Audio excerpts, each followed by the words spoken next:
Welcome everyone to Paddling Pool 296. We're getting close to 300. That seems weird. But anyway, hello, how's it going? It is I, Zari, joined by the lovely, the amazing, the downright incredible Spin. Oh my god, hi. Hello everyone. Flatter me, why don't you? It's a great way to start a set. What can I say? But yes, we have got some very interesting teams to start us off. These two teams are very close in the seeding, and important to disclose biases before the match begins. Power Whip does include an amazing Dapple commentator, so I'm sorry, Coke Zero, but this is going to be an uphill battle. We do have a bit of a lean here, unfortunately. Little bit, but like when Fufu's on the team, right? You can't not. You know what I mean? But yes, this is going to be very much an interesting set. I will say straight off the bat that I do believe the first game of the set is tower control, because I don't think we can have repeating modes in a best of three. I don't think that's a thing. So I do think we're starting on tower control. Kosher. Right. Okay. But yes, this is going to be very, very interesting once we get everyone ready up, and we'll be into tower control on Undertow Spillway. Thoughts on... Oh, we're not going to have time for that. I was going to ask you about this map not being Rainmaker. No, we're getting right into it. But we're going to see it straight away. What are these two teams bringing to the table? Okay. Hold on. Wait, what? Sploosh and Dynamo on tower control? An interesting... I can see the Dynamo for like hitting over the tower, but and the ledges on this map, but Sploosh? Yeah. Unconventional. Yes, indeed. I will say the most basic of weapons are the first ones to go down, which are both the splatter shots. One on each side, but already... Coke Zero starting off strong here. No, I will say getting through that first checkpoint is kind of like, you know, like you step 5 centimeters. Yeah. 5 centimeters away. But yeah, Coke Zero definitely starting quite strong here already to that second checkpoint. Already pushing into their spawn. Core here is kind of dancing around and does unfortunately get taken out. Yep, there goes that second checkpoint. Finally, some of Coke Zero are going down, and there we go. Power Whip able to come back out of spawn, get them off that tower, and push back into mid. The question is going to be how much are they going to get out of this first push of their own here? Seemingly quite easily breaking this checkpoint as other team did. There was an issue there where one player was running back while this team was pushing forward, and so all the jumps that came in got punished quite severely. Yes, but even we're seeing it still here. Team staying alive. Power Whip is getting through that second checkpoint, and there we go. There is the lead on their side, but the Tower Rider does finally go down, and with 2 down on the side of Power Whip, 3 down, that's going to be the end of that push. But 21! Yeah. Oh, half the other team's score.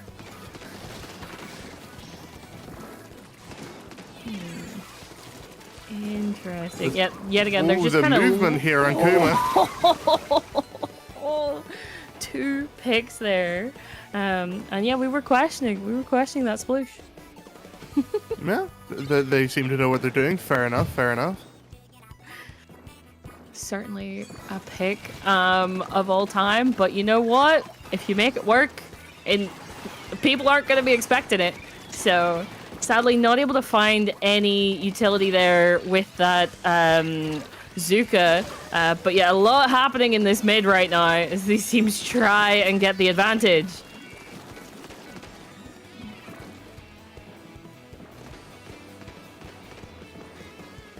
Yeah, they're both kind of fighting over the court here. No team's really making any headway either way. They're both just feeling each other out. Kuma there trying for a flank and unfortunately failing. Yes, indeed. Oh! Oh, as a double comes in from Kotoku. That was a very nice Zuka shot. And definitely puts it back strongly into Parwit's hands there, as they have more pain and much more control of mid. See Kuma here on the flank into their right zone. Unable to quite get anyone. But that's okay. Yep, yes, indeed. But that is 3 down for Coke Zero yet again. Very much not ideal, as they have to find... They still have time. There's still a bit of time, right? There's over a minute left in the game. But they just keep kind of falling apart a little bit when it comes down to it. They're still getting the picks. They're still getting trades. But they just seem to kind of go down together, and then Power Whip has control. But it never stays that way either. What I've seen now with Coke Zero, they seem to try and do a lot of hero plays. There's a lot of like jumping in to try and get like 2 or 3 kills. Or maybe they should just wait and team up a little bit. Go We together. see Kuma here on the right, and exactly what I said. Ooh, yep, trying to make this work. Oh, You do love an impromptu splash bomb.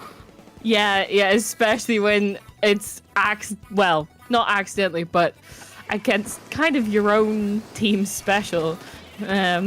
Unfortunate for the player, but always a fun little thing to see.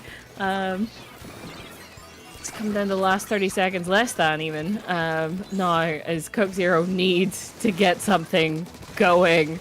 Oh! Yeah, I have to admit, the confidence to go for a close range on that. They do have strikes here for the quick, easy win. Yep, but I think, yes, they'll keep that last person who jumped in off the tower, but even then, like, I don't think, even without those strikes, I don't think they would have stayed on that tower for very long. No. But that is first game decisively to Power Whip.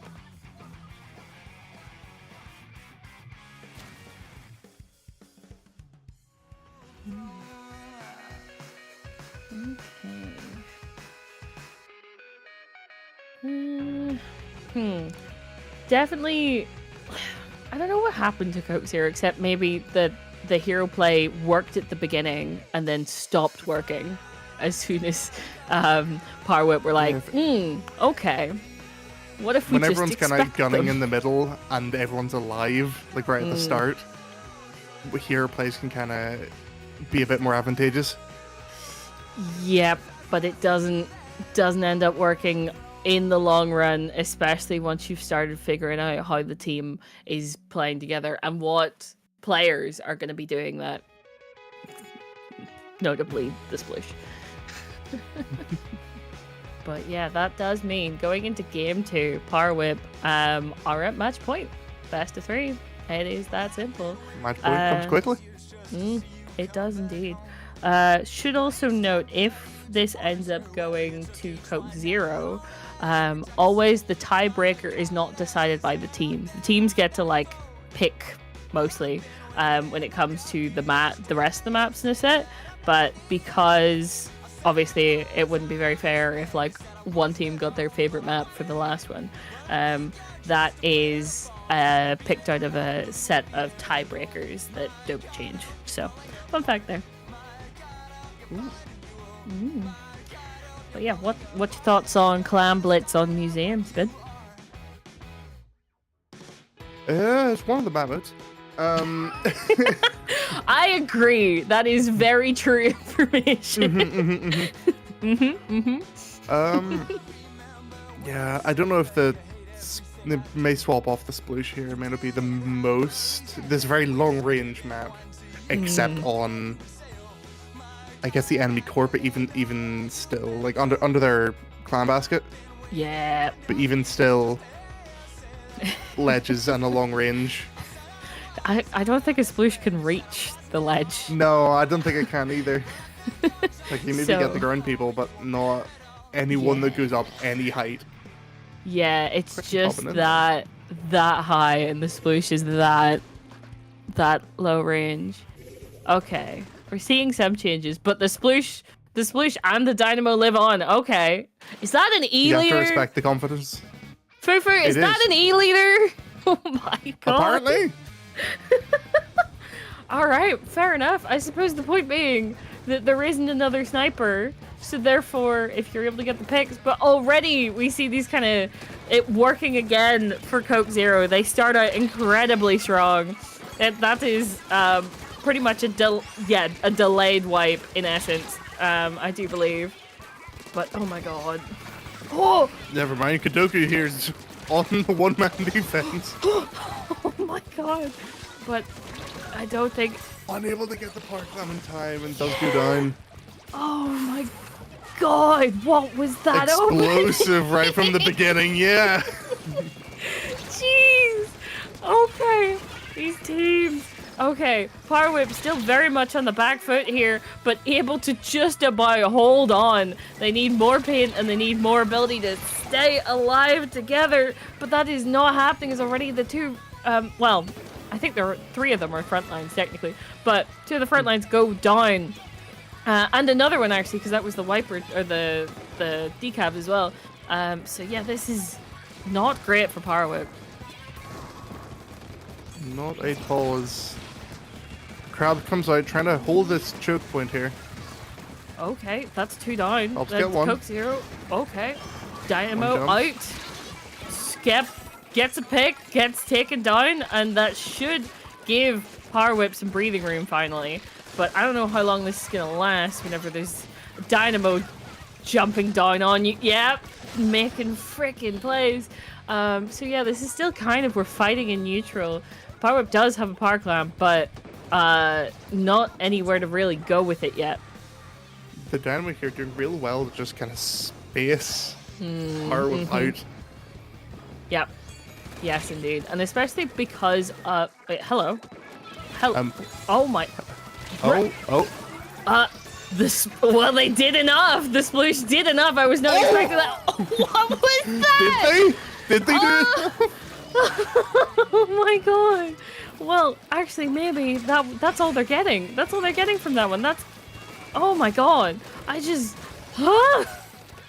This game is going like wildly in either team's direction so quickly. No one is staying alive. Oh my god. Yeah, and yet again, an 80 is not really a lead at all. No, that's you Park break that clam with to an clam. extra small clam and there you go. Yeah, Fufu, what are you doing? Fufu, Fufu. please. Fufu, buddy. Fufu, please. E-leader's not a front line. Oh my god. I will say. Have they called it out? They have. and Kadoku Yeah, gets there the we pick. go. Oh, just the anxiety from this game as these two teams are just battling it out, trying to get anything they can. That is a power clam in. Are they able to get the extra clam, Fufu? Have you? Oh, Fufu is crackening. Never mind. They're not gonna get the lead. Does get 1 Yep, off that, but but can they get? they're still no. There we go. 70. It wouldn't have mattered. I'm just. This is one thing happens and then the next. There's a power clam sitting ready. Skep looking for a jump. Not able to find one. Go smartly paint mid though. Make sure they Yes. have that control. Indeed. Oh, surprise! Freaking Sploosh. It truly is doing the most. That Sploosh is everywhere. But yeah, Power Whip need to find a way in, and they still are gonna need an extra power cloud That's here. 3 down. Oh, and This the could be Sploosh the can push they only- need. Can only defend so much. Are they gonna? They don't have a park. Well, they do. They actually have a pity, but they're not using it. Is Fufu gonna be able to? They kind picked of- up the pity. But that's quite a jump. they Are defend the gonna be jump. able to do it? Just about. They need to get a bit more. They need a bit more. They need and clam. Oh no, that's not gonna happen. I Oh. don't think they're gonna find it. Oh, that's so unfortunate. That is looking like they're just not gonna have. Well, yeah, they don't have a pity anymore. Oh no. Now I don't everyone's know if they're scrambling gonna to try and pick one. Yep. Oh! The hammer comes out. No, And there's that no will Parkland. be the second game to Cook Zero. Oh, that was interesting. I can't even, like, some games you can very much be like, there's a play-by-play, I could tell you that. That game, That was a scrap. That wasn't a match. That was a scrap. that was a scrap and a scramble as these two teams were just like constantly back and forth trying their goddamn best to stay alive and make an opportunity out of anything. But oh my god, Coke Zero able to win by a single clam's worth. Oh gosh. Yeah, With there was. two power clams put in by each team, and Yeah. that was it. If they had have started the pushes even, that's what made the difference here. It's because Coke Zero got the first push in. Technically, that's what won them it. Oh, that is so close between those teams. Okay. Does set us up for a tiebreaker. We are going to see Humpback, which I will say I've seen. No, I will say Dynamo. You tend to see more on Yeah, zones, Dynamo's going to be lethal here. but yeah, Dynamo can do so much work here because of how it slopes, and ooh, They will we also have to saw. watch out for the sploosh on Yep. the choke points. Yep, we saw that. And the hammer sploosh. comes out. Can do a lot of work coming in on those elbow. I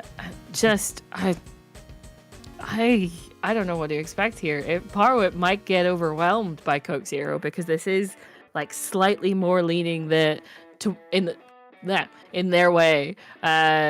Coke Zero have a bit of a comp that works with this, which is weird to say about a Sploosh Dynamo comp, but you know what I mean. It worked for them. Yes. And there are certain strengths that work well on Humpback that they both have. So, but also Power Whip were so dominant in that first game.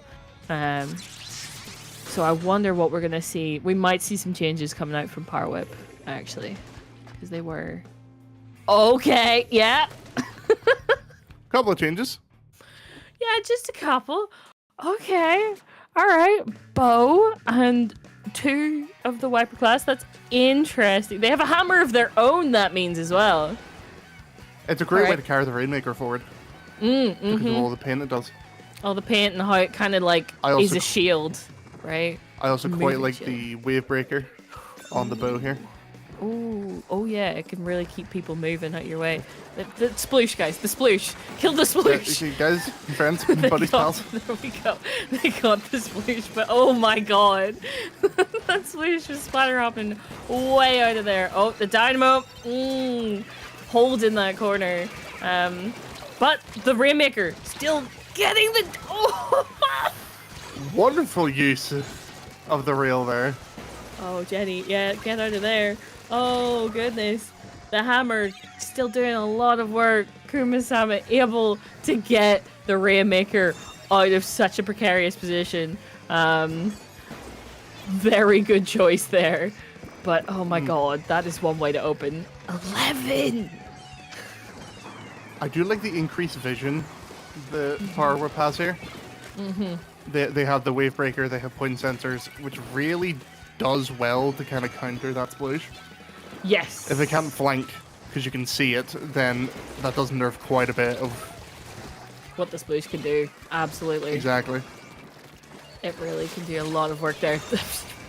Wiper just... That was dirty. It really was. Oh my goodness. And we did delay, Kuma-sama's but- got that hammer. There we go. Able to pop it, trying to... Oh, not able to actually get that much done with it. They're so already... Where did the sploosh go? It's just immediately in, out, sneaking about, but it ends up coming to an end there. That is 3 down. One went right, one went left, and dead. Yep. And we can see Power Whip's got some specials on their side. There we go. There's the bubble getting them in, protecting the Rainmaker just then that we've got little that bit. But they did. Sploosh. Yeah, they didn't actually confirm that kill. Ooh. Okay. That was a turnaround. Oh no, Kumasama. Kumasama.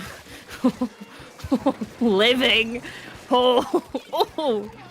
Not quite able to find that pick yet, but that is finally they're through that checkpoint.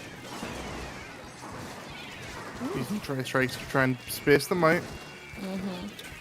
Get some room. Find Kumasama. Before more. Oh no! Oh, an unfortunate double kill with the bomb there. They're able to stop the hammer before it does too much, but there's already that shield up on the side of Coke Zero, but they still end up getting them. This decav able to sneak The in. decav just like, no, screw your No. bubble. I'm just gonna walk in. I'm gonna get You're you not stuck, where I'm you not feel stuck safe. here with you. You're stuck here with me. Yeah, that is very much the vibes that were going on right there. Okay, very direct very, on very. Yeah, sorry, whoever that jump is. I don't think it's gonna go well. They're pushing in, ending up pushing Power Whip way back, and there's the shield again. Given, oh, never mind. It was. Nope. I said no shield, actually. Nuh-uh. Rainmaker is still in mid though, and I suppose it's because Coke Zero don't feel like they have enough control to do much. Oh, hello. Oh, Femi staying Good, you should try alive. strikes. Yep, there we They go. really There's do the need to spacer. confirm core though and get them out of there. Yeah, absolutely. Interesting hammer usage. Didn't go to plan. It was a good delay, to be fair. Yes, 2 down on both sides. Ooh, actually, that would have been a 3rd down for the side of Coke Zero. No! Oh, Femi! You have to get those. Yeah, you do. You really do. And we're into the last 30 seconds. Coke Zero Kadoki. know they need it. Oh. Going for a flank here. They know the Kadoki's there, but can they do anything about it is the question. Oh, They can. They can indeed.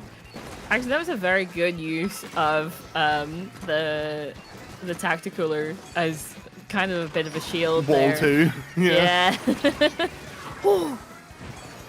Well, got the utility at least. It's a bit scrappy.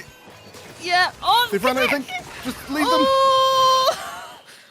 The hammer to close out the set. Oh my god. You can really tell at the end there the Power just smelling the blood in the water. Really, or they knew that they had them on the back foot there, and that I think even without that hammer, it would have been incredibly difficult for Coke Zero to find their way into yet again 10. They had to get to 10 that whole game, but yep, that hammer absolutely closed it out very nicely. Oh my god, it's just the plays from these teams. Where's that moment? Intense, explosive, and violent match. You love to see it. Yeah. Right out the gates as well. Oh, here it is. Here it is. Able to find it. There we go. Very nice. Nicely done. But yeah, very good use, both of these teams, of the bubblers to kind of keep, or the bubble to kind of keep, get a bit more out of their pushes. But it just seemed like once Power Whip got to that 11, they were able to just keep even when it looked like Coke Zero were just gonna walk it in, they were like, no, there's one of us alive. No, not let do that. Which worked out. But yeah, these two teams, so incredibly close. Really, really good match overall. Absolutely. But with that in mind, we are going to be going to a short break as we get set up for round 2. Don't be going anywhere. We'll be back shortly, especially since this has been a longer set. I don't think we're going to much of a break, let's be real. But we'll see you guys soon. So don't be going anywhere. We'll be back with more Splatoon play shortly.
Welcome back, everyone. I told you it wouldn't take long for us to get into this next set. But yeah, we are ready to get started. But yeah, Cherry Wave versus Wave Breaker. I think I've seen Wave Breaker last week. Padlet Pool, I think. I think they got into alpha bracket, but then my set was my block was over. So we're not doing groups this week, but that does kind of cement them as in like the top half, right? I think they're pretty good. Cherry Wave, unclear. I don't recognize that team. I don't personally either. So we're gonna have to wait and see what we get from them, but we are going to be starting on Tar Control Hagglefish, which is definitely, well, Hagglefish is a map that you see all the time. It is Tar Control Hagglefish, on the other hand. Not as much, but still, I'd say it's still up there. It's not like the default pick, Tar Control, but I'd say it's definitely more picked than frickin' clams on Hagglefish. Yeah, that's a choice that people don't make for good reason. Very good reason. It is bad. Yeah. So, yeah, I don't think it's too much of a surprise to see this. I will say there was one thing I remember from Wave Breaker, and that was at least one of the games that didn't have a Wave Breaker, and I was very disappointed. So I'm gonna be interested to see if that happens again. But eyes peeled.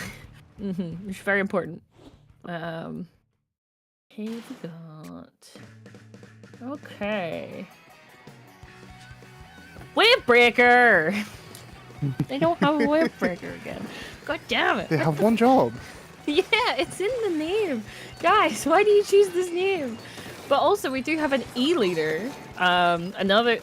We had one last set, but we have it again here. And it's not often you see a mini knocking about. No. Not at all. I'm wondering what it can do here particularly. It does come with that's the one. Oh, so they have 2 shields, actually. Yeah, they do. That's the play here. Interesting for good pushes. Yeah, I can see it. I can see the thought behind it. Also, should mention, the decal of course, wobbling a bit there. Oh my god. Should also mention, of course, we have tacticalers on both sides. But because there's an E-leader, it's not the same tacticaler weapon. Anyway, back to the video game. Okay, Kraken. 3 down inside of Cherry Wave. That kind of should give Wave Breaker the space to finally get something done here. But as I'm saying that, there's a lot. Oh, yep. There's a lot going on down here. All 3 of Wave Breaker's front lines are all on that left side, but we're finally getting some pushing up here. All right. There we go. They're finally getting to that checkpoint. First checkpoint. Yes, but the push is happening finally. Yeah. We're getting into this. But as we say that, the push stops and then the push starts again. All right. Yeah, with 2 down. Very slow motion gameplay, but that's okay. Yeah. Oh, hello. Zuno's just decided to play solo, I guess. Yeah, just said no push for you. You took the lead. Oh no, you didn't take the lead, and that's the way we like it. So that's one way to do that, Cherry Wave. And does mean the Wave Breaker yet again are trying to find a way to that tar and to get it pushing. There's been a lot of kills here, but no real push or effort. Yes, there has been a lot of kills on both sides, and even when they've gotten a number at the 2 down on both sides at the same time. Teams, someone needs to get an advantage here. Objective, please. Here, just a wee bit, a little smidgen, if you will. Oh my god!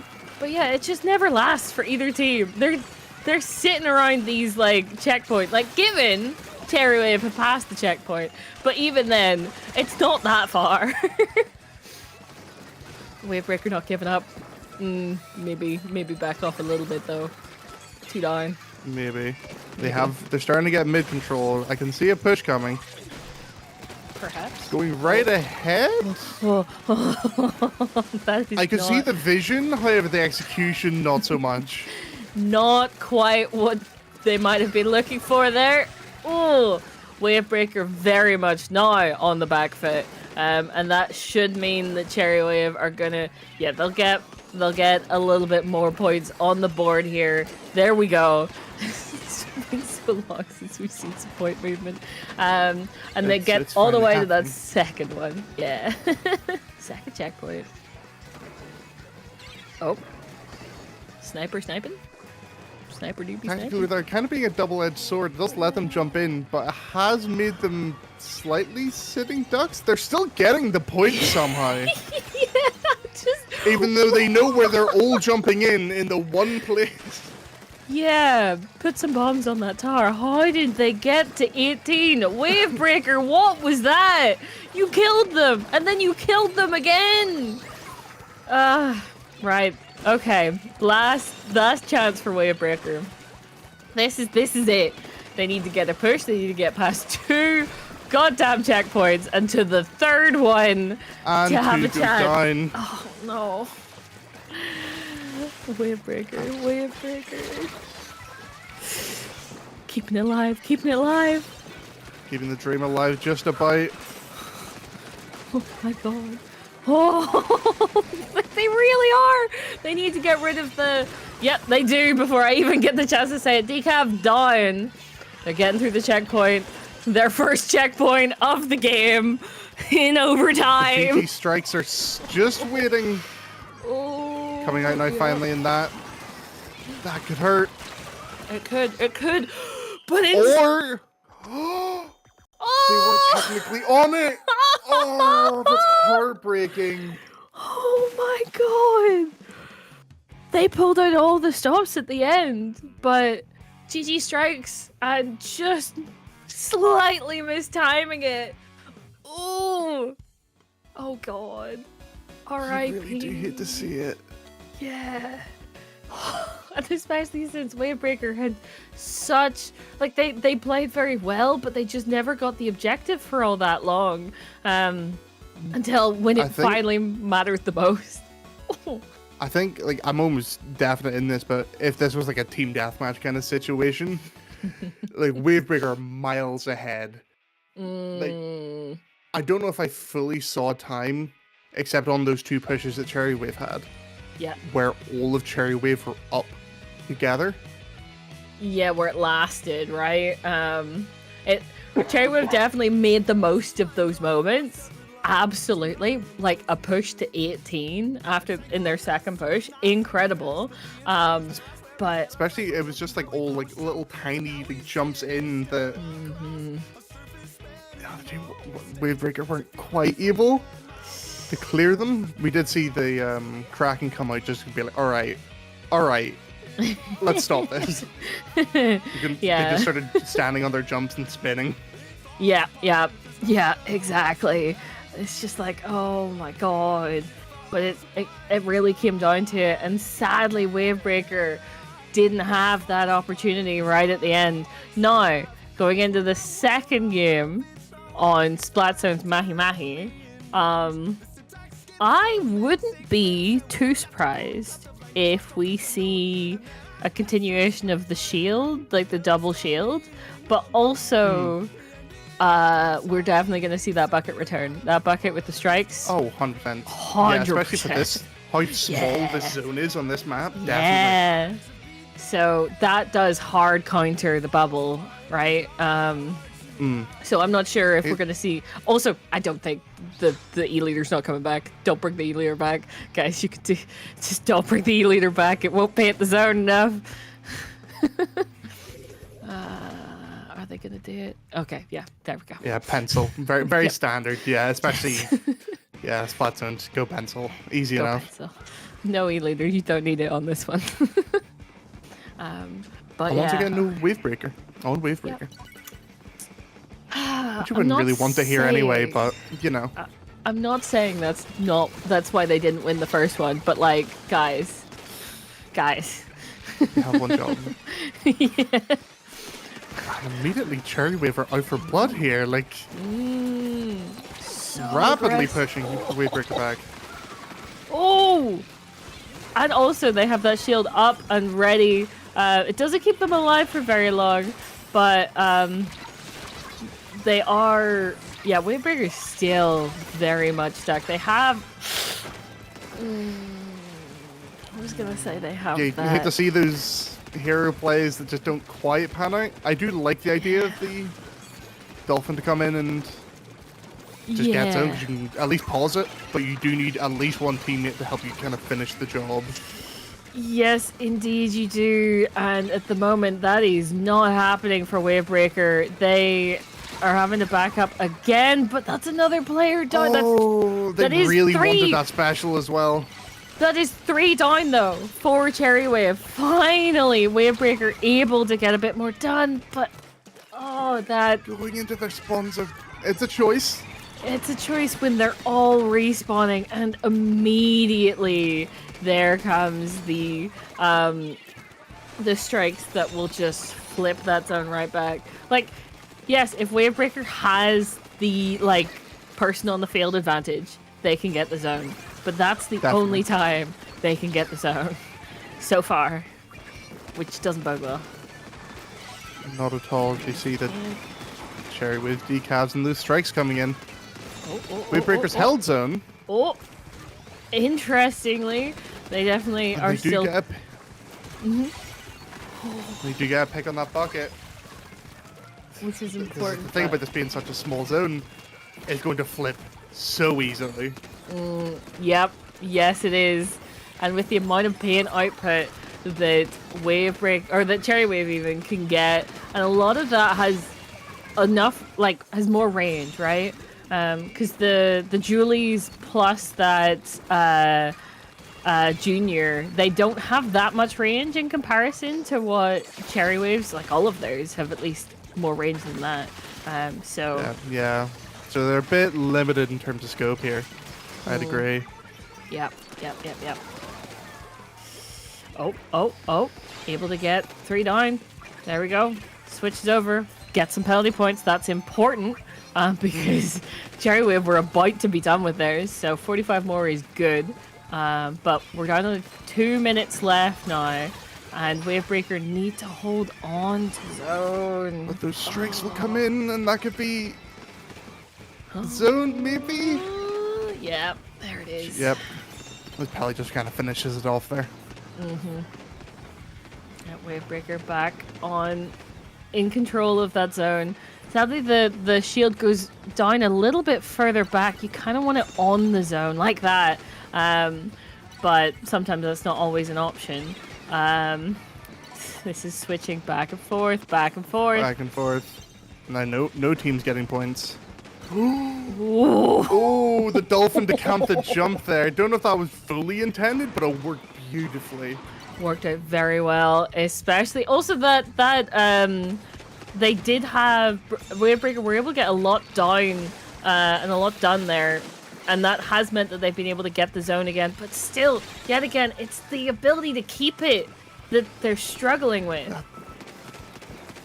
Yeah, especially when you have that decav on their left, just kind of hiding around corners, messing people up.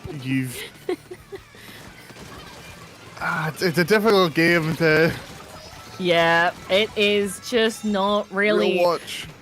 Yeah, it's definitely one of those games where you're like, oh, Wavebreaker, you can figure this out. You got this, guys. But also, like, that's not what we're seeing.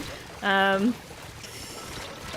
1 down on both sides at the moment, but they're able to get another one. 3 down for Cherry Wave. Okay, keep the zone. This If is they can possible. hold it here, Yep, this is possible. they have to hold one push. Yep. Decav does have special, but will it be enough is the question.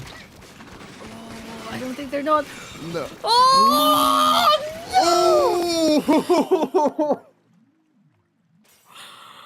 As we said in the beginning, yes, the tri-strikes with this smaller zone just kind of clear it. Just As long as your positioning's good and you can maintain equal paint, with the enemy team, that's your zone. Yep, and they absolutely took complete control over that. Oh, that was that incredible reef slider pick there from the Julies. But yeah, just the whole way through that it was so back and forth, and finally Wavebreaker had the edge they needed, but they couldn't hold it long enough because of those strikes. Really unfortunate to see gameplay like that. Oh, yeah. There's a spark of hope right at the end Yeah, there. it finally looked like it might turn around for them.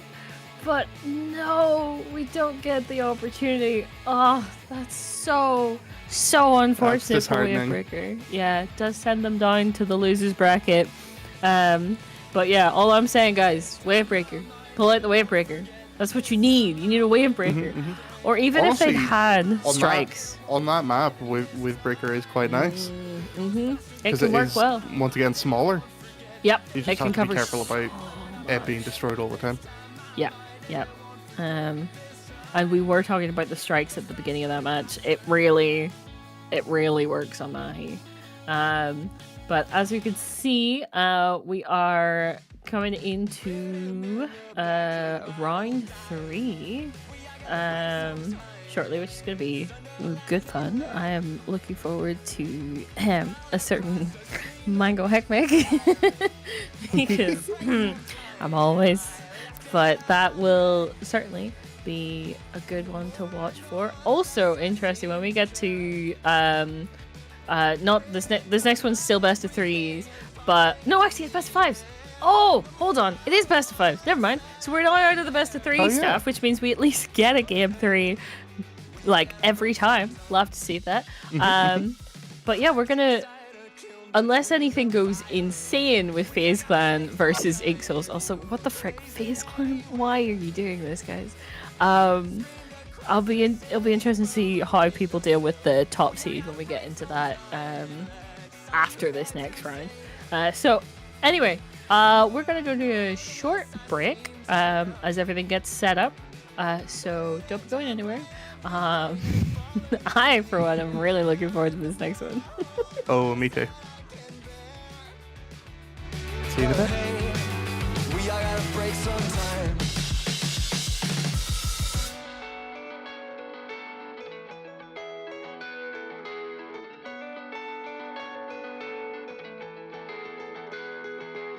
Written in the back of my old diary. We all gotta break sometime. It's underlined and lead. Scroll across the screen beneath the spider ring. We all gotta break sometime. I left it all unread. Cracked inside a kiln between the firing. We all gotta break sometime. You blazed it anyway. Screamed across the city from a windowsill. We all gotta break sometime. That's all you had to say.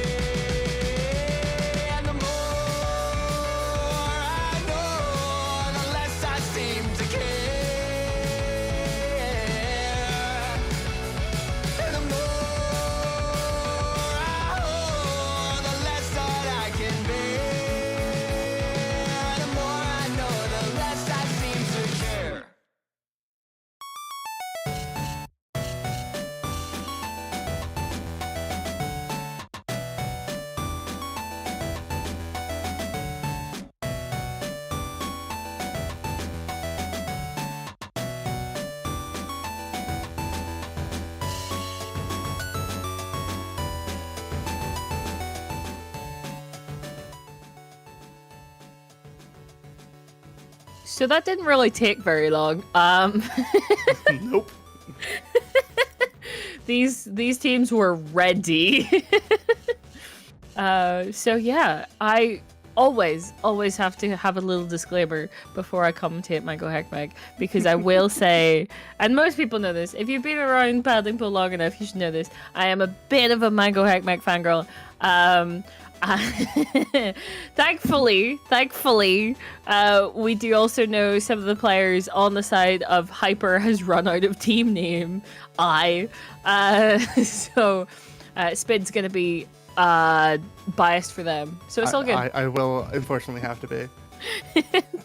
Balance is I out, can guys. only imagine after Splat Legacy the level of sound that is going to come in the VC of Hyper's team.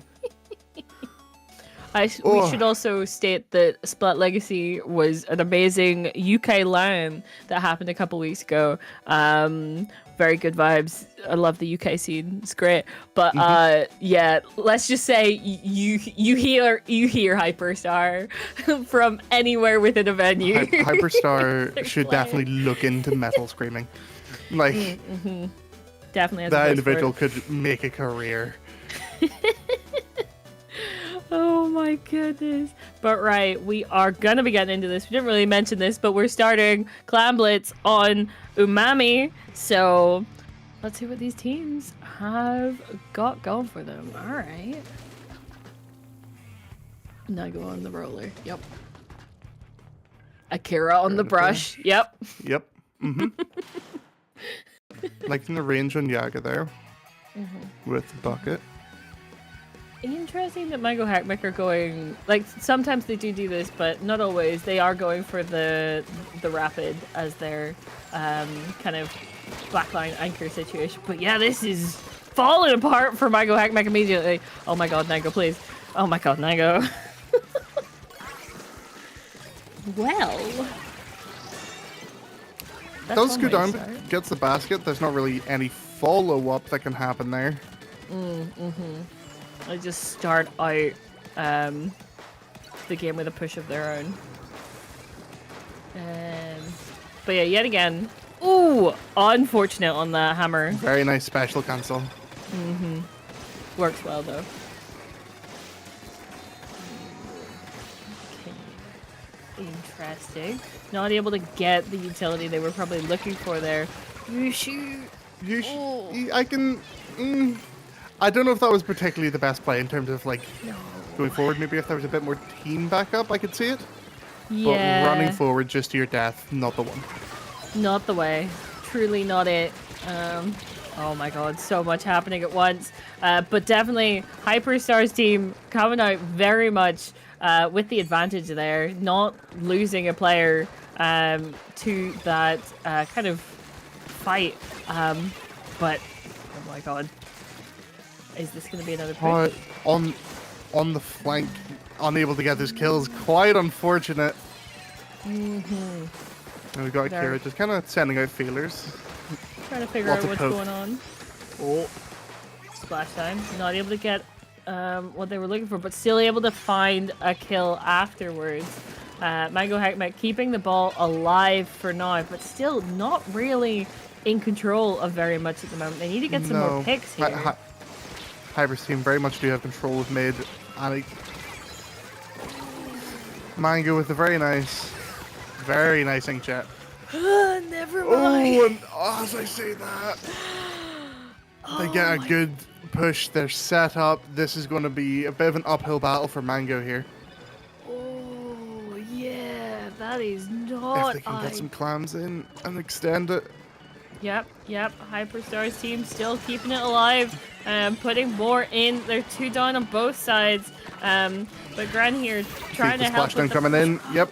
Oh, that's 2 down. Have they cleared everyone out? I think. I believe they have. Yeah, I think so. Yeah. And that does take us back to kind of this neutral play here. It is interesting, I will say, the choice to have 2 bubbles here. I don't think that's really what... I don't think that's particularly what you want, especially on Clan Blitz. You're trying to go in. That and a bit of a lack of paint. Yeah, especially... And against comparatively anyway. Yeah.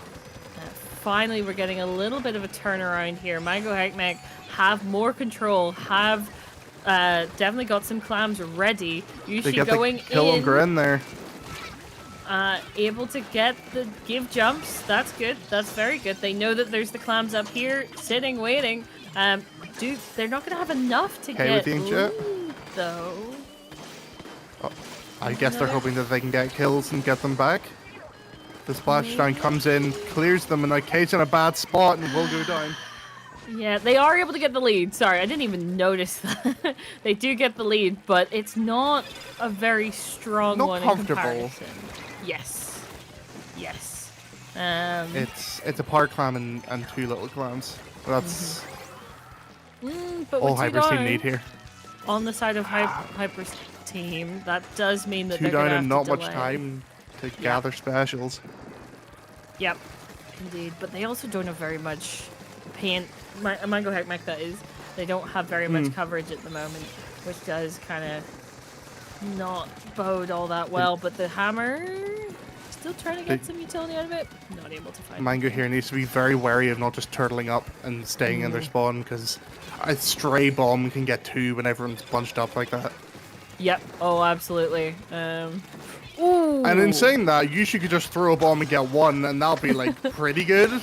Yeah, take out the carrier, and that's another one. But they've still got another power clam ready. They'll still, at the moment, is coming in though from K. But it's not Unable enough. to get anyone.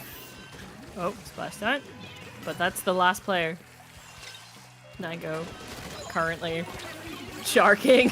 360ing on them. Okay, buddy, it's overtime. Buddy. Nango! Where was this for the rest of the frickin' game? Oh my god, Nango.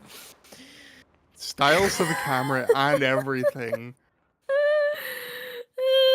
Nango. You could almost see like the left thumb going to the record button and just holding it. Yeah, just right at the end. And being like, all right, we have the lead. If you don't have a power clam, you don't get to play. And like, sure. Oh my god. But for so much of that, Hyper has run out of team name I. Such a freaking. I'm gonna guess ideas is meant to be. Oh, that would make so much more sense. I was like, what were you going with that? Yeah. What was But there's a character limit. Yeah. What was the idea here? Yeah, that makes so much more sense. But yeah, so much of this, Hyper's team definitely had the advantage. But For until a long time, but that point there, where finally Mango Hekmek were able to turn the tide. Freaking Nango. Mango just styling on them. Yep. Oh god. But what a match. So very back and forth. I would say that for that game, Hyper's team definitely had more control, but the quality of Mango's actual clam openings significantly better. Yes. Because what? Didn't that only take them like one? 2, I think. 2 pushes? Was it 2? So like they were in, they got what they needed, they were out. Left. Yep. Nango woke up. You know how it is. Right at the end. Especially If but- Nango's coming in heated to this second game, we're in for a good one. Oh yeah. Cypress 25 carat limit. All right. Thank you for that. Oh, Jarian. But yeah, this does Good mean going into the zones. second game, zones. Yeah, go back to Hagglefish, which is definitely a mode which we see a lot of, or well, a map as well. Since Hagglefish has kind of always been that nice pick. I can see strikes coming in for this because it's zones. Both teams will have a tacticooler because it's Splatoon 3. Yep. I'd see. I'd like to see like an off-brand, like zip caster. Just a little bit of flavor in there. Explode? Ooh, the Explosher. Okay. Explode. Okay. Well, we don't get a zip caster, but we do still keep the double shields coming out from Nango. And pretty similar. I think that's pretty much exactly the same, unless maybe the brush changed. Is that the hammer brush? I think it's the hammer brush. I don't even think I anything think it's the changed. hammer brush. And Yeah. then they've got the dolphin for the quick Yeah. zone, which they will use here rather quickly. Akira, how the frick did you survive that? Hold on. That tiny little ledge difference saved Akira's ass. Yeah, his character model's head was in the splashdown, but it doesn't matter. Huh? Oh my god, these two teams. Okay. Mango Hackmech, who were looking like they were gonna be pushed way back, are able to take the zone back and get lead. Yep, it very much flip-flopped. Yep. I do love the echolocator that they've somehow managed to pop into the game. Yeah. The wall to stop the dolphin. Okay. I'm just like, what? Someone's had an ingenious idea and is so proud of themselves right now. Yeah. Yeah, just like, no, you can't cover the zone if I could just stop you. You need to go the whole way to do that. But they do end up taking down that inkjet, and in runs Grant. There's the cap. Definitely something you can do a lot with the splashdown. Nango just kind of chilling. I am liking Until- the poke here from Zero to just space out Hyper's team. Yeah, because I think that was something that they were slightly missing that first game, right? They didn't. Their poke was the rapid, but it just couldn't always reach what they wanted until they were Rapid's in the... a very chip damaging weapon. Yeah. Oh my And god. there's 3 down all at once. And Delayed Akira, wipe. that's delayed wipe. Yep. Oh my god. Oh. Well, the thing is, slithering in there. Okay. they still got the And they didn't get splashdown. Yeah, because they were still at the splashdown, and that's that 3 will down. be Mango's game. Yep. Yep. I'm just That, like, that definitely seemed at the end there. There's going to be some kind of like mad push and reverse, but yeah. nothing particularly came of it. Yeah, I think as well, something that kind of was in, at least partially in Mango's favor, was even though that Reef Slider was able to kill the splashdown, it didn't kill all of it. So the splashdown still went down onto the zone and painted it almost fully. So that completely negated what they were trying to get done with the Reef Slider, which clearly worked out well. But yeah, I think that that additional like that change to the Expo definitely made them that much more. Just the increase of poke damage meant Yeah. that Kira kind of got stopped a lot, where before they would be able to run rampant with that brush. It really worked well for them. And yeah, then Hyber's team just never really got control again. They had moments, but it never lasted because the chip damage was consistent, and even the specials that go in and get killed or like get zone were countered by the splashdown or the wall. This wall was still insane. I kind of forgot about it. You don't get to go. Ooh. No. You have tower control Manta Maria. Don't see very much Classic Manta. Splatoon 2. Yeah. It's certainly not a map that comes up very often. So very interesting. I do like seeing stuff that's a little bit different. And we're definitely getting that right now. So all right, Dark Joe. Love to see it. So yeah, I don't really have much to say about tower control Manta. It's I can see the blasters sticking on what they're sticking on. Yeah. And then you've got your standards. There's gotta be a roller. Strikes and tacticaler. Yeah. Get them off the tower. Specials. Yep. Okay. Switching back. Alright. Which definitely fair enough. There is a bit of a change on the side of Hyper's team, and that would be definitely the brush, because they're switching off of hammer. And correct me if I'm wrong, but I don't think they had a 10 attack before. No. So They were running rapid before, I believe. interesting. Okay. I'm just not quite seeing the bomb there.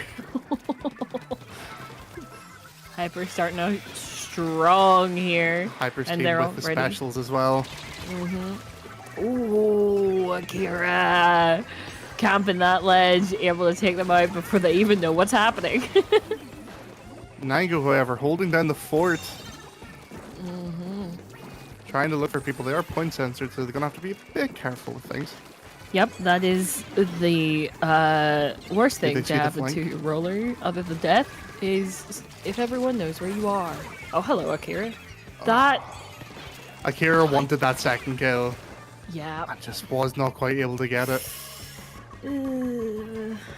Oh, God. unfortunately. But Mango are in a very good position here. They've got one special. One special up. Yep. And they do with- pop it immediately to try and get some Oh. picks. And immediately that does get a pick. And also on top of that, important to note that they, Mango Hackmecha just put down one of their shields. Yep. So that quickly means that that's not going to be useful anymore. But yep, Mango Hackmecha Okay, still gonna have to trying be to keep careful this here. alive. Oh. Yep. Wonderful Agreed. spacing just on the rapid there to really just push Akira out. They do have to drop, but Nango here really, really gunning for them. Nango living? Excuse me? I don't Okay. understand how that just happened. Built different, I guess. As Yaku's doing. Literally. Oh, yeah, R.I.P. Nango. That was not the best position to be in. Unfortunate, but happens. Oh, Mango Hackmecha finally, they're back on the back foot here, which does mean that they are going to have to find some sneaky picks. Zero able to get kind of push their backline back a bit, which does free up the rest of Mango Here, you Hackmecha. do have to worry about the person shooting at you, not the jump. That is true. So you see them go down. Alright, still very much a play for neutral, but that is 2 down on the side of Hyper's team, which does mean Mango Hackmecha can have another go at trying to get lead. The flick of the wrist. The wall will come up, which will stop that blaster from doing what they want. And does mean that Mango Hackmecha are able to get the lead, but 2-point lead Oh. is not a lead really. Especially at this point in the game, it's not really a lead whatsoever.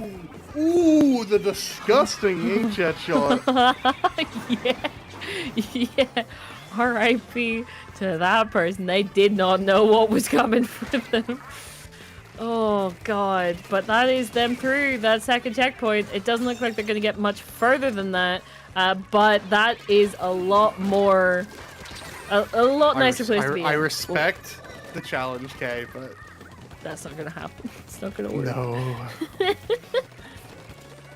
It ain't it, Chief.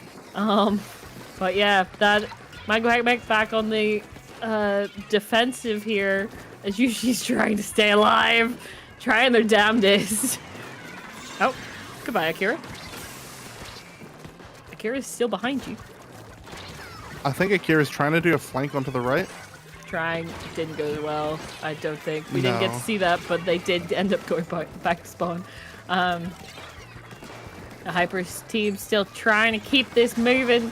And Inkjet they coming definitely are, but yeah, that Inkjet ain't gonna get much done against someone on Greats. Oh, Blaster v Blaster trying. Blaster v Blaster around a corner, neither of them seeing each other. You love to see it, you love to see it. Yeah. Oh, but there we go. Someone is able to finally Zero. come and challenge them. Oh, dear. Oh, the second fist just getting them down, and Zero's patiently, they needed to stay alive for the strikes. Oh, This could be And it. I think Hyper will get the lead here. Unless some Yes. miracle K can just dome them all. No, I don't think that's gonna That will be happen. Hyper's game. Staying in this set, the skin of their teeth. Okay, well that does mean going into what we're going to be going into our fourth game. That now Hyper and his team have a reverse sweep to pull off. Good luck, is all I'll say. But they're still in it. It seemed like Mango's game there for a lot of that, but once again, it's just a nature of Splatoon. It doesn't matter how well your control is overall. It's the quality of the push you get in one instance. Yep, and how you're able, the quality of your defense of the push once it gets far enough that it's a problem. Because yeah, they just ended up going down one after another, and as soon as that person on the ramp went down, the game was flipped. And they had no strikes and couldn't do anything about it. Yep, they did not have. That was the point when it was GG. Yep. Because even though you said if the Rapid Blaster was able to dome everyone, that was a pipe dream from the very beginning. Oh, 100%. But does mean there's not a hope in anyone's heart that was going to work out. Yeah. Yep. RIP. But that does give us a game 4, which as commentators you do love to see. You want to see a little bit of struggle coming out from both teams. More games. Absolutely. Also important to note, we did talk about how you don't really see Manta. It was picked by Hyperstar's team. So that came in clutch. Definitely. They like the map? But yeah, we're on to museum now. So this tend to see it more on clams, but I'd say it's pretty consistently Rainmaker I don't think I've seen on museum in like a while. I've seen it. It's been a in minute. some of these, like some people pick it. It's not like Manta, which I never see, but like a couple teams pick it. I think Mango Hackmack have picked it before, so this isn't that much of a surprise technically, but they don't pick it all that often, I think. So yeah, just an interesting one. But it is Mango Hackmack's pick, so. What I will say is if we get to that game 5, if Hyperstar's team are able to kind of, every time I look at it, I'm like, should I say the whole thing? No. If Hyperstar's team are able to to get this game, it is interesting that this is going to end on Clan Blitz, given Mango Hackmack won the first one, but like it was touch and go in that game at times. Definitely. And also, there's still, Akira's still always knocking about on that brush, and everyone knows a brush on Clan Blitz is everyone cries a little bit when they see one so like you. Yeah. So I would love to see this go to a game 5. I'm not sure if this is gonna go Hyperstar's way. Because I don't think this is like as lean heavily in their direction, but you never know. I don't know. It could very well. It really does come down to see the Rapid coming back for like little bits, but all of our speculations will be confirmed. Oh, that is. You do see the Rapid, the sploosh. Sploosh. Interesting. That is not. Sploosh for the hammer and pushing. That is a lot of swim speed. Mango Hackmack have got places to be, alright? I guess the quicker you can swim in.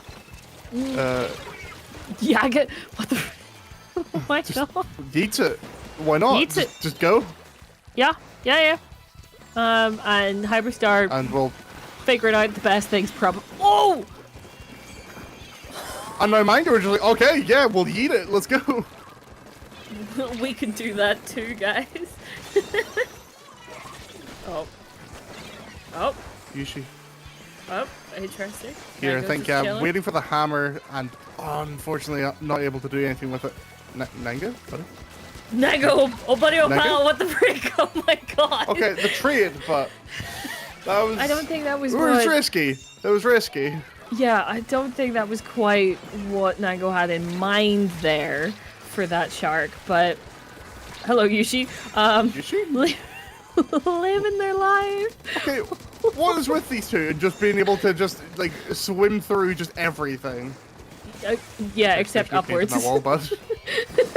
Yeah. Okay, don't do Okay, it there's no too. pain in that wall, bud. What the frick? What? It's like Just had a little romantic date there in the middle of yeah, everything. I just had a bit of a bonk, you know, like. Oh my god, Nango just chilling. Aw, Nango, Nango, please. I respect what Nango tried to pull there. Yeah, and still slows down the Rainmaker, but oh my god.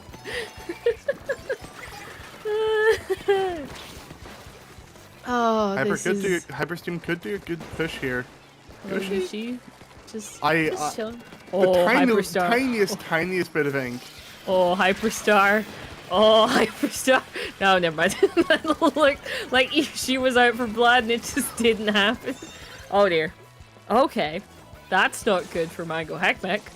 Not at all, but Hypersteam don't have many specials here to be able to push in. But neither do Mango Heckmeck to be able to defend it. But it doesn't matter. I don't even know how those two people died. But oh my god. Okay, Yushi off back down Yushi to bed. just deciding, nope, it's going, sorry. Yushi, why are you alive? Yushi maining the Rainmaker, okay? Yushi, what is happening? Hi, Yushi, please. Oh my god. Unfortunately, they don't have much time because they were just chilling in a Rainmaker freeze-in. Yeah, last 10 ticks here. If they want to get points, they really need to just hoof it and go. Yeah, which, to be fair, they got it to pretty much the point they had it before. So, okay, all right. Hyper's team, you need to get this out of here. All right, let's. Oh, I like the. That could have went really well. Unfortunately, oh my good lord, this is why they're stacking swim speed, people. Oh my god. The For that push exact to and wall. express purpose. Akira's like, wait. Wait, but Akira won that 1v1. Nango, you had the advantage. What do you mean? Kira's built different.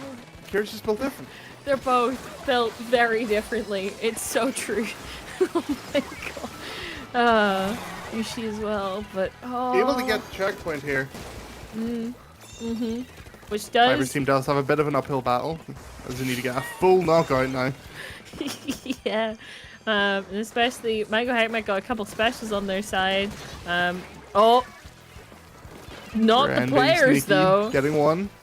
Yushi got that hammer, The but doesn't know hammer where anyone coming in. is. I think he's pushing too far ahead of what's happening. Well, could get Akira. Never mind. They ran out of hammer at the worst possible moment. Still able to get Akira out of there, and that at least means they can push up a little bit.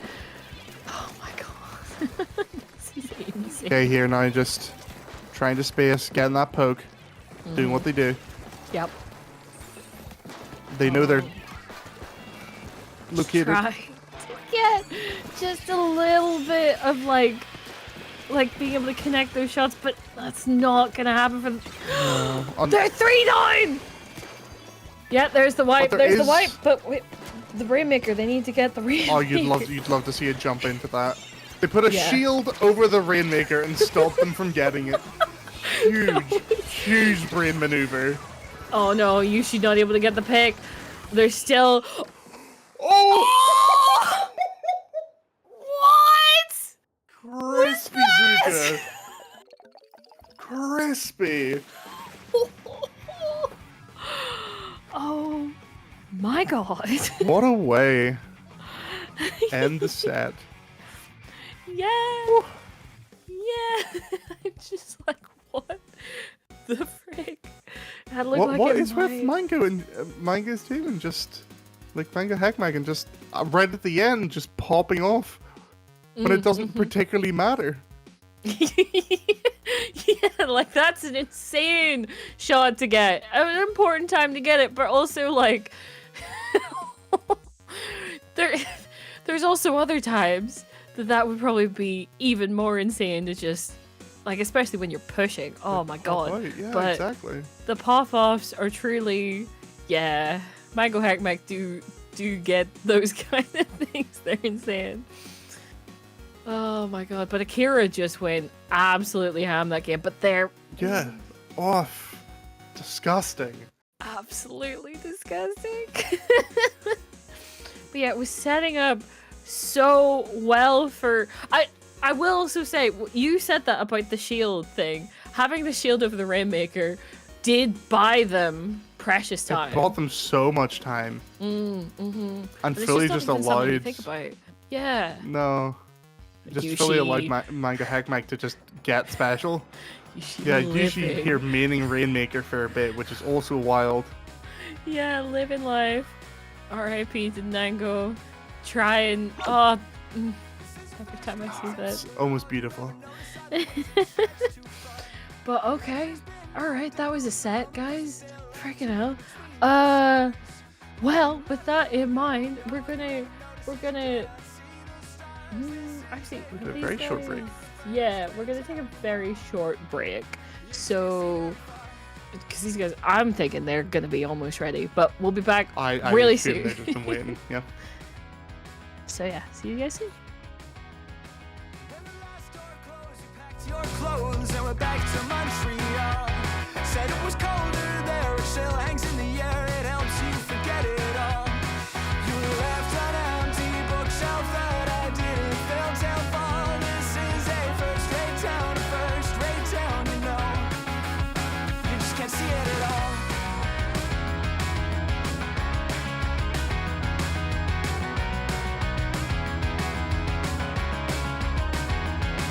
Well, it will fade as all things must. I loved you, but you didn't love me enough. Winter comes, the car will rust. I'll start it up, then always run a little rough. This is a first-rate town, and all you ever notice are the ways it stretched too far. But keep the death rates down, it's colder than a winter spent in defrosting cars. We talked a lot of leaving, didn't think you'd get that far. This is a first-rate town, you know. You just can't see very far.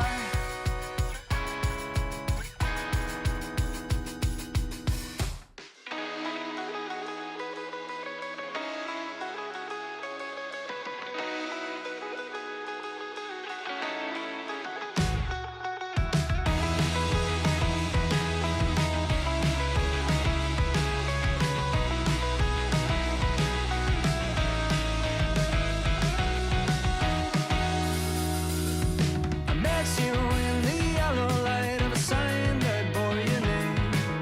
You said it was a coincidence, but one you can't explain. Said I'm not going to read more other than I should, but when you smiled, I knew I always would. I wanna meet you at a slow dance. I wanna meet you, but it's too soon. I wanna meet you, but I can't speak or dare to cross the room. I wanna meet you at a slow dance. I wanna meet you, but it's too soon. I wanna meet you, but I can't speak or dare to cross the room, but I am trying. Stuck beneath the spinning glow of a familiar hue. Struck by your impression, like all love goes next to you, but I will try to stand and make it down the hall, but in the sound, I'm barely here at all. I wanna meet you at a slow dance. I wanna meet you, but it's too soon. I wanna meet you, but I can't speak or dare to cross the room. I wanna meet you at a slow dance. I wanna meet you, but it's too soon. I wanna meet you, but I can't speak or dare to cross the room, but I am trying.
Welcome back, everyone.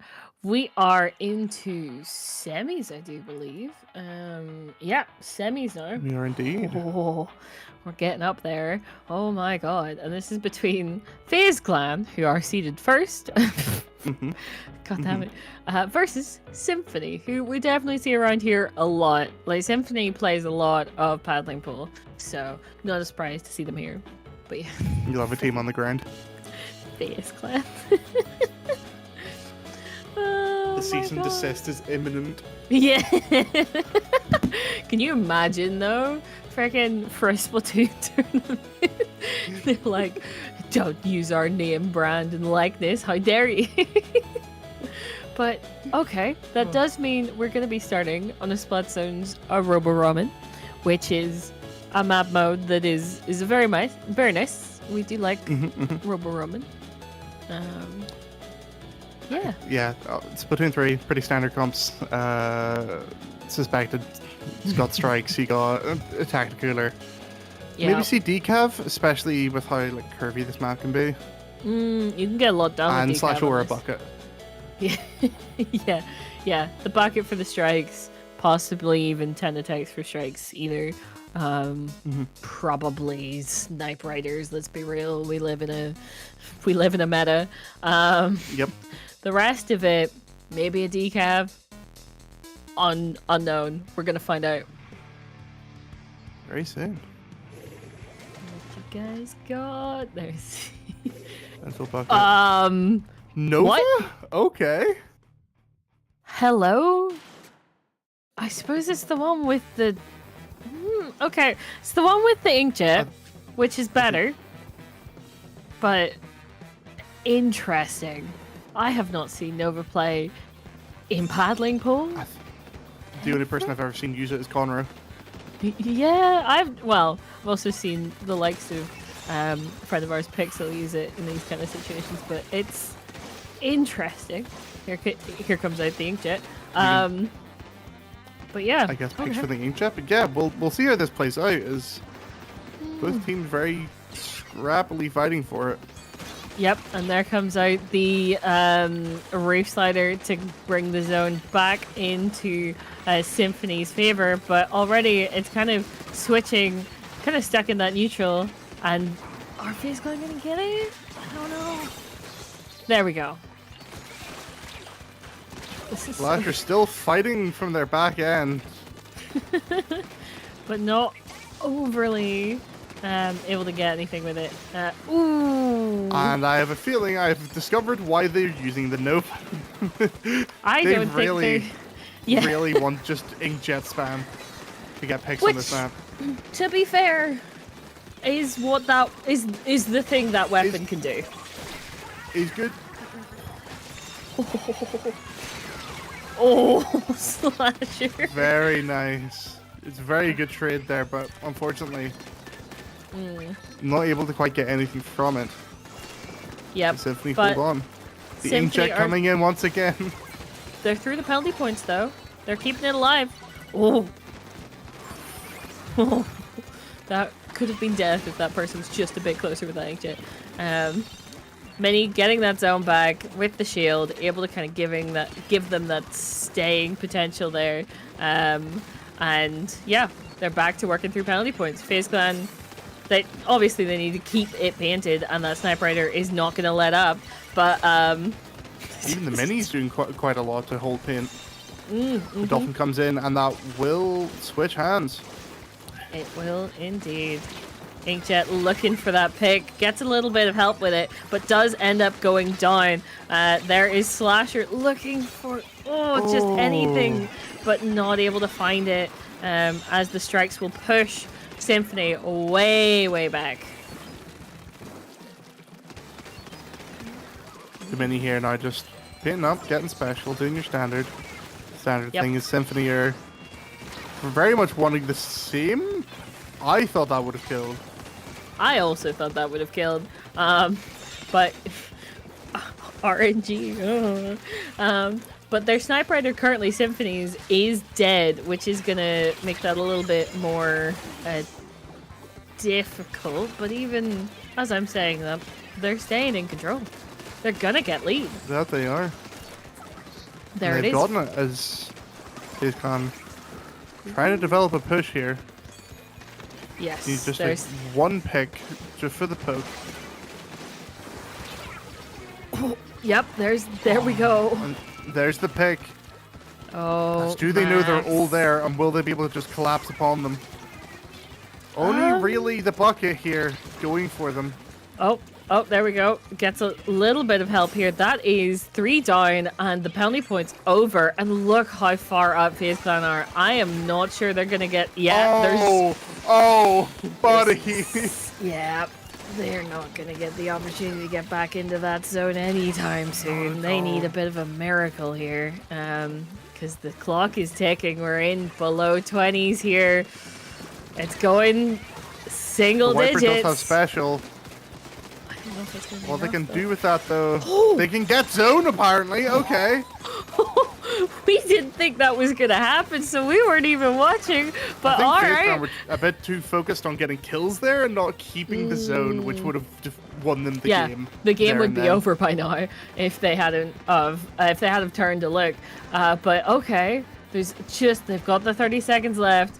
Symphony need to be getting a little bit more. They're finally there. We go. This is the turn they were looking for. Only the Snipe Rider left alive, and we can see that Symphony are pushing Cooler up. coming in a bit, Yeah. maybe a bit too far, but Oh, As I say I'm not that. sure.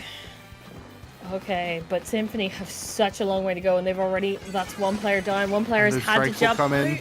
The strikes will flip it, and with only 1 second left, it's not going to. They're not going to get overtime. It's not over until it's over. And that will go game 1 to FaZe Clan. That feels so weird to say.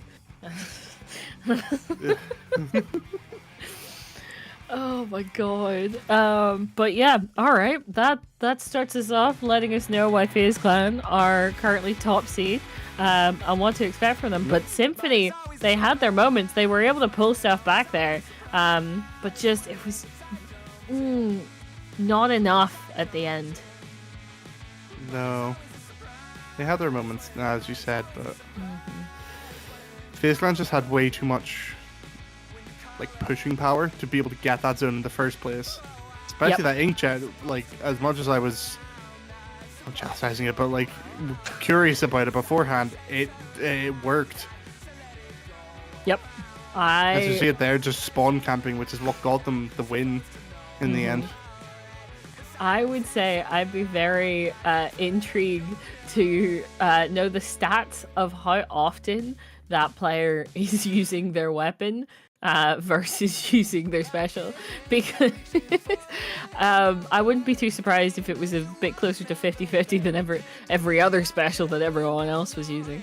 But right, okay, that means going into game 2, FaZe Clan are at an advantage. Doesn't put us at match point yet, but Symphony definitely need to get their feet under them and deal with FaZe Clan and that inkjet. But in saying that, we do have Tower Control Undertow Spillway, which is a very different map to Splatoon, map mode rather, to Splatoon Robo Rowan. Yes, this is a It's hell of an a entirely change. different vibe, whereas Robo Rowan's very horizontal. This map's rather vertical when it needs to be. Yeah, so I would say See the bucket stand there. the bucket would stay. I do not see an issue with them keeping that inkjet. Clearly, they're very attached to it. Interesting to see if we continue with the zipcast too. It can work, but there were a lot of times where FaZe were ready for that. So okay. Interesting. Tetris. Okay. Tetris. You say the bucket, and there is no bucket. There is no bucket anymore. No bucket. There's always the conventional wisdom for Tower Control, but I guess teams are going with what they want, so that's all good. Yeah. And the conventional cooler coming in. wisdom also would state a blaster, but that would require a blaster. But yeah, all right. straight off the bat, FaZe Clan through that first checkpoint, already pushing up hard. They've got this Nautilus to kind of help them with pain, and because of its special, it can really space. That it definitely can, and we see it there, just having a full battle on the right with one person is... the rest of the team are doing the push, but the Nautilus is still getting the kills. They've moved over now, but potentially could have went a bit quicker.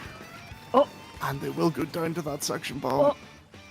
Yep, That they saw and tried to avoid by getting on tower, but just weren't quite quick enough on the jump. Yes, finally they're able to take out that Nautilus and also the Tower Rider there. That is 3 down on the side of FaZe Clan, but they've evened that out. It's now Dragon versus Mikey there. They're the only 2 players left alive, but the jumps are coming in, and oh, FaZe Clan ends up winning that 1v1. As here comes another reject. They had to get that kill, otherwise they were done for with the jump camp. Not that they Ooh, weren't a big still push for camped. comfort there, yeah. Okay, but yeah, FaZe Clan keeping this aggression, keeping it constantly, even when one player goes down, there's just so many to follow that it just keeps going. And Symphony are struggling. It's exactly what you need for a map mode like this. You need that aggression just to keep going. Yep. Yep. And also, yet again, As we see the Nautilus here just trying to scrap everyone. No one, okay, interesting, Max. Very interesting. Nautilus still pushing up, keeping that aggression consistent. And In their always spawn, but still managing to just kill it out. Yeah, that's them through that third checkpoint. That's single digits. And unless they can be stopped, which they are, Oh, they're very close. at 3, Symphony hasn't even been What on a the tower point. from mid. They don't have a single point on the board, which is insane. And once again, this Nautilus is running through. People forget how quick the kill time is on the Nautilus. You do still have to watch out for bombs, but Yes, you do. But oh, also the Nautilus. like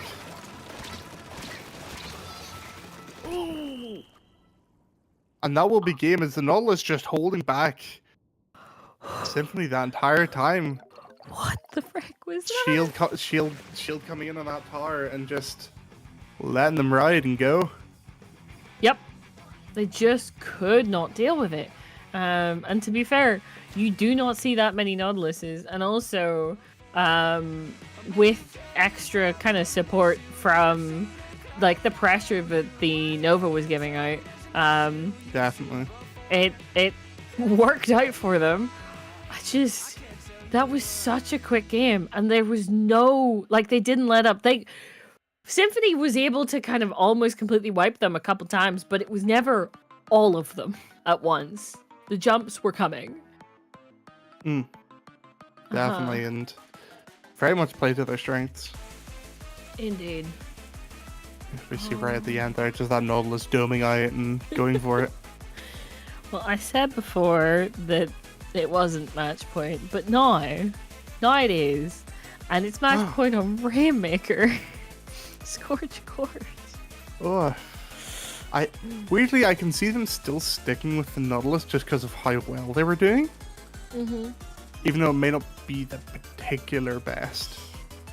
Yeah, I think that they can definitely get a lot done with it. We have Like, you know, been... when you're in that mode, you're like, no, this weapon feels good right now. Yeah, Let's I'm rock warmed this. up. Let's do it. And to be fair, there's a lot of corners that you can push an advancing Rainmaker into that they cannot get out of the splashdown, right? Like, there's a lot of bits where there is no backing up once you're that far. Like, whenever you get to kind of near where that first checkpoint is, or the checkpoint is, you can make them choose between jumping off the map and dying to your hands there with a splashdown. So And also, whenever you've got them pushed up further, like there's a lot of walls that you can trap the Rainmaker in. Oh, yeah. It's once again bucket try or bucket try strikes could be useful here. There's a lot of like thin checkpoints here, especially like on the corridor into spawn, and as you said on the checkpoint itself, we see them stick. We see a sploosh, which seems to be a lot of people's go-to. What is with the splooshes today? And that is not the sploosh that you see. That's not hammer sploosh. That's killed or Okay, something has happened. I don't know what's going on. We await. What? Okay, we're straight back into it again. Maybe. I think. No. Okay. I don't know. Did what's someone happening. just pick something wrong, or? I don't know. It looked like it was the right thing. Was it maybe not Rainmaker? Unclear. Well, regardless, gives us more time to talk about this. What the frick? That sploosh? Huh? Yeah. I just sploosh interesting. Oh, we get to look at them. We get to have a little bit more of a look. Such a captivating recap. Can we pause? Yes, we can! Yeah. Okay, then we get to have a bit more of a look. All right, so we have quite a bit of a change, actually, coming out from FaZe Clan, right? Because they did not have the splish, and they didn't have that splash before either, right? Both of those, big changes. But yeah, that sploosh, I don't understand the thought process. I don't get it. I could maybe for the point sensors, but I don't feel like that's particularly. No, but that's not a point wanted? sensor. That's like Not a point beacon. sensor. Squid beacon is what I meant to say. Oh, okay. I was like, those don't do the same job. Nope, yeah, maybe, not but at it's all. not even that far to mid. And also, you have a backline, right? Like it. I Like just maybe don't when they're understand. trying to push up on that final corridor, they pop Killer Whale, run with the laser. And maybe the whale is to help them pop the Rainmaker, but then also just put That could- bombs. Just do bombs. I will say, the stream is not frozen. We're just talking about weapons. We're waiting for everyone to get Weapons, back into the yes. lobby. This is a conversation about weapons. Nothing's wrong with the stream. Because we got 5 seconds of what they were playing before they're resetting everything up. They had to change hosts. Right, okay. That is why they stopped the game. Okay, interesting. And that does mean, obviously, this. I don't think that would count as a replay. They had agreed at pre-game, but unfortunately, Okay. Splatoon, you have to kind of go through it. Yep.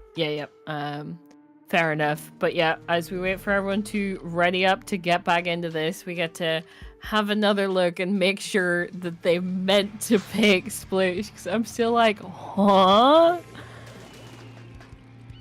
Because that is a pick. A hell of a pick. Yep, that was intentional. Okay, we were trying to rationalize it, but Mikey, you have to prove it to us. Why? Is it just for the beacons? Maybe. I don't know. Also, Mikey's the one that plays the Nova, so not afraid of using a weapon less Unconventional. used for its special. Okay. Still very much fighting over neutral. down inside of Symphony. Yeah. I will say, just for the viewers, it does seem like we switched colors around.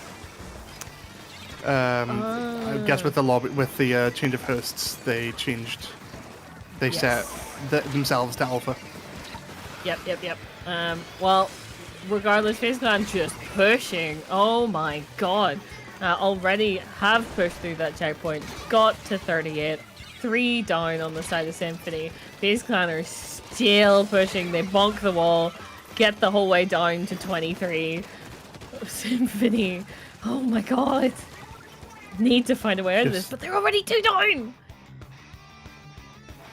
And they can get the pop here. The wheel's coming in I guess for the movement, just to shake them about. Yeah, Do one they thing see I will Phoenix? say. Phoenix does get dropped upon. Ooh, he's alive. Manages Stays to alive. live. Because the Rainmaker Why have pushes they- the whole way to 7. They need to reset that Rainmaker, and they need to reset it now before... Because Mikey's on his way. Phoenix is down there too. They need to get it out of there so they have some space. Okay. They have bunched up, which Mikey will just the sprint Rainmaker away. out, Very get smart the- decision there. Get the Rainmaker out of there, guys. Don't leave it. Okay, finally they pop it. They are taking it forward. Are they able to get it out? There we go. There's the drop Yep. into spawn. 2. Yeah, that's unfortunate, but kind of expected. But that at least gives them some no- breathing room. And Nil here does have the crab. Will pop it. I think they wanted to be on the grates, but slipped down a little bit. Yeah, not quite what they were looking for with that. And already Symphony way pushed back again. Fish here, meaning the Rainmaker. Dragon trying to push Gets up, one. get something done, but I'm not sure that's gonna happen just yet. Gets a second. Oh. Dragon able to get a pick, I think, but Anil is over on that kind of far side there, which, unless they deal with him, might be quite a problem. Okay, they are able to back them out.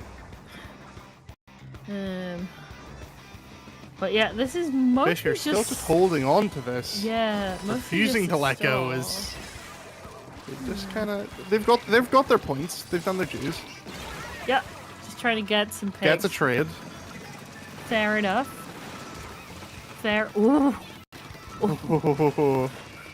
Oh, the beautiful counter of the crab. And R.I.P. Fish, you ain't living that. Everyone just decides, you know what? Let's get him. Is that Mikey behind them? I think Mike.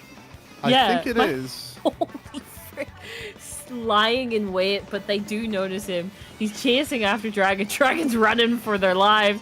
Still able to stay alive. And that's 3 down. Slasher, however, going on a bit of a rampage here.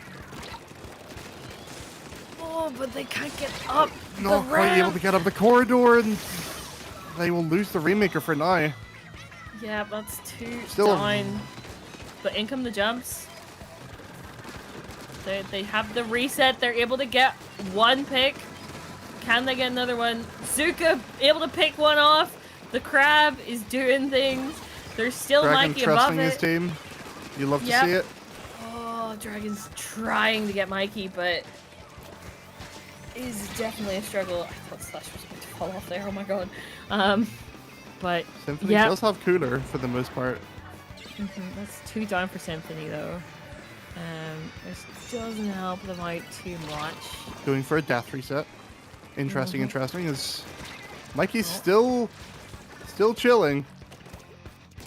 Looking to push it by, or even just pick it up, to be fair, and stay alive. Where, what? I think a lot of Symphony's base was still painted from when Mikey was in it a while ago. Yes. So Okay, getting there's one one. pick. The Rainmaker's coming in, but there's only Max to keep it alive. Do they see- Mikey. I was about to ask, do they see them? But they do, but it will not be enough. It will not. Oh As my that god. will be a 3-0 to FaZe Clan. Yep. Yet again. Very clearly showing why they are top seed. Alright. That was definitive. Very, very good showing. Yes, indeed. Very well done there. But does mean we are going to end that on a 3-0. Which, you know, as commentators, we always want to see more from more games. Always, but it doesn't always happen. I will say Symphony did get that incredible push. They were able to come back, but 7 is an insane push on Scourge. Yeah, especially with how chokeable that very last corridor is. Oh, getting up there is so difficult. You probably will Mikey only just get there being once. An absolute menace with that sploosh. We knocked it. We did. Well, We The absolutely proof did. is in the pudding.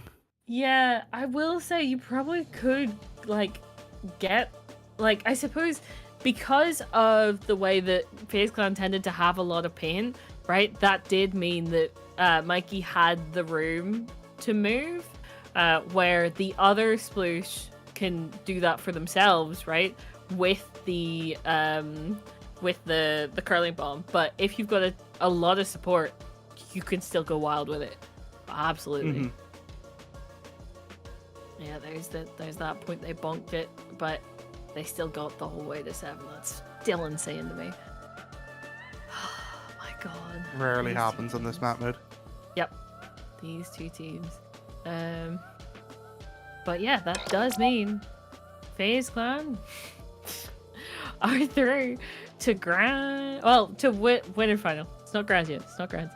Winners final.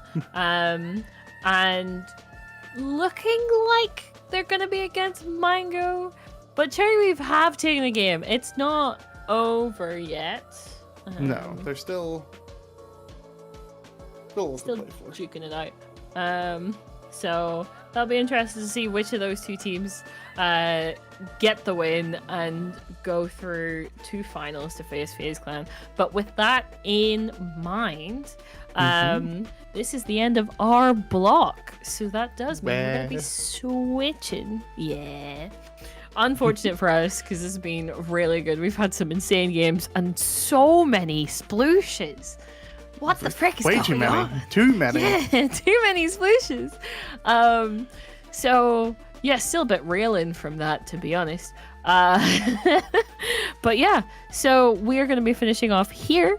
But Spin, very important question: where can the good people find you?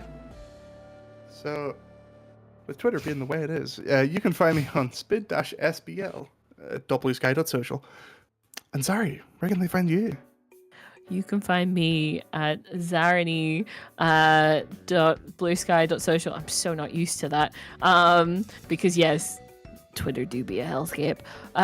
Or you can find me on Twitch at Zarani, where I play a lot of fun games, enjoy some Splatoon and FPSs and puzzle games. So if any of that is interesting, pop on by. But yeah, this has been so fun to commentate.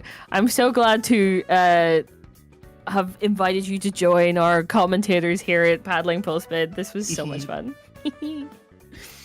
But yes, we're gonna sign off and pass you guys over.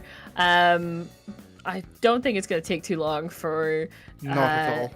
for it to get into this winners finals. So don't be going anywhere. Oh my god. Right. Toodly pip.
And welcome back to Paddling Pool 296. I am Pat, here with the wonderful Hat. Hat, how are you doing tonight? I am doing great, Pat. I hope you are too, because we are about to have a very, very fun match. It is FaZe Clan against Your Computer Has Virus, which is actually Mango Hackmack in disguise here on Paddling Pool 296. Pat, how are you doing tonight?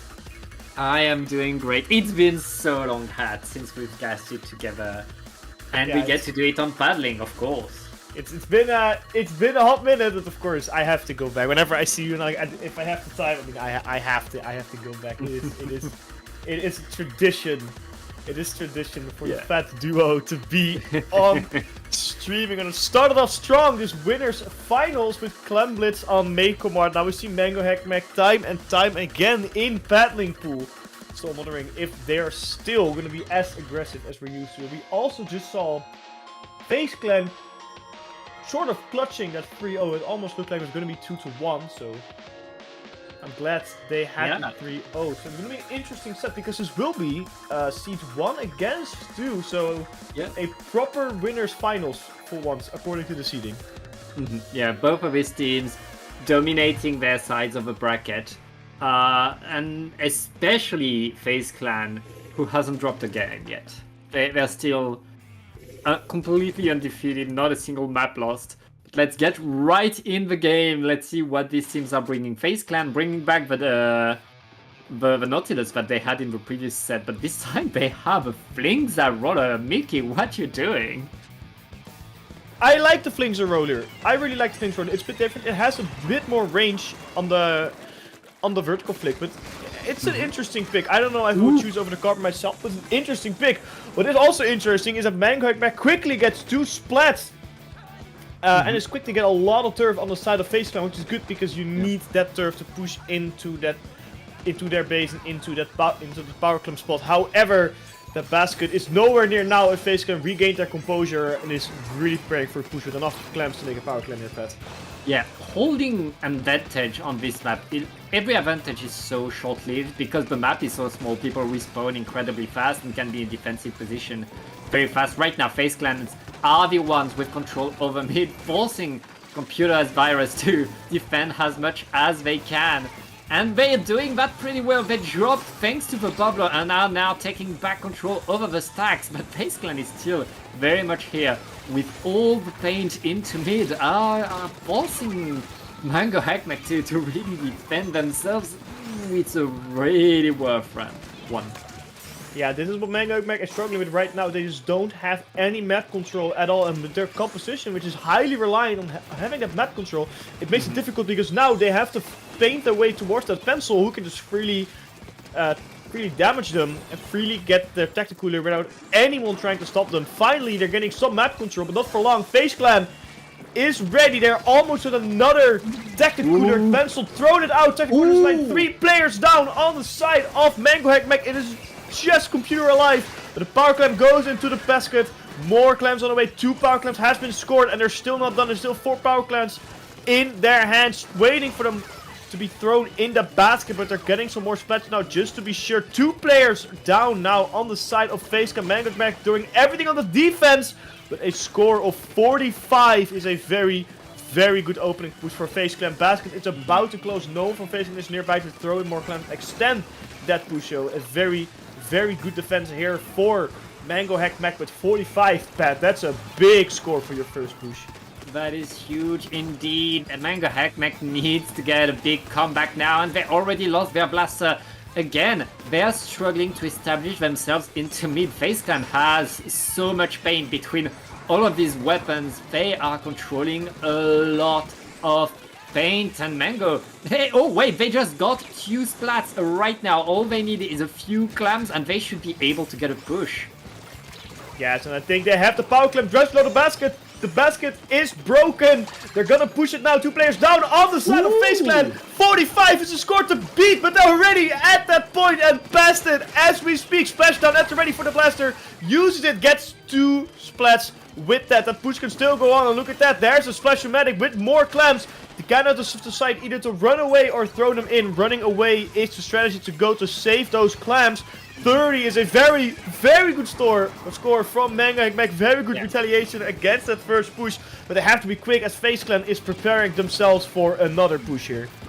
Yeah, we saw your computer has virus struggle right there to establish themselves, to put themselves on the map. But they still have the ability to get these big, explosive push that snowballs into more and more. And right now with 2 down onto FaZe Clan, Mango Hackmack is getting more and more momentum hat. It's not stopping. They get the opponent to jump out. Now they have control over mid.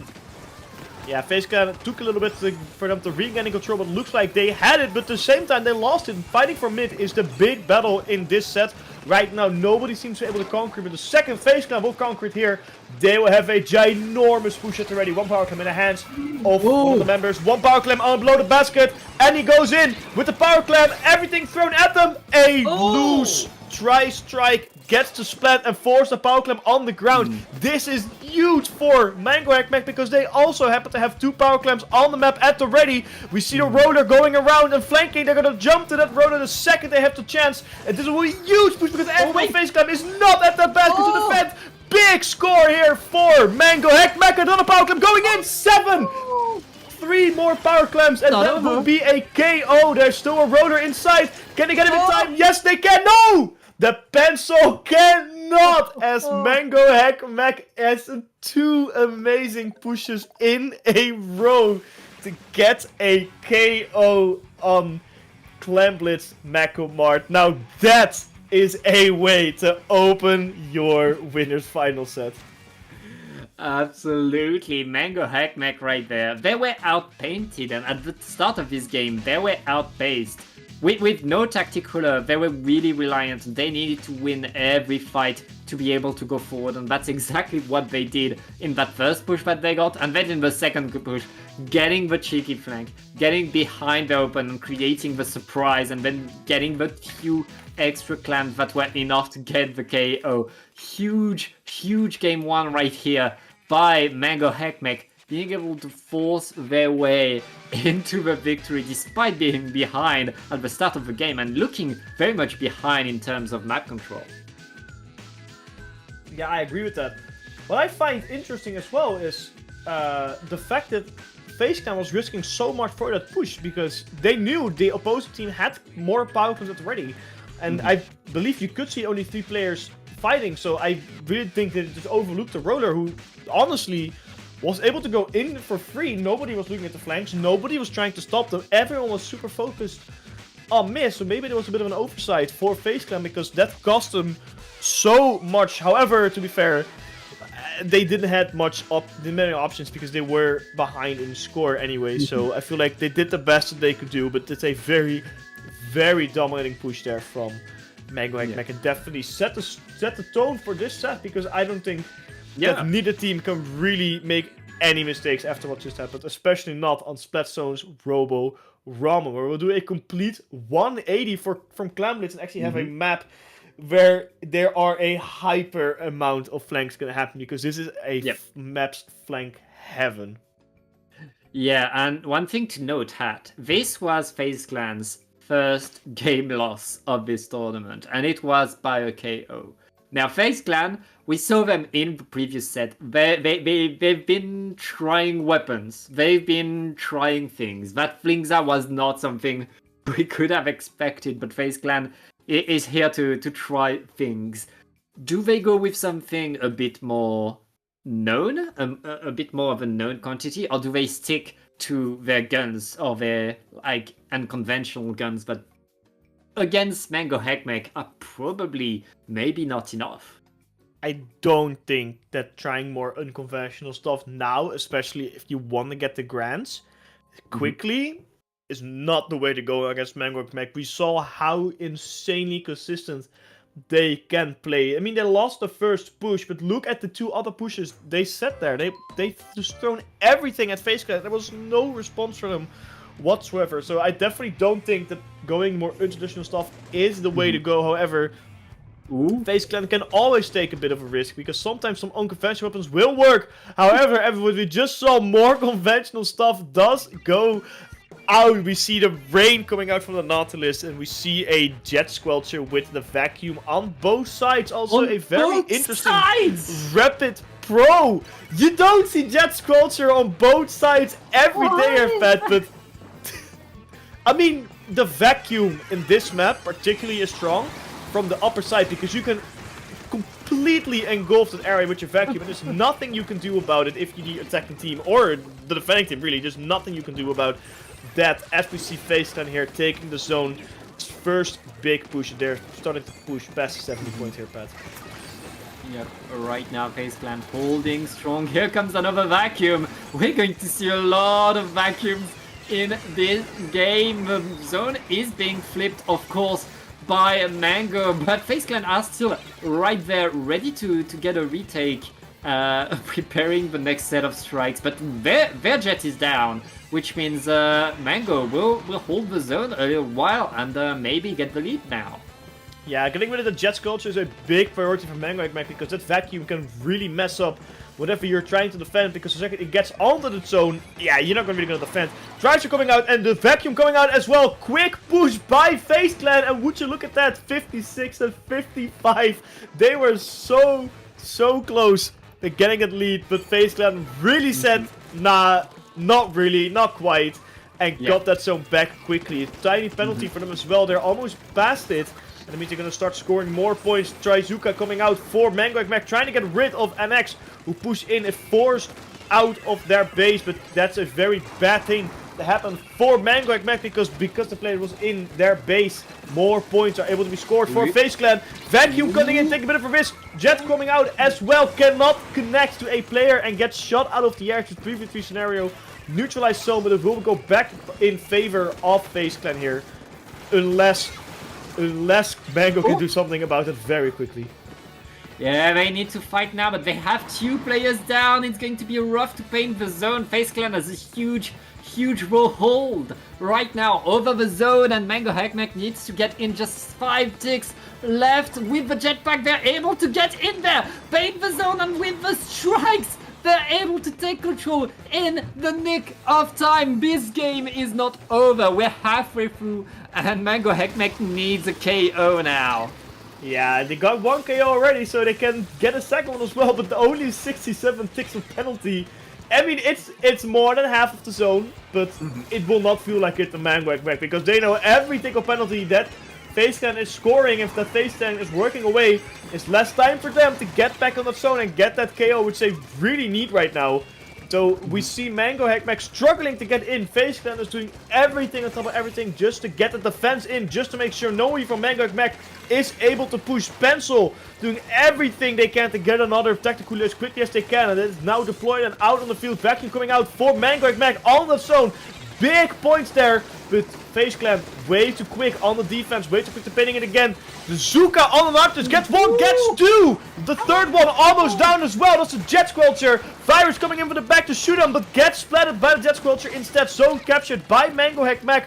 Finally, but it's already neutral, and there's nothing it feels like they can do about it. Finally getting some players back to recapture that zone, but they have to do something about it quick, otherwise no time will be left for Mango Hackmack to really conquer this one.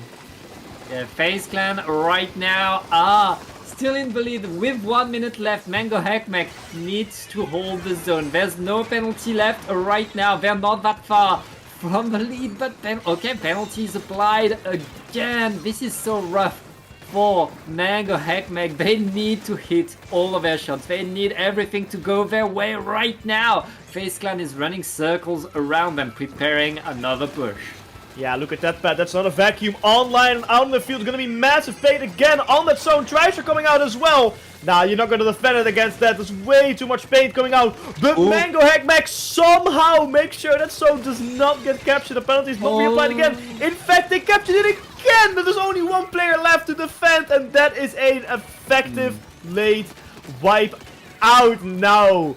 This is the big trouble moment for Mango Hackmack. 20 seconds left to get back on that zone. They have no time for mistake, but there are 3 players on the field compared or against 4 players. Everything coming out from Mango Hackmack, trying to get rid of that zone capture, trying to get rid of that paint onto the map, but I don't think it's gonna happen with 3 players down again. They're throwing everything in again. They had the zone captured. It's neutralized now. Overtime is procced, however, for Mango Hackmack. I don't know how they did that, Pat, but now they have to do everything on top of everything again. There's only 2 players alive to defend that zone against the 4 players from FaZe Clan who are pushing right now. It will be very, very tough for Mango Hackmack, but with that, the objective was too tough. And how Mango Hackmack had an extremely dominant game against FaZe Clan. FaZe Clan this time came out on top, 59-99. Not quite a knockout, but we can essentially count it as one of how strong this team just played. Superior vacuuming for FaZe Clan right there. And I mean, Mango Hackmack, they struggled to keep themselves alive this whole game. They were still in the game. They were able to apply penalty. They were able to paint the zone, but that's all they were able to do. And FaZe Clan able to get more control, to hold the zone for a long time, to deny the pushes, which Mango Hackmack were really struggling to have. If Mango wants to be able to do better in the rest of this set, they need to be able to find good pushes.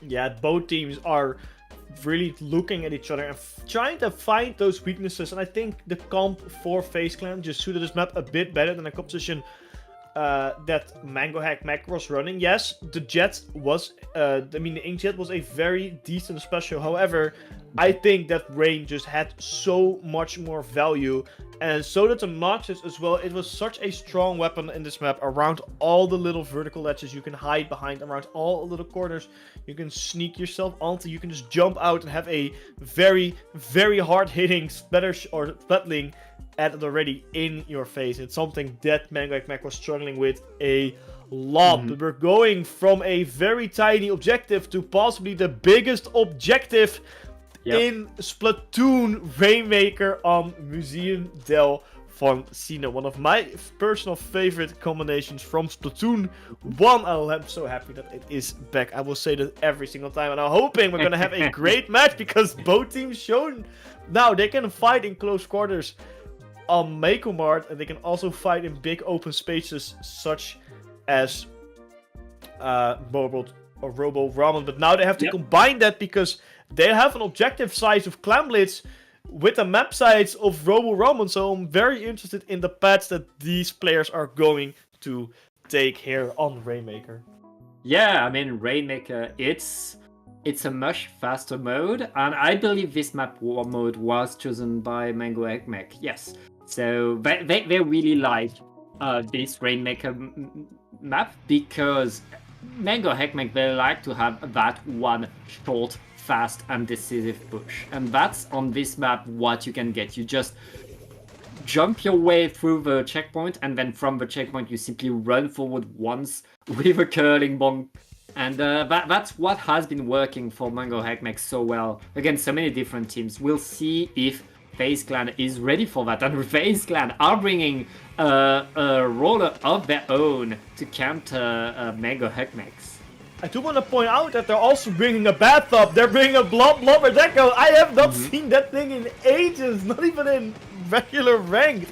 What is going on? It's a very unique Kraken pick, that's for sure. But you know what? I think it can work. The open spaces here allows a lot of way for your bubbles to travel around map. Some interesting what FaZe can do with that. But the Kraken is already online for FaZe Clan as the Rainmaker has been popped for Mango Mac. They just touch the Kraken and put it on the checkpoint. Fire somehow survives all the massacre with the Kraken. How?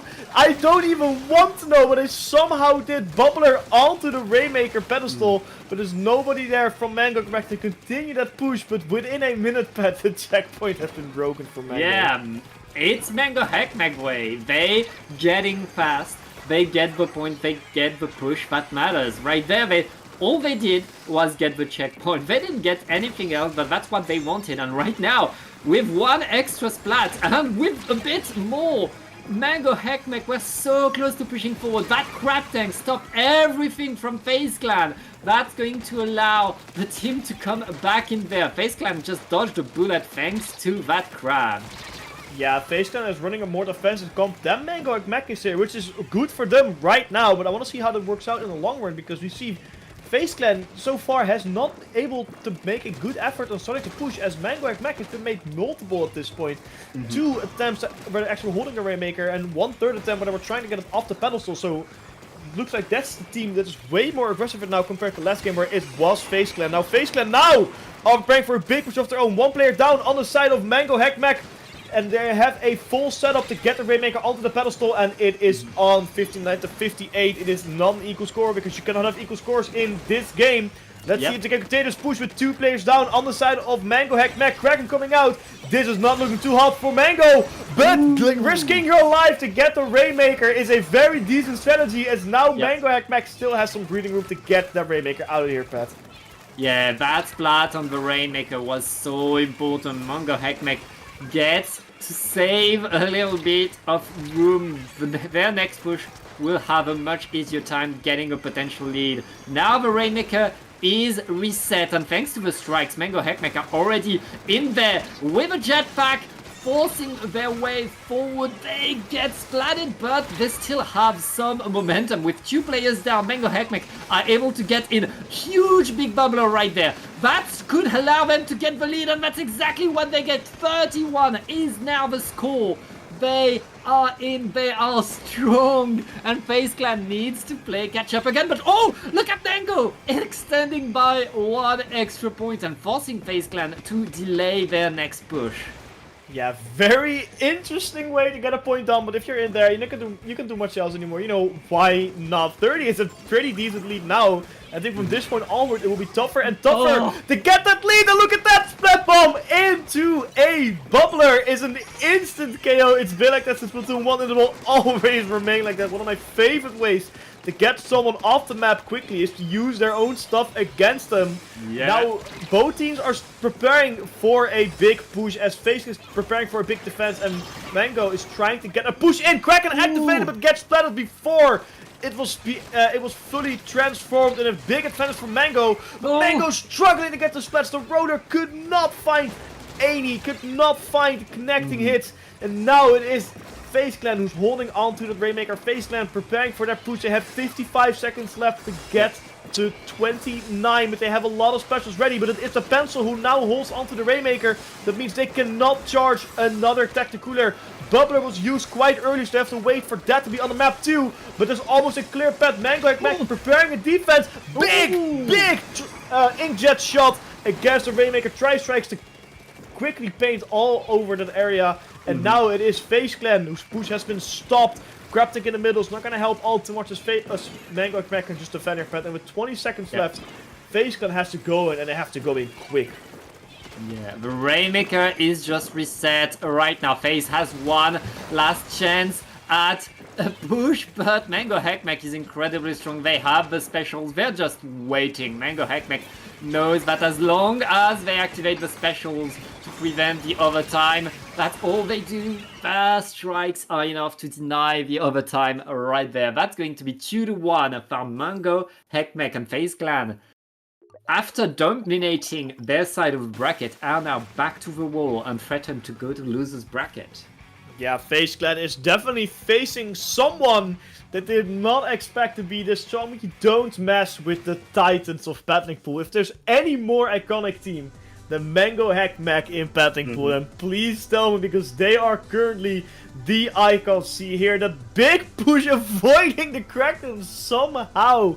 I believe they even got a splat against them at that moment as well. 2 players down in this replay on the side of Mango Hack Mac. And this is where FaZe Clan initially got their lead. But look at the Splash Medic risking everything to get that splat. That was huge, because only pushing their Rainmaker to 37 allowed Mango Hack Mac to be able to push it to 30 and get that lead here. Otherwise, this would have been a very, very different outcome. And here, the defense from Mango Hack Mac was so incredibly strong. Even if their team was more offensive than defensive, they somehow made it work. 2-1, like you said, Pat. FaZe Clan going lossless to potential losers bracket. This will be not the way they expected Diddley's battling pool to go, but here it is, the potential final game. Tower control on Hagglefish Market. Potential being the operating word. We've seen FaZe Clan be able to get huge control, be able to get these huge pushes. And going on tower control, this is the kind, I mean, tower control is always the kind of mode where if you have the control, it can snowball in your favor. Holding that tower gives you more specials, gives you more control. So this is the kind of mode that I feel is good for FaZe Clan, could allow them to get a comeback. That being said, Mango Hack Mac, they have a very, very good comp to counter a tower. If there's a roller under that tower, or a blaster, or a jetpack above it, you are toast. You need to pay attention. FaZe Clan, I mean, they have the tools to get forward, they have the tools to get control, but they know that if there is one player from Mango still on the map, the tower rider will be in danger hat. Yeah, this is something that Mango has been doing for a long time with their rollers, just making sure on tower control that nobody was able to get on the tower. The roller will probably not even be that aggressive for the most of the game, just playing the sharking and defensive game under the tower, because that is their primary objective. I see the teams getting ready, I see the game being loaded. Let's see if this match point will go to Mango Hack Mac, or if we have a Game 5 winners finals. Get your hypes up in chat, because this can be a big one. We see a very interesting dually choice coming out for FaZe Clan. Interesting burst bomb strike combination, but I see why you would pick it. It's still a very oddball weapon, and we discussed earlier that that might not be the best strategy against Mango Hack Mac, who is sticking with their composition, knowing that it can and will suffice. Yeah, right now Mango Hack Mac not changing what's working, but FaZe Clan with Bazooka are able to find 2 picks that are pushing the tower forward with an extra splat right there. This is big momentum for FaZe Clan, who are already pushing in, getting in there, and with 2 players next to that platform, this is going to be very, very rough to defend for Mango Hack Mac. Yeah, Mango Hack Mac also lost a roller in the initial push, and that is huge for FaZe Clan, because that allowed them to push through checkpoints 1. The roller just respawned. There's no chance of getting nearby right now. There's none of the map control for that roller to go and shark inside the map. But everyone from FaZe Clan is somehow sharking and just trying to push the tower little by little. It looks like Mango Hack Mac finally was able to take them off with a lot of specials and a lot of subs being used. The 2 players down already will not bode too good for them, as we see FaZe Clan preparing to get more map control back and preparing to start on the tower and start pushing for a second time here.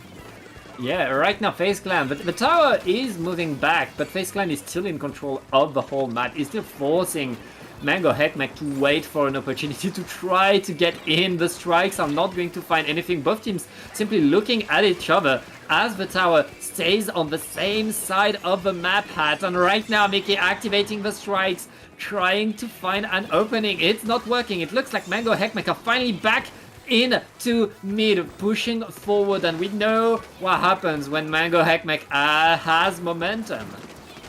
Yeah, the second Mango starts rolling, it will be a heck of a mech push, because they're not gonna stop for anything. We see a big bubble that's ready for that roller, breaking their way towards the tower to put it on. 3 players are online for FaZe Clan, but it is 4 for Mango Hack Mac. Player advantage on, and who is down? It is none other than the pencil, and that is not the weapon you want to particularly get splatted whenever you are trying to stop a push against Mango Hack Mac. 2 players on the tower to make it go quicker. Big Bubbler coming out for Mango Hack Mac, stopping a tri-strike shot. Only 2 were allowed to get on the tower. 51 is now the current score for Mango, but they got to the checkpoint, and that's the big part because that is what takes the longest on tower control. All those cheeky little checkpoints are trying to get on and start pushing again, but they're struggling a little bit. But again, Pencil is now down for FaZe Clan, meaning that Mango Hack Mac has a almost free push, and they're getting closer to the lead, but Trizuka says no! They're still on the tower, they're still pushing closer and closer, but now at 40, FaZe Clan finally loses control of the game again, and the tower is now neutralized here.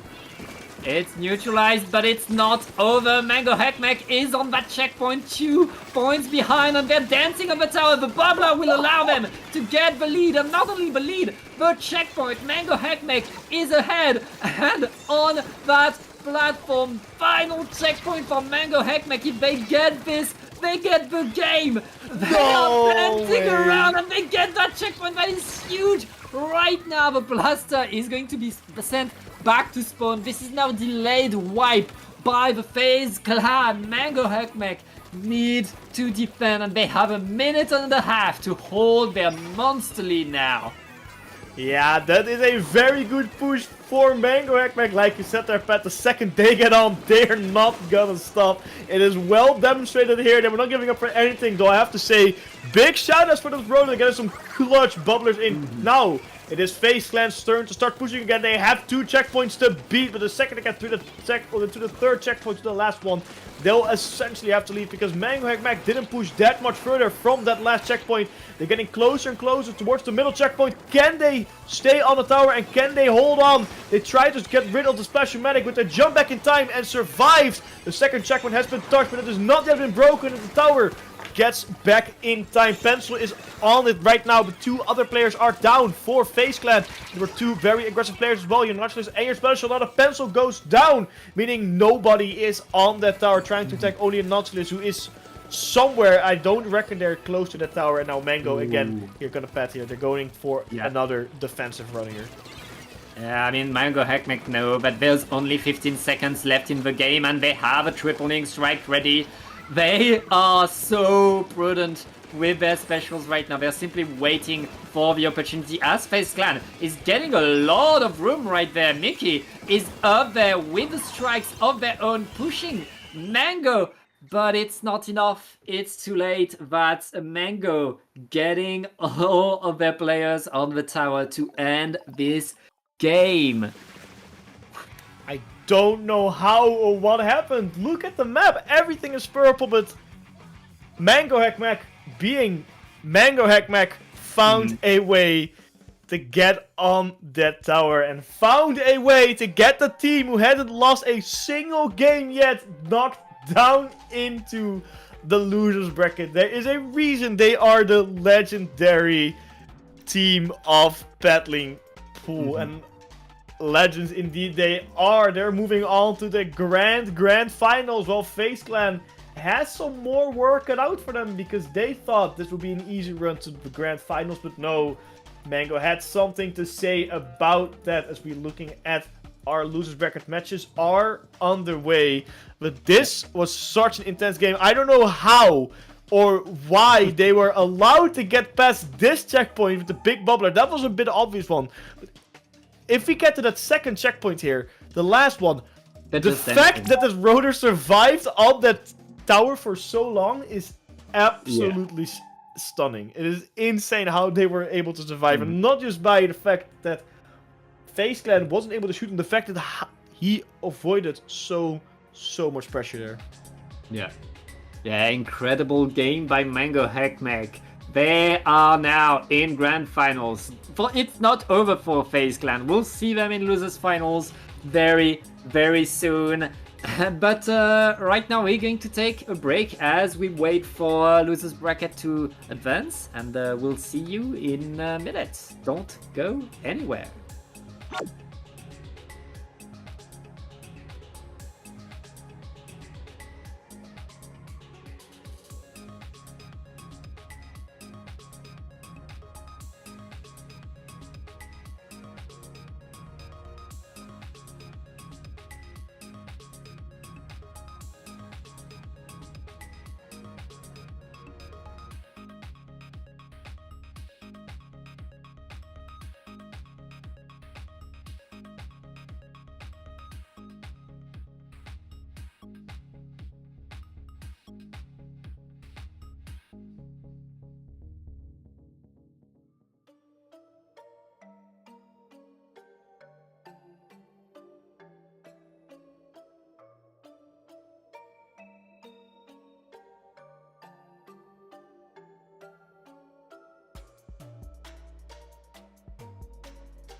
never felt like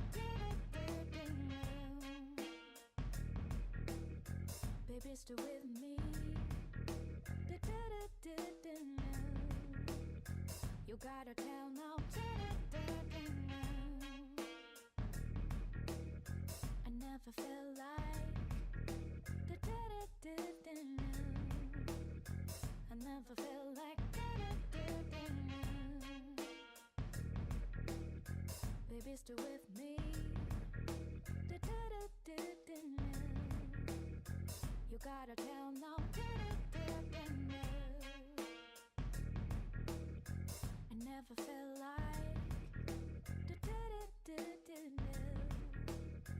I never felt like baby, stay with me. You gotta tell now.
Welcome back to Betting Pool 296. My name is Het and I'm still with Pat, and we are jumping into a surprise set. We didn't think we were going to cast one originally, but we have the time. It will be Symphony against I'll think of a name later. Symphony is Slasher, Dragon, Max, and Ram, and I'll think of a name later. Pick up Ivy, Kakuika, Bubbles, and Draco. Let's see how this is gonna go. I believe they are currently already playing on Clownblaze Museum Devil Cedar, so we have to wait a little bit until that is done, but we're gonna cast the matches Tower Control, the Hammerhead Bridge, and Raymaker on Humpback Pump Check. Now, Pat, when we were off, you said something peculiar about Symphony. You are a big fan of them. Why is that? Yes. Two reasons. The first one is their Tetras is a homie, and I love them. So that's one. Like, you're always rooting for the homies. That's fair. That's And fair.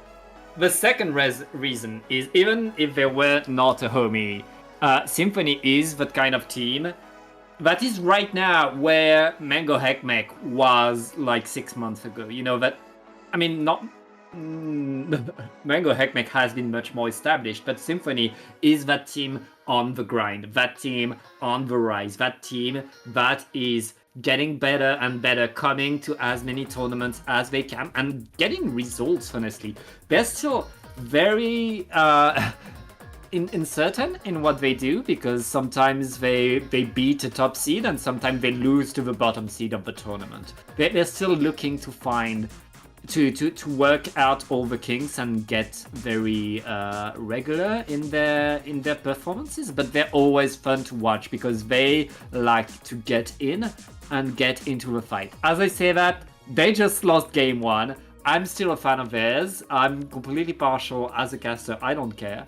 But I can. I'm allowed to. And but good luck to Ivy's 25 character limit. I guess Who, they changed the name a little. No, okay, we got a name now. It's 25 character limit. That's what it will be. But yeah, Symphony. I like a team that's on the grind. I like it when teams are really getting on. You don't see it too often because a lot of times team players are just running pickup after pickup after pickup. But I think getting back to teams, man, we need to go back to the era of like Kraken Paradise against Team Olive, like those giants. That's the Splatoon I want back. So people, please don't pick up. Just go make teams. Make that commitment and let's see what's going on here, Symphony. Against, I'll think of a name later. I love that decaf already on the map as well as the Tetraduist. Like you said, it's a homie and it's a weapon we don't see all too often. So let's see how it's gonna shine here on Hammerhead Tower Control. Yeah, both teams opening pretty strong fighting around here. On Hammerhead Bridge, it is so dangerous to lose control. You do not want to get wiped. You want to stay in the fight, and that's what both teams are doing right now, maintaining their presence onto me. That big bubbler is allowing, think of a name, to get some control. Stay there, and very nice moves by the Decavitator right here, forcing Symphony to wait before they get the checkpoint. Tat? Yeah, that's a very good thing for... I'll think of a name later because I don't think they wanted to get that checkpoint in, and now Symphony have to basically redo the entire checkpoint because that's how they work in Splatoon. However, Symphony is getting back on the tower, is getting back on the push, and I'll think of a name later, is struggling to get in the decaf, trying to do everything they can to get inside. It's just not happening. 2 players down on the side of Symphony though, but also 2 players down on the side of I'll think of a name later. Players are just respawning now, so it's a very, very equal battleground here, but Symphony just not quite able to get the push that they want. Ooh, well, Symphony just got 2 players down on to think of a name right now, but what an answer by think of a name. Will Symphony be able to get the checkpoint though? Yes! They get past that first checkpoint. The next push will be much, much faster, but now the name are answering with the strikes. They're able to stop this push and get back into mid. We're back to a fight for mids. Yeah, I mean, we're almost 2 minutes into this game, and honestly, not a whole lot happens in terms of point-wise. Only 68. That's not so far in for Symphony, and that's something I'll think of a name later can easily beat. But what I'll think of a name later is struggling with right now is getting actual push in. They can fight for mid, sure, but there's no way so far they have proven themselves to be able to push against them. Considering the fact that they won the first round here, I really wonder what happened to Symphony in that first round of Rainmaker path. Yeah, and right now, their push is stopped again. Slasher, the last player for Symphony, holding the ground, getting the jumps in. Symphony, they're constantly jumping back in. That's the power of the Tetro. Stamper duel right there, not stopping. And Symphony is back on the tower. They want to keep that tower on the same side of the map. That's the strategy, and that's giving them so much special and so much momentum. Look at that, they're still getting back in there. Yeah, Winds are getting absolutely shredded by the Trizuka. 4 players down on the side of Symphony. That is a wipeout. I'll think of a name later. Completely took them to the Sharks. Thrown them off that bridge, if you will. I'll think of a name later. Now, finally, after more than 3 minutes, starting to push on their own. Everything is coming out on the field, trying to get past that first checkpoint, and it seems to be working because 2 players are down on the side of Symphony. And Pat, looking at the amount of ink that I'll think of a name later is putting on the map, is putting on big pressure against Symphony. Yeah, it's not stopping. Think of a name. Are getting so close to the lead. Symphony took so much time to build right now, but it looks like Symphony is able to defend, is able to stop the push, is able to destroy that bubbler with the tower right there. And end that push from think of a name. But suddenly, these 2 teams are just 4 points from each other, and there's 2 down onto Symphony. Think of a name. Are getting in, are getting forward again. Max needs to get the splat with the shot right now, but they're not able to. Oh wait, they're able to save it for now, but with a delayed wipe. Think of a name. He's going to get the lead now. Yeah, it took some time for Symphony to get their feet in, but I'll think of a name later. It took them almost 4 minutes, but the lead has finally been swapped. They're finally starting to really push in, and now Symphony is struggling. Symphony is panicking. Everyone's going in one by one. They're struggling to get back in, and I'll think of a name later. Now, absolute dominance on the field. 180 this game went from struggling within the first 4 minutes to a KO, knocking Symphony out of this tournament. Like you said, they're working out the kinks, they're trying, they're practicing, and I commend that. And they had a very, very good start, but the panic mode at the end really caught them off guard. But a very, very well played game by I'll think of a name later. Yeah, think of a name later, really showing the patience there, really showing that they knew Symphony. Their play of the Tetris and Stamper, their play are constantly going forward, super jumping back in, is very much a glass cannon play. And once think of a name, are the ones getting momentum, are the ones pushing forward. Symphony is struggling because for as much as they have the tools to push, they are lacking the tools to defend. And right now, that's a 2-0 for think of a name later. They will get qualified to losers semifinals where they will meet Astral Aces. I think Astral Aces is a very good team to meet here. Astral Aces, I think, also very, very hungry to get that win here.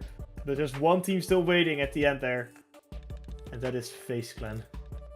Yep, it is not over in this tournament. We're now entering the top 4. We'll be right back after a short break. Don't go anywhere.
And welcome back to Paddling Pool 296. We are now in losers semi-finals. Still a best of 3 between these two teams. It's going to be Astral Aces versus, I'll think of a name later, which we just saw, beat Symphony.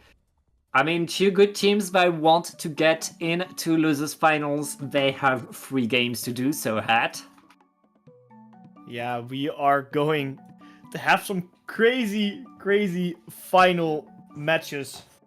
Astral Aces against, I'll think of a name later. I'll think of a name we just saw on stream, defeated Symphony. And I think so far they have been going quite strong towards this tournament. They got into losers bracket round 4, but after that, they've been going strong at losers bracket. Astral Aces, the same story, actually got in there quite early, got in there in losers round 1. They were out in the losers bracket early and decided, no, we're going to go on a losers run. We are going to sweep through that bracket. Yeah, I mean, and they've done a good job. They still have a lot of work ahead of themselves, though. Now they're going against a pretty rough team. I mean, I think of a name, have shown how good they can be, how much they can do, and they have a cute logo if you can see them on Sendoing. That's love it. Let me check. You have to check it. Yeah. Little, oh, that's a cute dog. Can we get the dog on stream, please? I think everyone needs to see that. Can we get the dog on stream in a minute? It's time for the game. It's time for the game. We need to see the dog, pet. It's important. It's Get to send like important. exclamation mark bracket in the chat and look at Sendoing. I'm gonna do it for them. Let's see the Instagram we're gonna find here.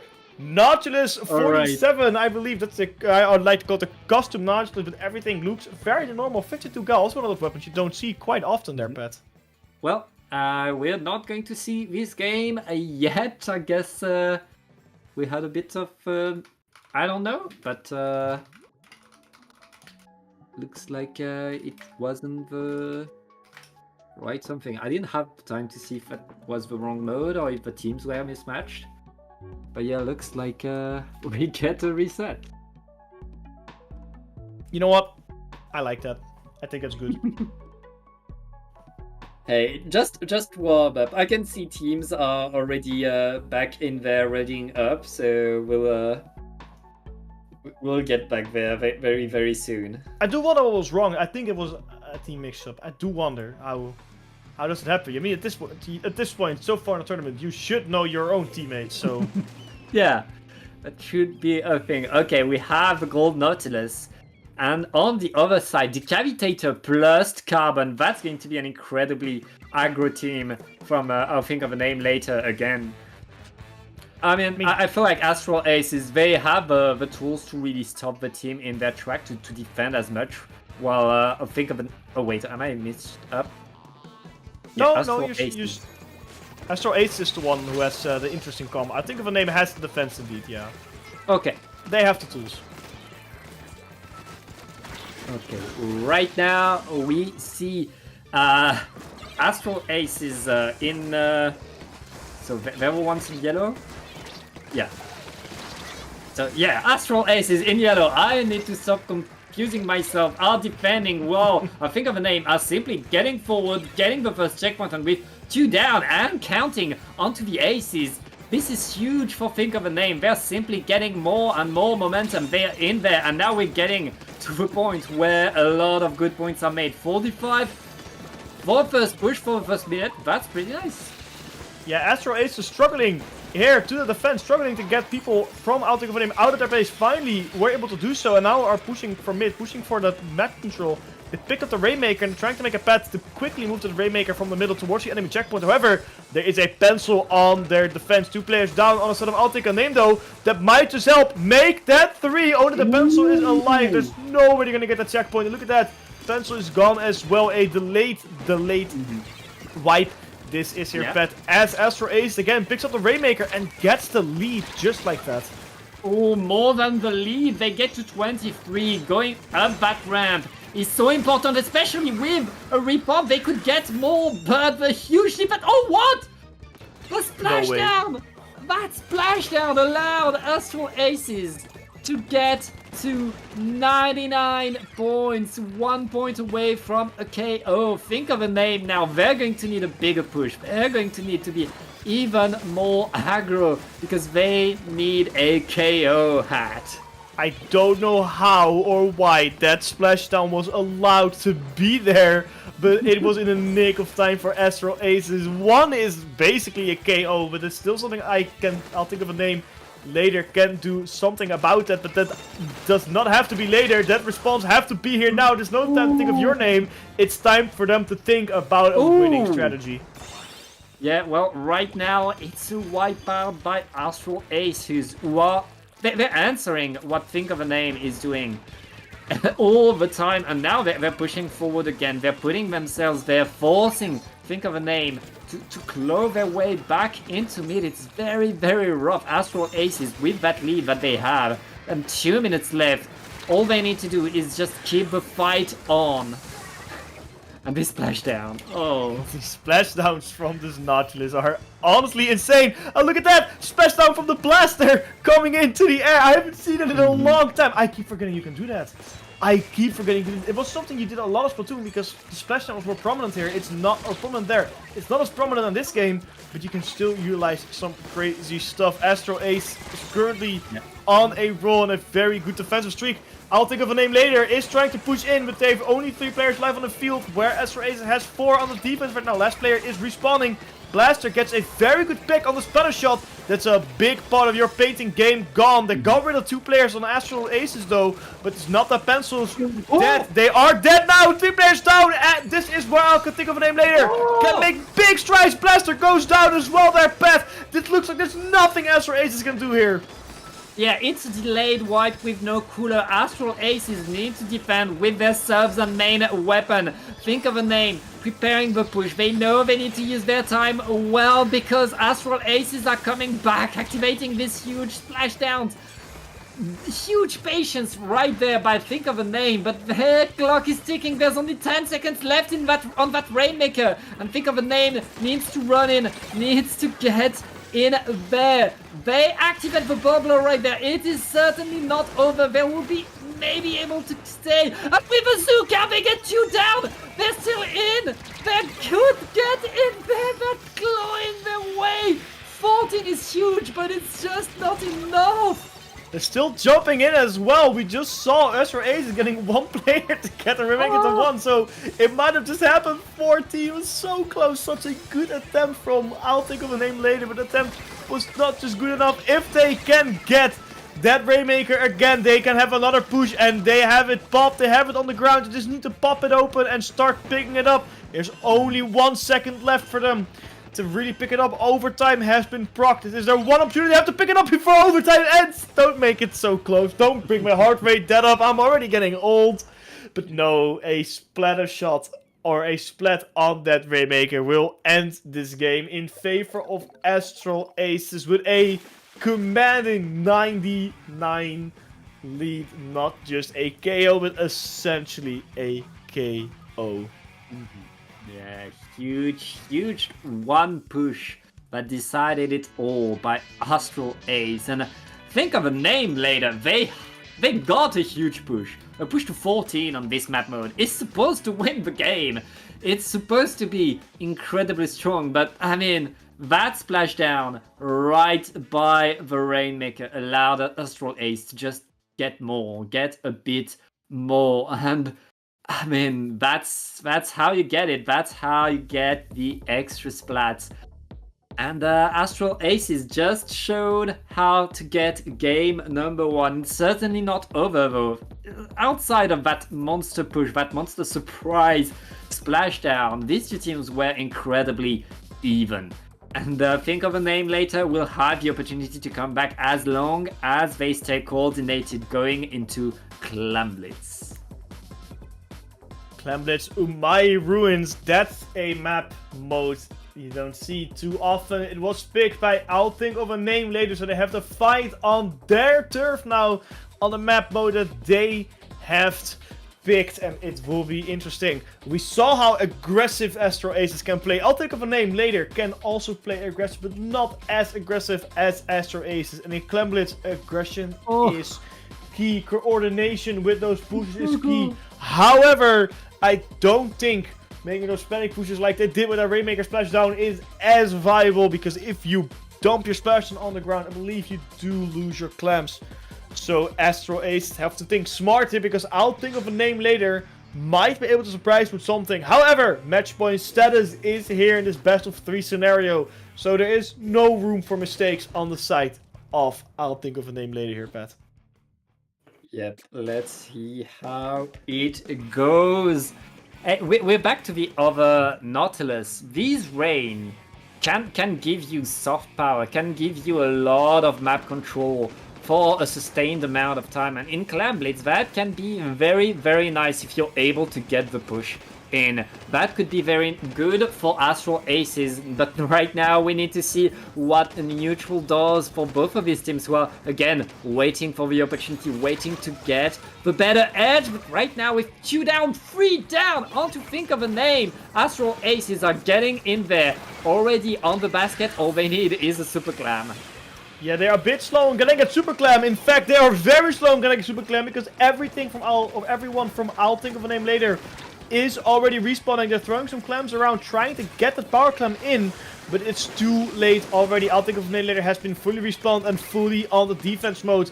Roller and Blaster from both teams do go down. So this is 3v3 scenario right now. 52 has a power clam at the ready, has Tacticooler online, going in, but a bomb, a suction bomb from the decaf, I believe, said no push for you, and then is a wasted power clam on the side of Astral Aces here. Yeah, both teams back to the drawing board, both teams fighting for it. Astral Aces, though, they have a Super Clam. If they win this fight, this time they'll get a push, but it doesn't look like they're winning the fight, Hat. They have to move back, give some ground to names, who are now taking control over the map and collecting a few clams, preparing the next push. Both teams still fighting for mid and trying to find an opportunity. Yeah, they're looking for an opening and looking for some opening splat, and that opening splat is here. 3 down on the side of Astral Aces. It is, I'll think of a name later, who decided, look, this is how you start pushing when you have 3 players down against you. And look at that 59 already. It's looking like a replay of Mango Hack Mac earlier in this tournament. 2 players down now on the side of I'll think of a name later. A very decent opening push of about 2 power clams. But now, Astral Aces is a team with a power clam advantage, is a team with a map advantage, because everyone from I'll think of a name later is slowly respawning, is a team with a Tacticooler advantage as well here, Pat. They're preparing for that push, but can they succeed?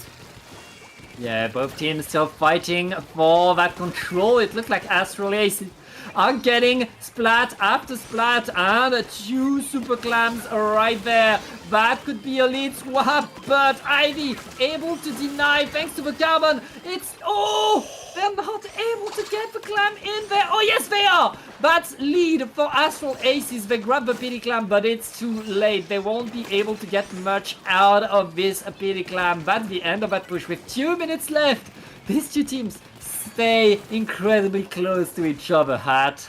I think that power clam that they originally missed, they threw it against the Tacticooler. I'm pretty sure the Tacticooler blocked that. I have not seen something like that before. I didn't know that was possible. You know what else is possible? I'll think of a name later, stopping and lead again. They're not done. They're not stopping. They had 17, 1 more power clam, and it's over. Wipe out on the side of Astral Aces. All they have to do is put clams in. A power clam goes in from the pity one. And that makes this a KO 1-1 in this losers semi-finals. I'll think of a name later said, no, we are not done yet. And that was, honestly, a very, very good game by Think of a Name. Astral Aces had the pushes, but Think of a Name had the points. They made so many points. They knew how to use their clams, and all of their clams went into the basket, getting a KO right there after being behind. It's pretty nice for Think of a Name. We're now going into game number 3, which is going to be classic of all classic, Hats. We're going to tower control on Inkblot Art Academy. Oh man, you know I love this one so much. Inkblot Art Academy, I think, is one of those maps where it's a great tiebreaker for in any game mode, for any tournament. That is one of those tiebreaker maps where like, yeah, that's it. That's what I want to see. These teams, like you said, are incredibly close. They're lead swapping all the time, and they're giving each other everything. We saw that the aggression required for Clamblitz was way stronger in the hands of I'll think of a name later compared to Astro Aces. So let's see if that little cheeky dog can get a victory here, or if Astro Aces will ace their way to the losers finals. I see a regular Splatter Shot coming in instead of that Nautilus, playing it safe, getting a Dryzuka in, and I see a Splash-O-Matic as well on the side of I'll think of a name later.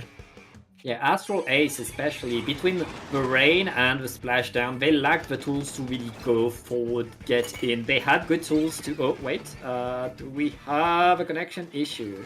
I'm pretty sure we do. I'm pretty sure Rin is trying their best to reconnect, but I think that will be a DC. Luckily, for all Astro Aces, if it is a DC, it will be quite early in the tournament. The match has ended. Something did go wrong. Bro fell asleep, said Microwave Fanfic in the chat. I believe it. I just noticed cheeky little dog is in the stream here, Pat. I'm happy that is here right now. I want everyone to see the little dog who is somehow on the wrong side of the page. Well, I'll forgive Jordan. I'll forgive Jordan. I'm happy he's there.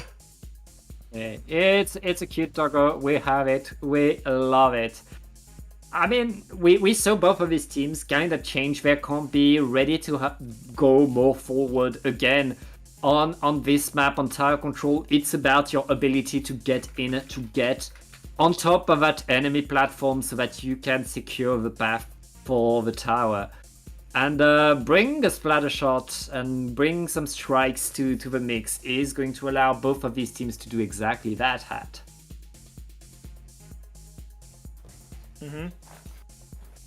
Yeah, I'm interested though. I'm very interested. Why did they swap out the Nautilus for the splatter shot? Apart from the Dryzuka, I'm interested because the Nautilus seem to be working fine, honestly. They got a lot of splats and got a lot of turf in, so I'm wondering why. Is it, to play safe? Is it to... It's an purely extra just for the bomb. Izuka? It's an extra bomb with the Zuka. It's and again, like the Zuka is a special that allows you to go forward, and that's what Astral Aces was missing in the previous game. So switching to the shot allows them to move faster because shot is more mobile than the Nautilus. Allows them to push harder because Zuka is better than Rain or Splashdown. So honestly, that's a good adjustment that Astral Aces is doing right there. I think if you put it like that, I cannot agree with you more. That is definitely a way to put it. And yeah, I think that was something Astro Aces was definitely missing in the last game. Just a pure raw aggression. The fact that they had something done, but they couldn't really follow up on whatever they have done. So that's a very, very good play. We are waiting on everyone to get back in the lobby. I believe there will be a swap of players. We don't know. We don't. I just got a message that said our mate is AFK. That does happen. Maybe an emergency came up. We'll have to wait a little bit.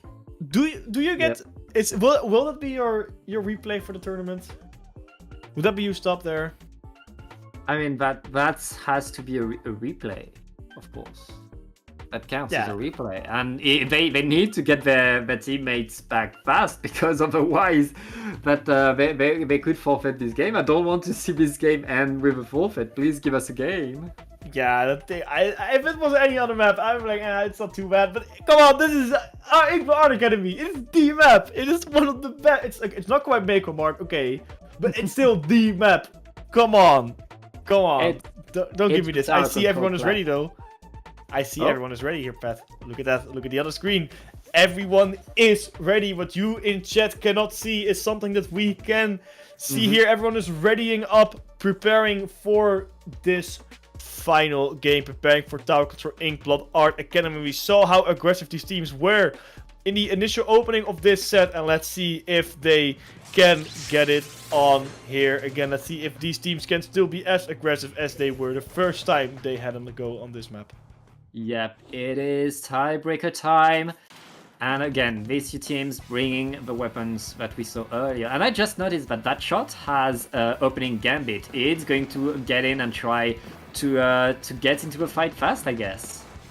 I like that. I like running with opening gambit because it can work out so well for you. You can, I believe, extend it for quite some time if you get the splats and assists. However, it can also backfire. If you get splatted once, yeah, that's GG, but that's game over. But it looks like the splat is doing everything they can to get in the splats, to get in the turf, and along with the 52 cal, that opening gambit will be extended for quite some time. It should still be active, and there goes the splatter shot.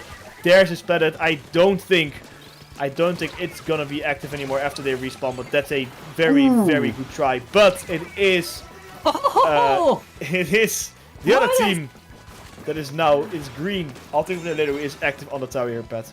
Yeah, they were behind. Think of a name where 3 players down, but that Carbon got a triple right there, flipping the script and allow think of a name to get past the first checkpoint and already to the second, but they don't have control of the top part of the map, which means that push is now over. Astral Aces are back in defensive position and waiting for think of a name to make a mistake as the tower goes back into mid. But two down? Oh, that's a very good splashdown. I don't think that's Decaf expected a splashdown to reach that far. This will allow our Astral Aces to make up some lost ground. However, I'll think of a name later. He's still on the tower, and that is something that Astral Aces have to do before they can start pushing a Trizuka inside the base of Astral Aces. Gets rid of that pencil, but does not get rid of the blaster. Unfortunately, the blaster lost that battle as Arc gets splatted by Rin on the tower, allowing him to get on the tower and start pushing it back. Ivy getting back, and one gets 2, but it's a trade. Unfortunate for that tower, because now it's a little bit back further than I'll thinking of a name would have liked their pet, but they're still on it and they're still going strong on the tower. These Carbon plays are so strong right now for think of the name, who are getting past the second checkpoint, and now they have huge control, they have huge presence, but they lose 2 players.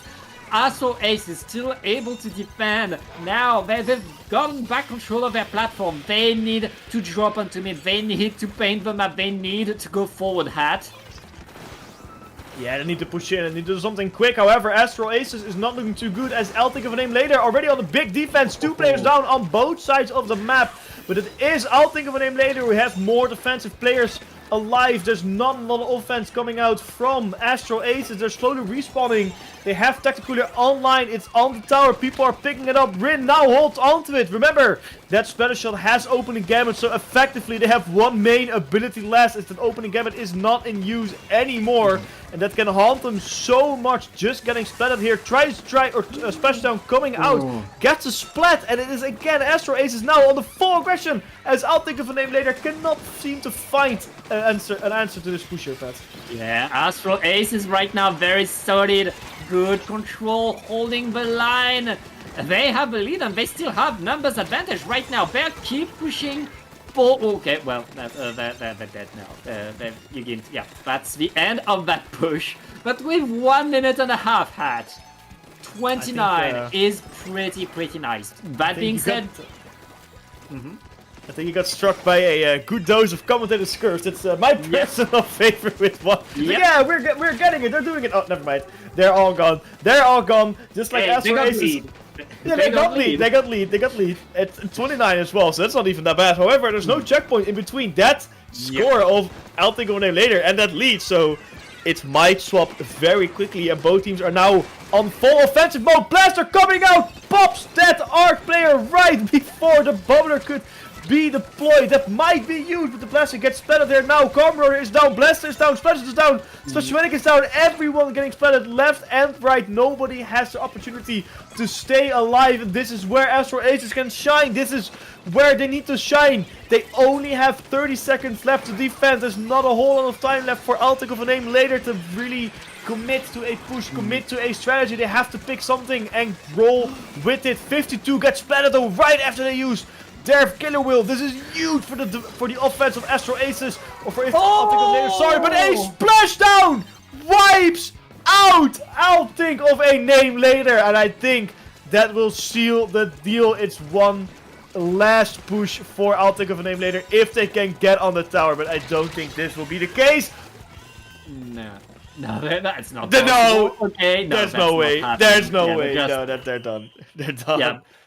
That was insane that they got on it, but it was not enough. Astral Aces clutches game number 3, pushing themselves to the losers finals. Yeah.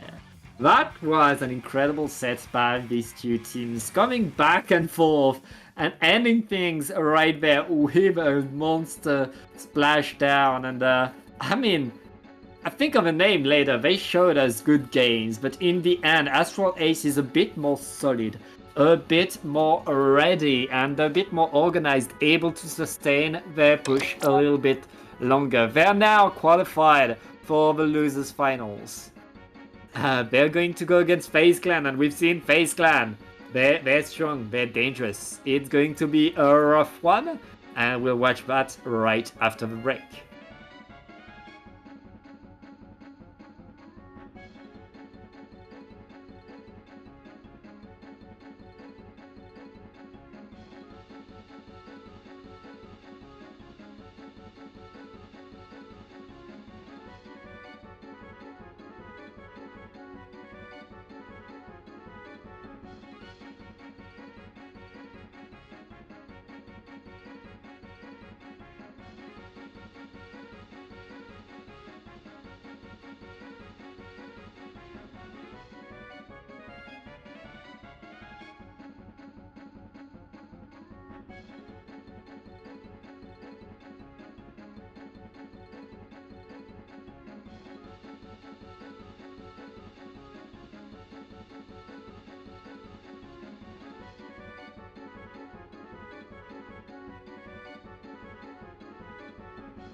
Alright, and welcome back to the losers finals of this battling pool. We've seen so many teams fight here and there, and now we are watching Astral Aces going against FaZe Clan.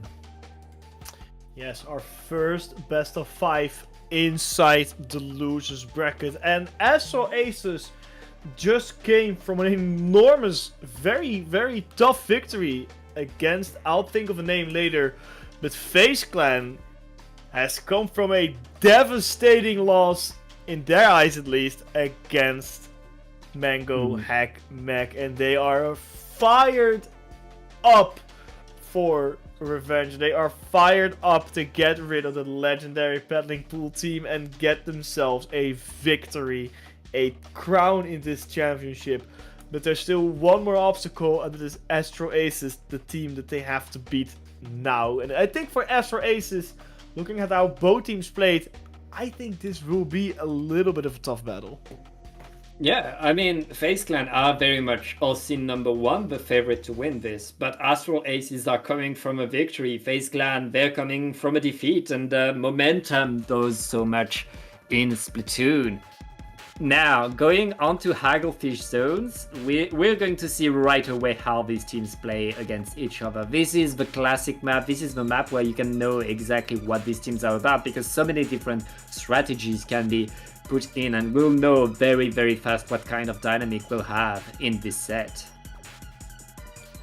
Yeah, the dynamic is important, especially for Astral Aces, because they were struggling quite a lot in their last fight. They had some very good pushes, but I think it was more of a struggle fest where FaZe Clan had a more consistent way of playing. They were more consistent in the push. It wasn't enough against Mangok obviously, but it felt more consistent than how Astro Aces were playing. So is that something that FaZe Clan can translate here against Astro Aces? They'll have an easy victory sweep. However, Astro Aces now also just fired up. They are hyped. They are ready. They are fired up for this losers finals. And what better way to start this off and test the waters and see how these teams are going to face each other and what they're going to do against each other in Splatzone's Hagglefish Market.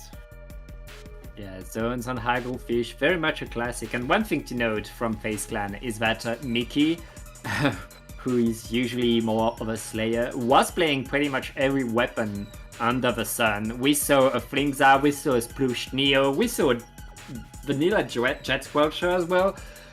Mickey was playing pretty much anything. Now that they are in losers bracket, I wouldn't be surprised to see FaZe Clan go back to more traditional comps, go back to something that they know they can win this tournament with. Because, hey, when you're put in losers, it's time to get serious and go full force. Yeah, this is not the point anymore where you want to test out stuff. This is the point where you want to put on the serious suit and go all in. Don't make mistakes and don't.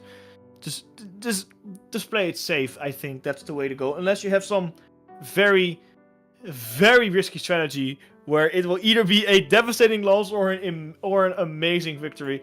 That's the only time where I would say go risk it all. I did it once and it worked out very, very well. I believe it was Ink Storm back in 2017. But that's a long time ago. That's how long it's ago since I really played tournaments. Wow. Time flies, man. No, I think it was 2019 actually. When I stopped playing. I don't remember. It's been long, let me put it like that. It's been a hot minute since I played tournaments with Splatoon. I mean, it's been a while for me as well. Not that long. I'm still trying to stay in touch with playing, but yeah. Hey, we're here to talk about the game, not to play it. Yeah, but you didn't play Splatoon 1, right? Because I believe you started in 2. If I'm correct. I started around the end of 2.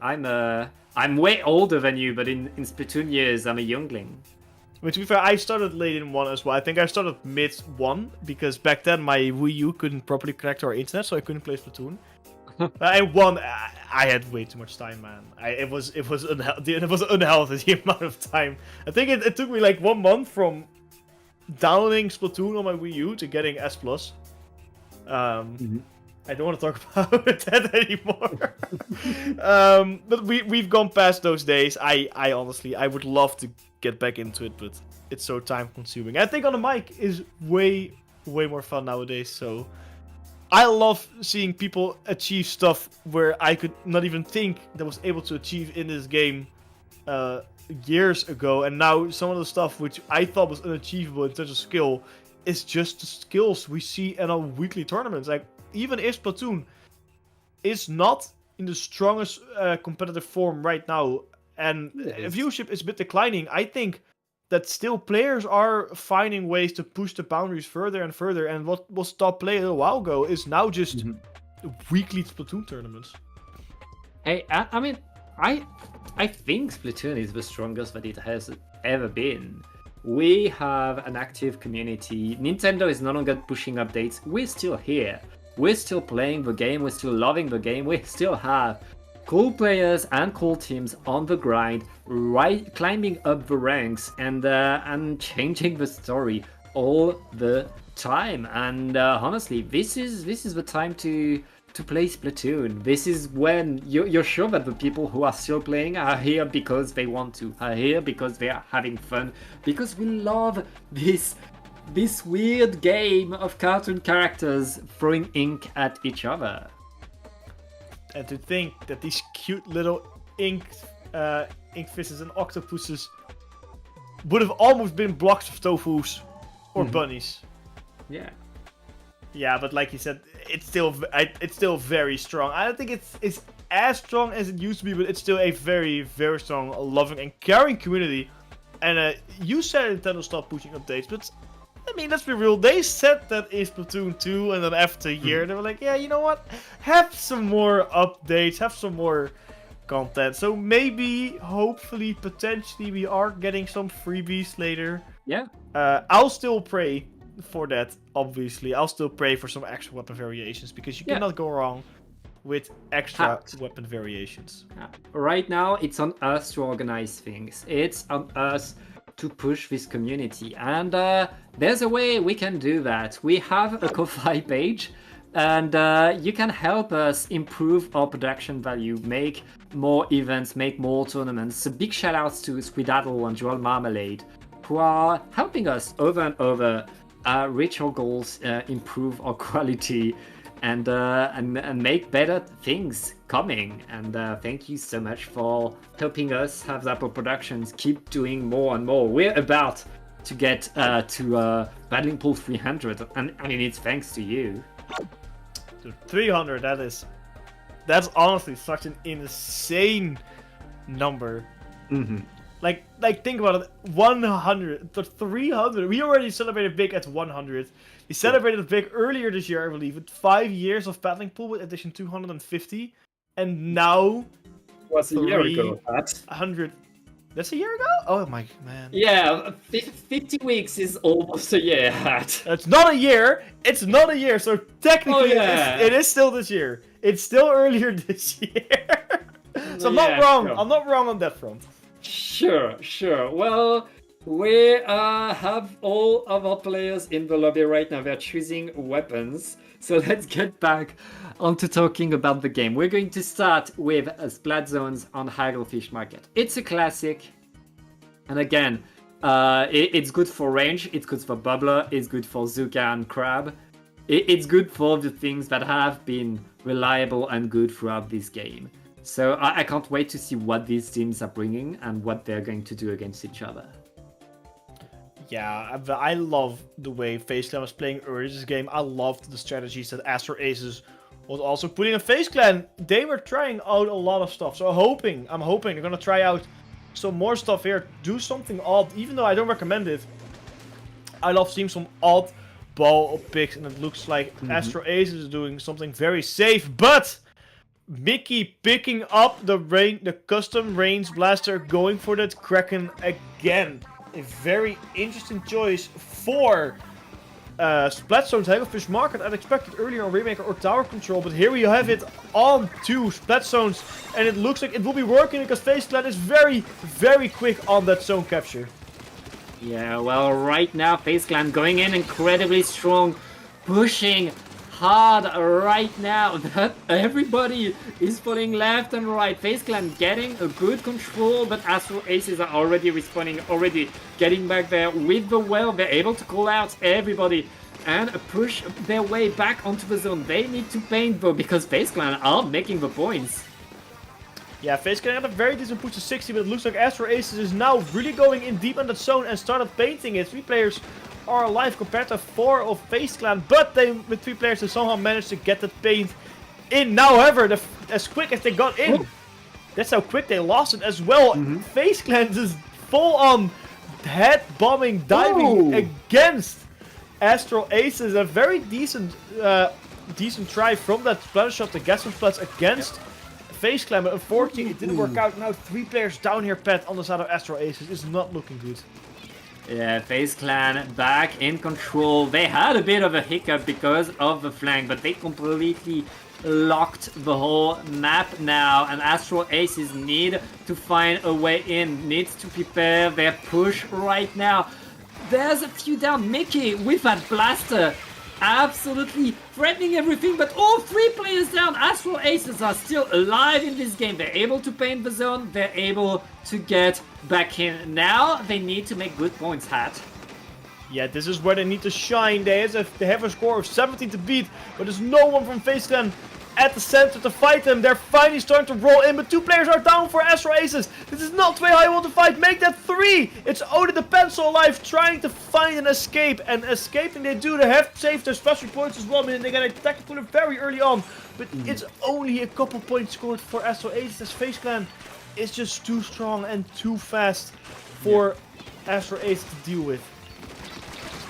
FaZe Clan simply getting back in control, putting so much paint on the ground. Despite having a blaster and a stamper, they're able to maintain paint advantage right there, but 3 players down. It's just the Zipcaster left, and that Zipcaster is punished right now. Astral Ace is able to get back in control again, but they need to turn that control into points now.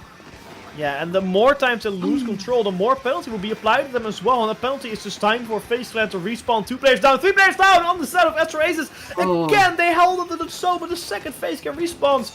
That is just carnage against Astral Aces. They cheekily captured the zone again to score a couple more points, but it was not enough. And I see someone in chat point out that there's a big difference in the pencil gameplay here. That's a very good play from that Stamper. Going in, trying to get more than 2 people. Couldn't finish the job, unfortunately. But still a very good effort from Astral Aces. Yeah, the fight is not stopping. FaZe Clan back in control of the zone. They don't have that much penalty, and with a minute and a half left in the game, FaZe Clan looks incredibly strong. As I say that, they lose 2 players. They don't seem to mind. 1 gal is on the zone. That gal needs to paint. That gal needs to take the zone right now. But Mickey is getting in there with the blaster pushing forward. Penalty was not applied, Hat. Penalty was not applied, unfortunately, indeed. And it's not going to be good for Astral Aces. They have to neutralize the zone, which is nobody amid the fight, nobody amid the paint. They're throwing everything they can, but it is not enough. FaZe Clan absolutely dominating here against Astral Aces, taking the first game, putting it into their pockets, and this might just be the dynamic that Astral Aces is looking at if they do not step up their game. I do want to mention something quickly here, Pat. Someone in chat said there was a big difference in the way that these pencil players play. I can agree on that. It looks like the pencil player from FaZe Clan is just way more consistent on hitting the shots than the pencil from Astral Aces. And there's also way more tacticoolers out on the field for Astral or for FaZe Clan than there are for Astral Aces. So that is something that they definitely have to work on a little bit, because this might just be what's holding them back against FaZe Clan. I mean, Astral Aces were able to win a few fights. They were able to take some control. But every time they did so, FaZe Clan was coming back strong, getting into another fight. And even without using their specials, they were able to push forward. FaZe Clan simply fighting more and more. And that, I mean, with both a blaster and a stamper, FaZe Clan was simply getting in these fights without taking too much risk, and Astral Aces then need to be able to punish these midliners. And I agree that FaZe Clan's backliner was in better positions most of the time, but they were not facing this midliner duo on the other side, which allowed them to be much more comfy. Astral Aces, they need to counter this blaster stamper duo.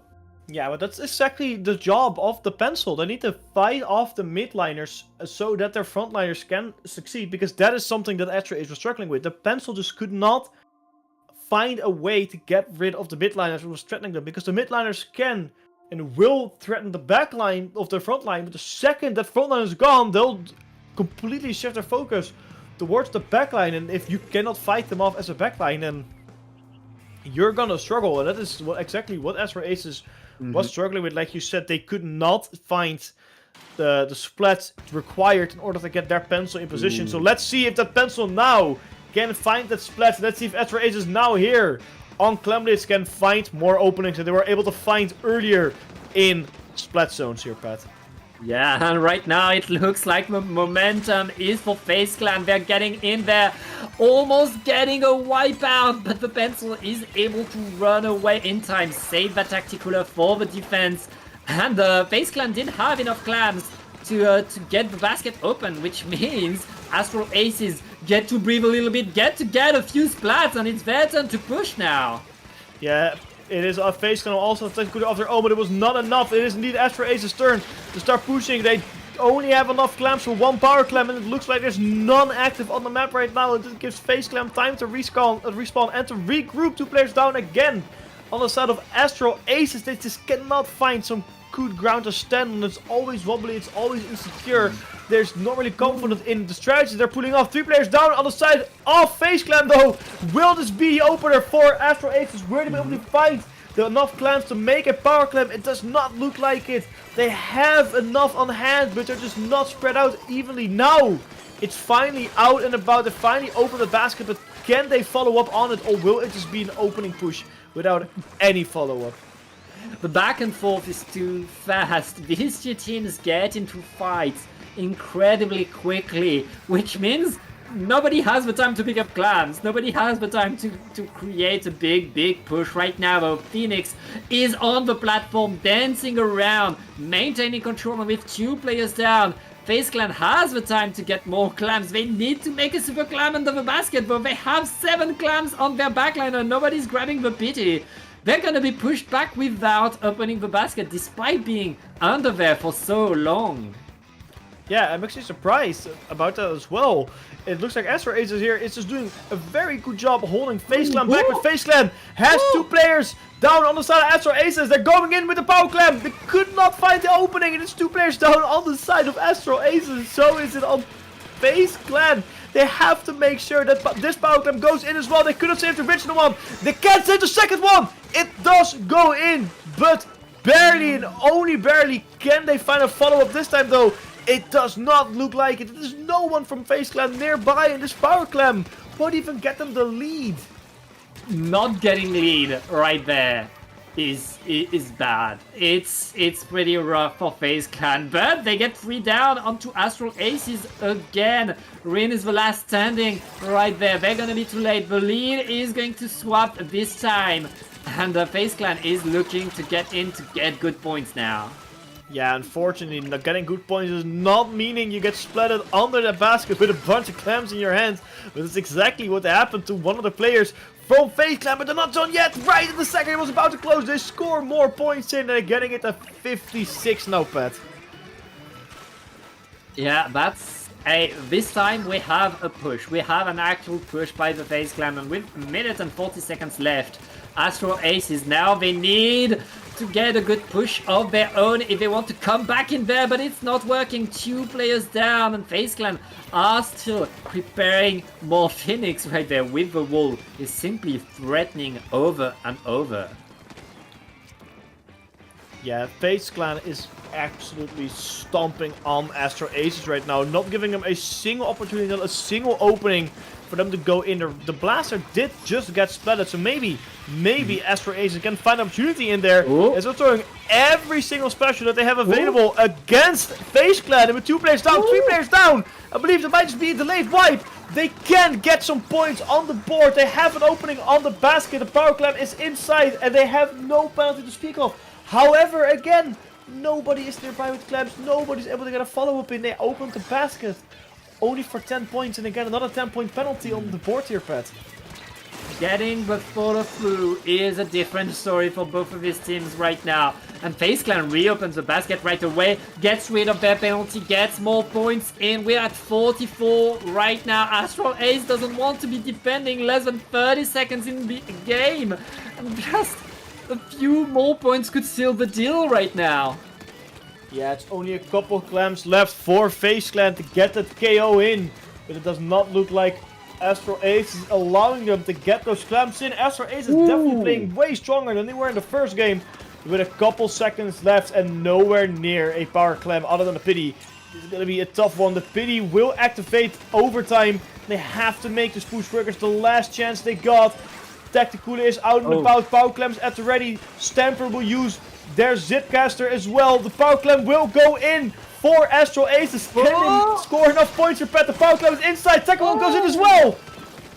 But they only have 1 player left. They need to get the jumps in. Rin needs to dance away. They don't have any clams. This looks like it. Oh, wait. 1 extra clam is all that's going to happen. Game 2 goes to FaZe Clan, who are now 1 game away from Gun Finals. Match point status is achieved. Can they get that match point here? Or will Astral Ace get that reverse sweep in? They were definitely stronger this one.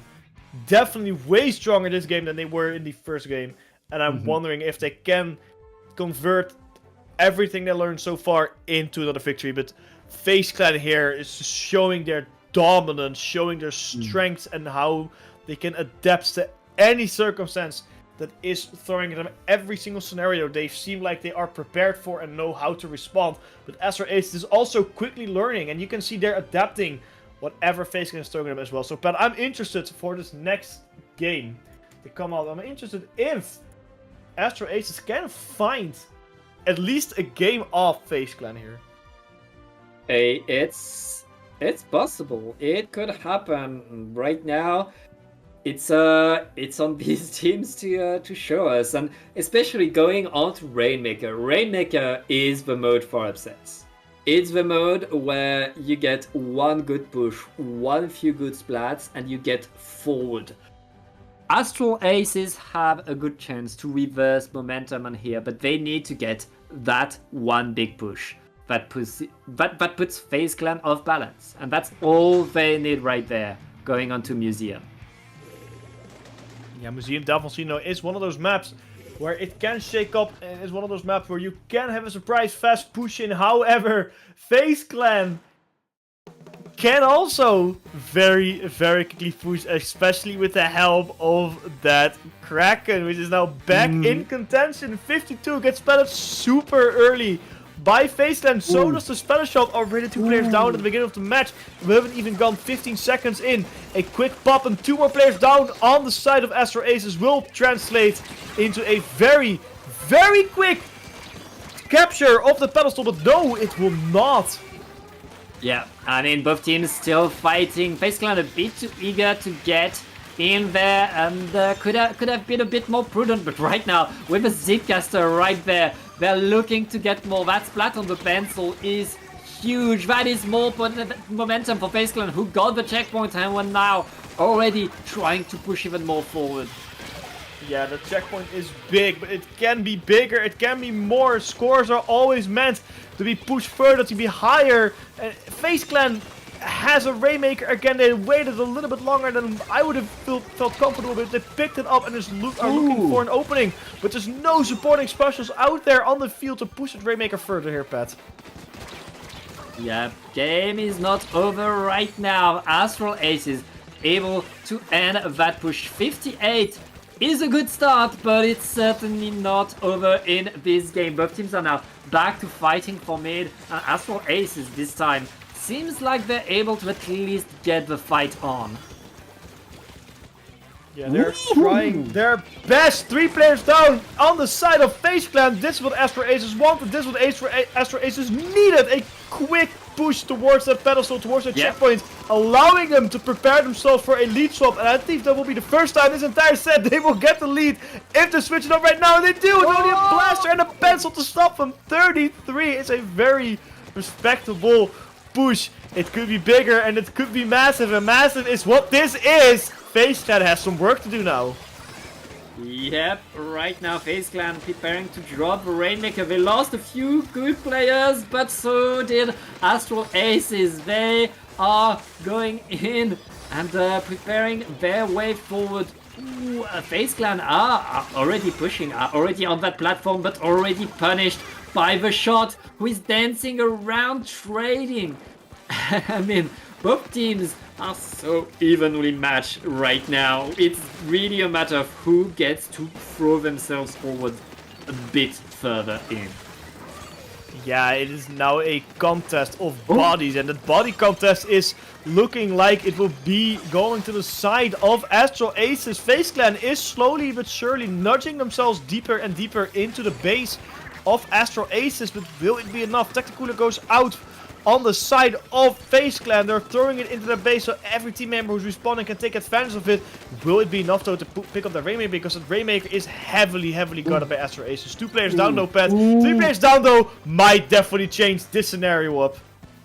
Yeah, look at FaZe Clan. 3 of their players are already so far in. The last one is grabbing the Rainmaker, getting in. This is not a lead though. The dive from Astral Ace is able to stop the push, and much more than stopping the push, pushing everybody away. Astral Ace is keeping themselves alive, keeping themselves ahead, and they only need to hold for 1 minute and 20 more seconds. Well, that will feel like an eternity for them because FaZe Clan is playing more and more aggressive by the second, knowing that they're in a scenario that they don't like. But the Rainmaker now, look at where it's positioned. That's not an easy place for FaZe Clan to pick it up. That's not an easy place for FaZe Clan to push it forward. It's a very good defensive strategy to just waste time against FaZe Clan. They popped it now, so they have to let it reset or make them very interesting to pick it up. A player goes down, or 2 players down on the side of Astral Aces, but there's no way for that Rainmaker to be picked up. It has to be reset to the center. They did find a way, but it got splatted instantly, Pat, and 40 seconds left. And it just looks like FaZe Clan does not have everything under control for the first time. Yeah, I mean, FaZe Clan are winning so many fights, but they were not able to put that Rainmaker forward when it matters. Astral Aces, they have the Shark waiting for the triple! Oh my gosh! Aces!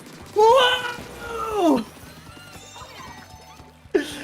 That's a way to seal this matchup. That's a way to defend Rainmaker again in that spot. And a full-on quad splat. A full solo team wipe by that 52 gal. That is insane overtime push, we'll have to comment here, Pat. But they picked it up.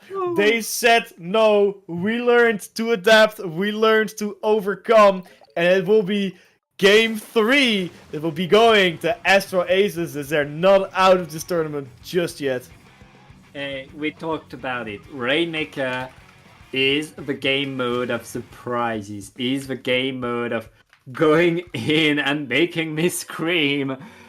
And that was a huge quad right there to end the game, to keep Astral Aces not only back into this set, but able to show, yeah, we can surprise you, we can get the splats, we can make you make mistakes, and that's the kind of setup that Astral Aces need going into the next game. Going back into this set. This is not over. FaZe Clan still needs one more game, and Astral Ace is looking to come back. Yeah, Astral Ace is fired up. They are at the ready. They're ready to get a reverse sweep in, and they have to do that because still my potential. Look at that beautiful quad coming out from Rin. Oh, that is such a sight to see. I could watch that all day long. Those massive quads splat. A bit of a rookie mistake. Someone said in chat for not clearing that front of the Rainmaker, and then they kept mowed down. I agree with that. That was definitely the panic that was getting into FaZe Clan's head because they couldn't get in control of the situation. Make Omar tower control though. That might just be another story. Oh yeah, it is definitely not over. Going on to Mako. Both teams are bringing the custom blasts for these point sensors and splashdown. I guess we're expecting the flanks, we're expecting the cheeky plays, and everybody wants to know where people are, especially after this previous game for some reason. Yeah, everyone is expecting the best of FaZe Clan now because they just lost something that some people say they shouldn't have lost, but they did it anyways, and now they're also going to bring up their aim and they're going to 7-up tower control. Will be a stronger game for them as well, but it is again Astral Aces who is in control of the situation, getting more splats on the board than FaZe Clan is, and they're now on their first checkpoint, but FaZe Clan quickly said no.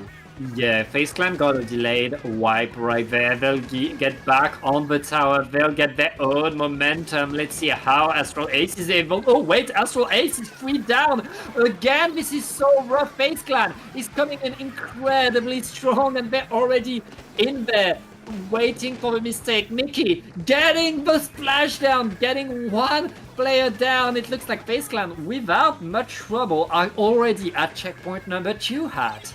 Yeah, effective 3 players down on the side of Astral Ace as well. Everything happening at that back there. A good top view coming out to see exactly what is happening on the field. Astral Ace has finally cleared FaZe Clan off the tower and have reset this checkpoint. Other than the score, it will be a long wait for FaZe Clan, but 3 players down already on the side of Astral Aces and make that another delayed wipe, second one in a row here. FaZe Clan is going on full aggressive mode, not letting anyone slip. They lost 3 players of their own though, so that will be a little while before they can start pushing the tower again. That's a very good sign for Astro Aces. They're also still not done yet, but Astro Aces is definitely not in the strongest here. Yeah, Astral Aces need to maintain their presence into mid. The splashdown is helping with that. But FaZe Clan still has their Stamper and their Pencil to force Astral Aces to wait for their specials, to wait for an opportunity in. And right now with the well, they're trying to go in, but they lose 2 players in the process. FaZe Clan again pushing in, getting more fights, getting more splats. This is so rough for the Astrals. Yeah, Astral Aces is just trying everything they can, looking for an opening, looking for an opportunity, trying to get an advantage over FaZe Clan. But it's FaZe Clan that's making it so incredibly difficult that this FaZe Clan are just saying no to everything. However, 3 players are now down instead of FaZe Clan though, and it's just the 52 alive. Make that a delayed wipe for FaZe Clan. Astral Aces getting back in the tower, getting back at scoring points. They have to get through the checkpoint though, because the checkpoint is looking down a long tunnel of despair, and FaZe Clan is at the end of the tunnel waiting with a splash wall to stop them in their tracks. Yeah, FaZe Clan not stopping with 2 minutes left. There's still 1 checkpoint ahead, and with control over mid. Astral Aces though, they're not done. They still have more they can do. They lose 2 players. And there's a Zipcaster in there. That is so rough. Astral Ace is still in defensive mode. Ooh, they're able to get enough splats to reset the tower though.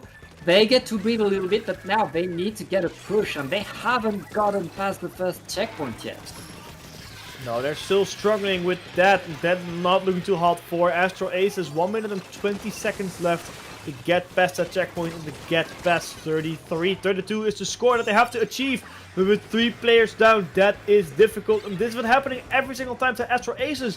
The second they get on the tower, the second they even touch that first checkpoint, it is FaZe Clan already at the defense. Their comp just works so well for that scenario, even though the compositions are not even that different. It only differs from a 52 and or from a special and a stamper path. But FaZe Clan here just showing their raw strength.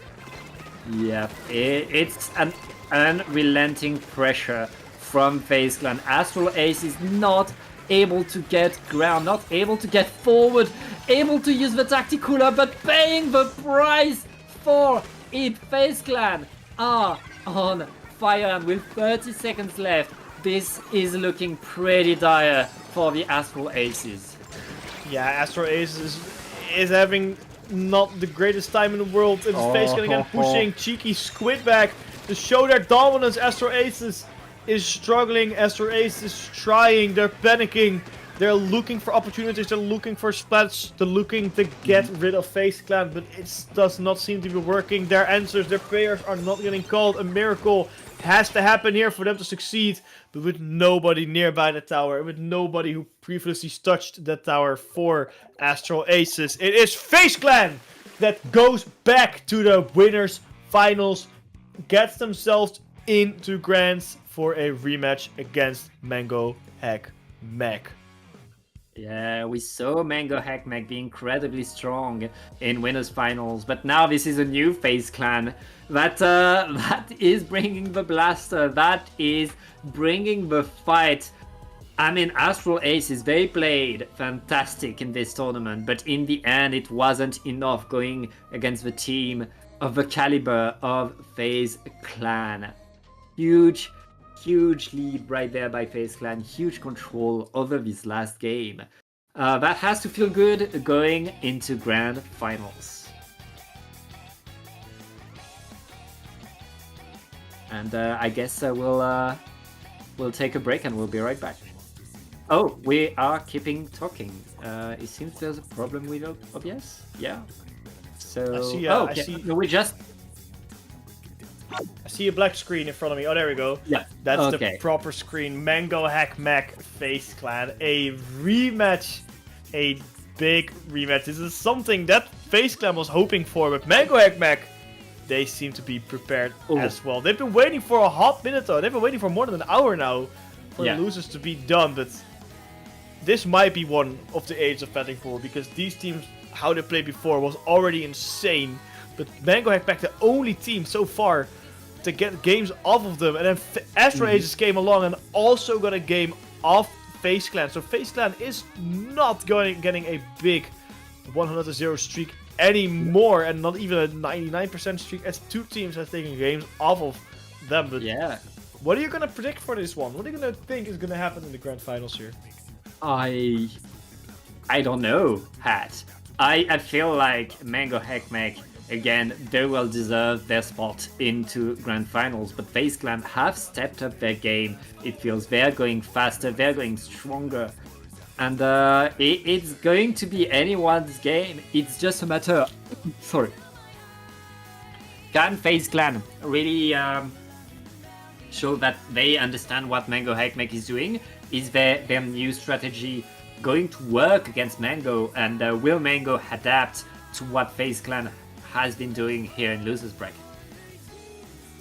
These are the real questions. Mango Hackmack, I think, has definitely been paying attention towards what's happening in this tournament. They've definitely been looking at whatever FaZe Clan was doing. And FaZe Clan, honestly, the only thing that really changed is from going from experimental weapons to more known and safe weapons, to more things which are more known by the community and safer and more oftenly played, as FaZe Clan did take some risks against Mango Hackback earlier, and maybe a bit of overconfidence, because like you said earlier, they had not lost a single game before they had to face Mango Hackback, but now they had lost multiple games against multiple teams.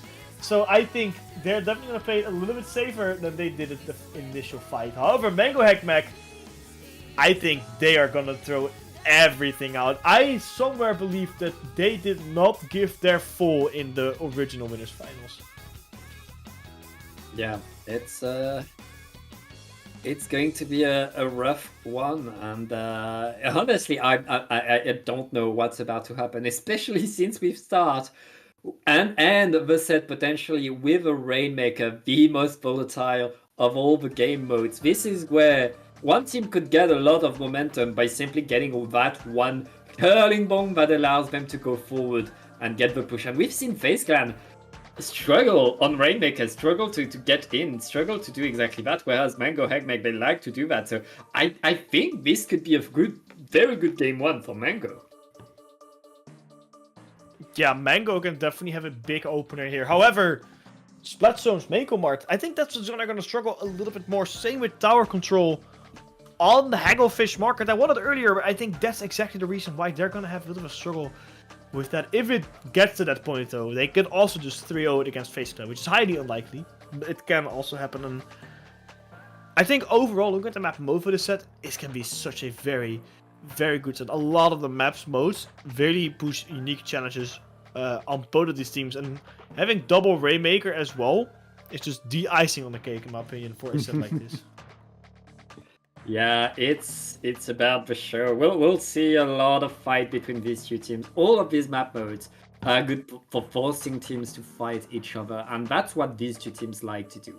We've seen FaZe Clan go in with that Stamper and that Blaster. We've seen Mango Hackmack, of course, activate the roller, curling their way into a fight all the time, everywhere. And that's what we like to see in Splatoon. Players fighting for every inch, for every drop of ink, there's going to be a fight. Yeah, that is exactly what we love to see. And that's also what makes Splatoon shine. That incredibly fast-paced gameplay. And I play a lot of shooter games. From Call of Duty to Fortnite to Splatoon to whatever you name it. But there's just not a game that feels as fast as Splatoon. Especially in the way you can move around the map. I mean, sure, you have games. But yeah, you could use a grappling hook or a teleport. It just doesn't feel the same. The fact that you can create your own path to whatever in this game makes it always so unique to play, and especially so unique to watch.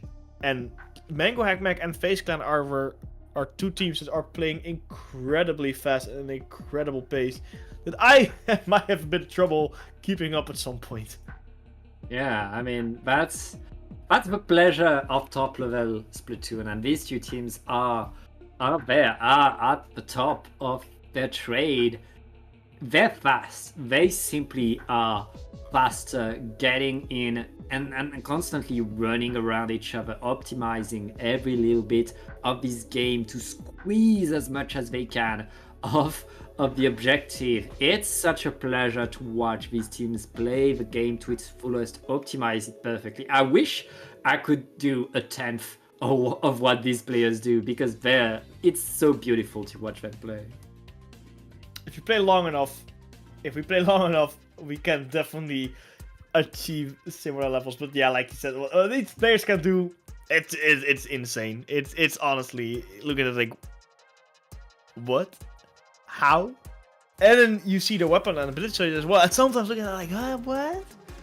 It's interesting. It looks like Mango Hackback did switch off their funny Your Computer Has Virus name and are going back to their more regular name, which I do love to see. Hey. Players are readying up here, Pat.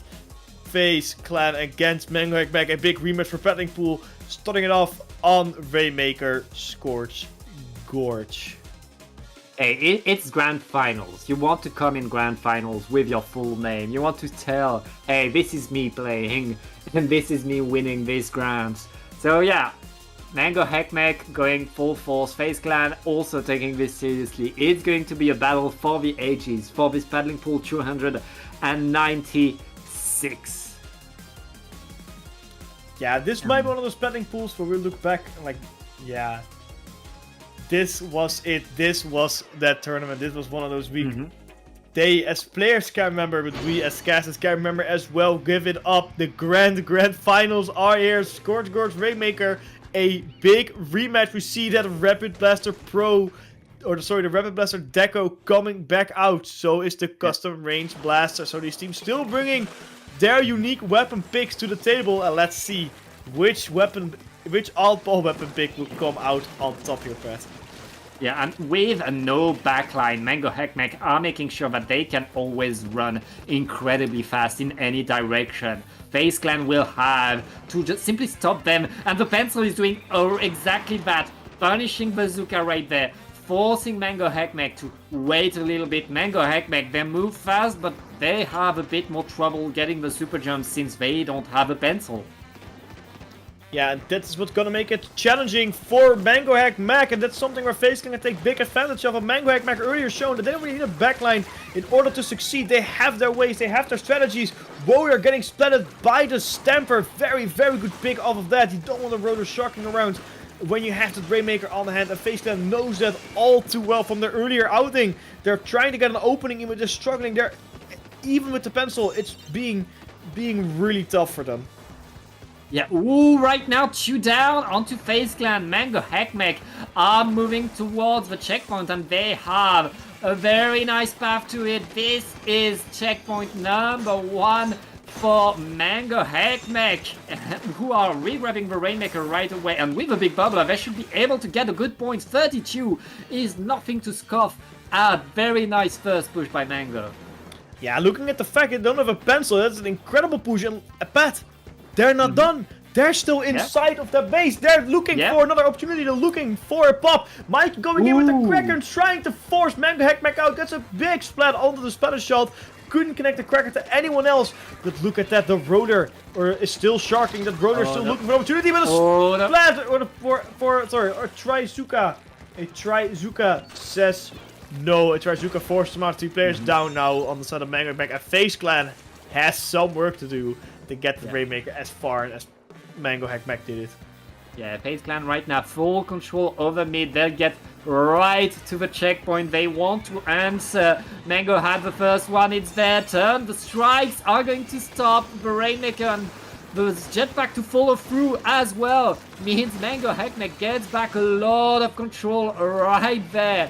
FaZe though still in that fight. Thanks to Bazooka, they were able to maintain the fight in, and both teams still fighting for it. Yeah, Mango Hackback somehow is getting a crazy defense, and even though, like I said earlier, they don't have a backliner, it's still so surprising how well they can manage without that pencil. Honestly, it is incredible the way they are playing and how fast They are moving about the map. They're not giving any break to FaZe Clan. They're using the Trizuka to get an opening and trying to create something. Unfortunately, the splatter shot was caught out, just lacking against the coverage. It was not quite the way they expected it to be. But FaZe Clan still does not pick up the Rainmaker. Now it's the Roller behind that Rainmaker. Yeah. Exactly where they want to be. Big splat onto the Stamper. Just let it with the Spider-Man. I forget the Zipcaster. But it is Mango again on the defense there, Pat. Wipe out on the side of Mango though. Oh, that's a wipe out by Blaster right there, able to survive the exit of a Kraken and allowing FaZe Clan to simply jump back in, get control and get finally that checkpoint. With 1 minute and 15 seconds left, FaZe Clan is in position to get the lead. But all they need to do is get in there. The strikes are slowing things down. The Kraken is active. Ooh. Wait, 3 down. Just a nick of time to get the Rainmaker splattered, but they couldn't find enough players out on the field to get the lead from being taken. Now, with 1 minute left, it is FaZe Clan who got that lead, and it is Mango Hackmack who suddenly has a lot more work to do than I think they really signed up for. They reset the Rainmaker with 40 seconds left onto the clock pad. They are trying to get FaZe Clan out of their base, but it does not seem to be working. FaZe Clan is really tight in there. Yeah, FaZe Clan controlling the ground right now. EST getting in there, activating the Zuka. Not able to find much with that Zuka though.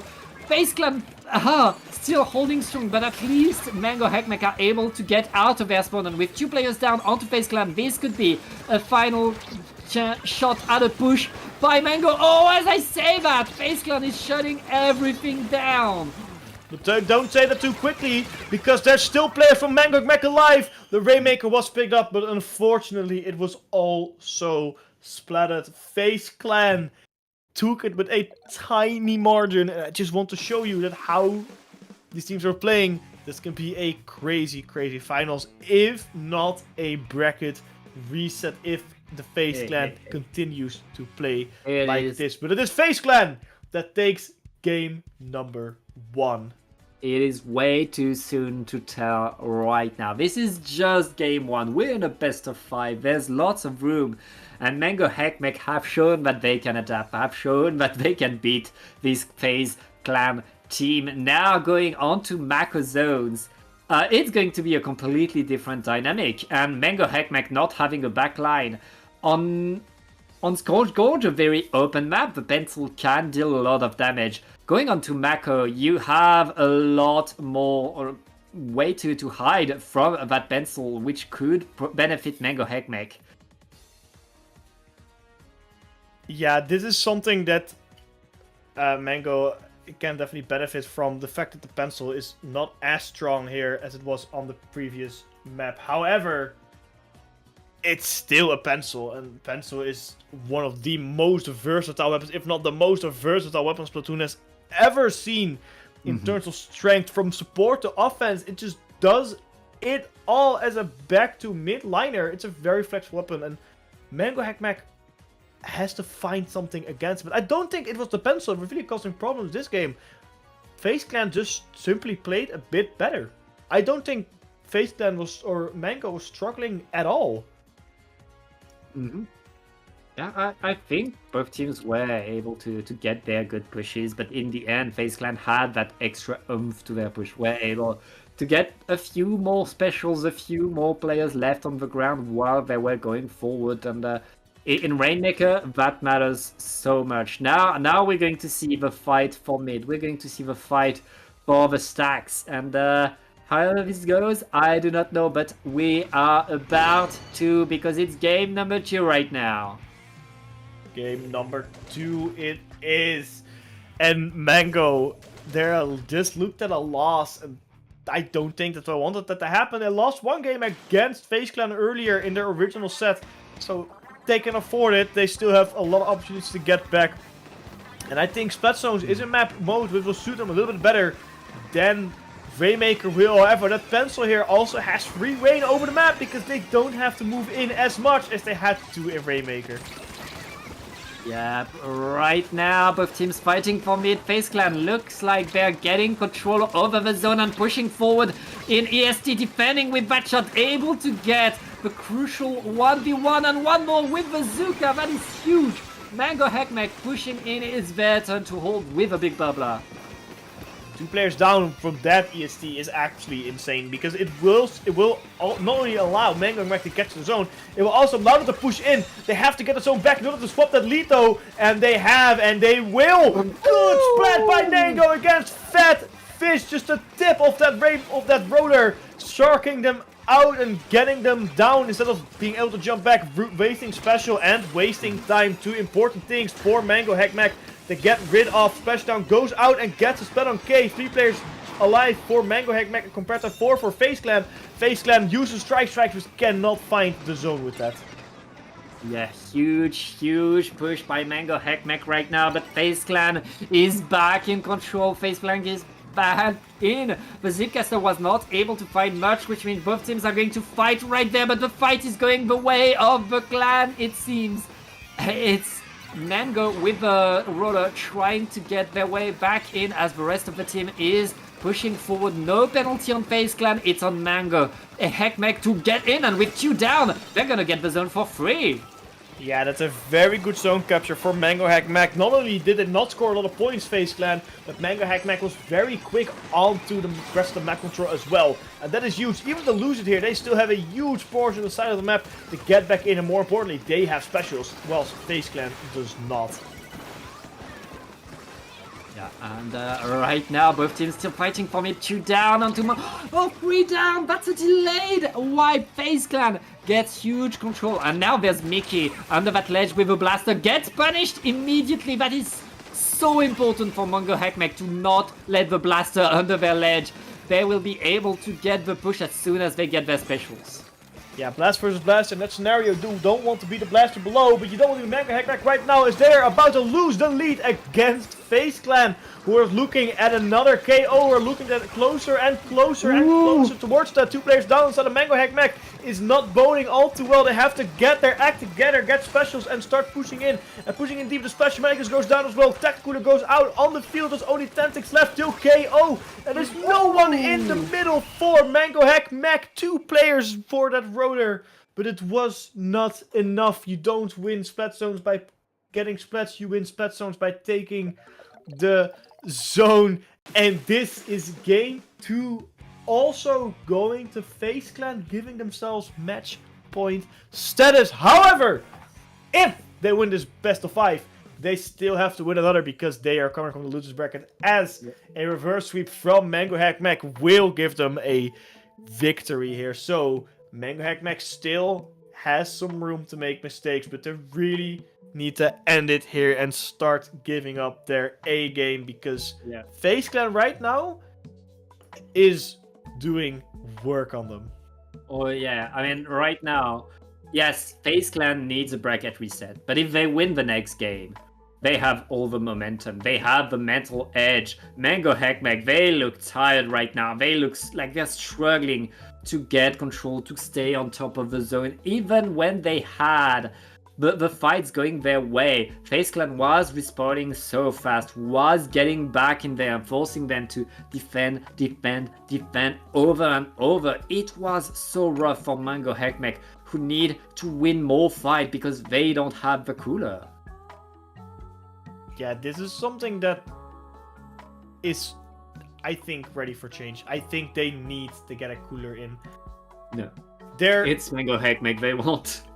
They won't. I know they won't, but I think at this point, give up your pride a little bit and get that tacticooler in. It is so important. It helps you so much. And the FaZe Clan is using that pencil cooler combination so incredibly well.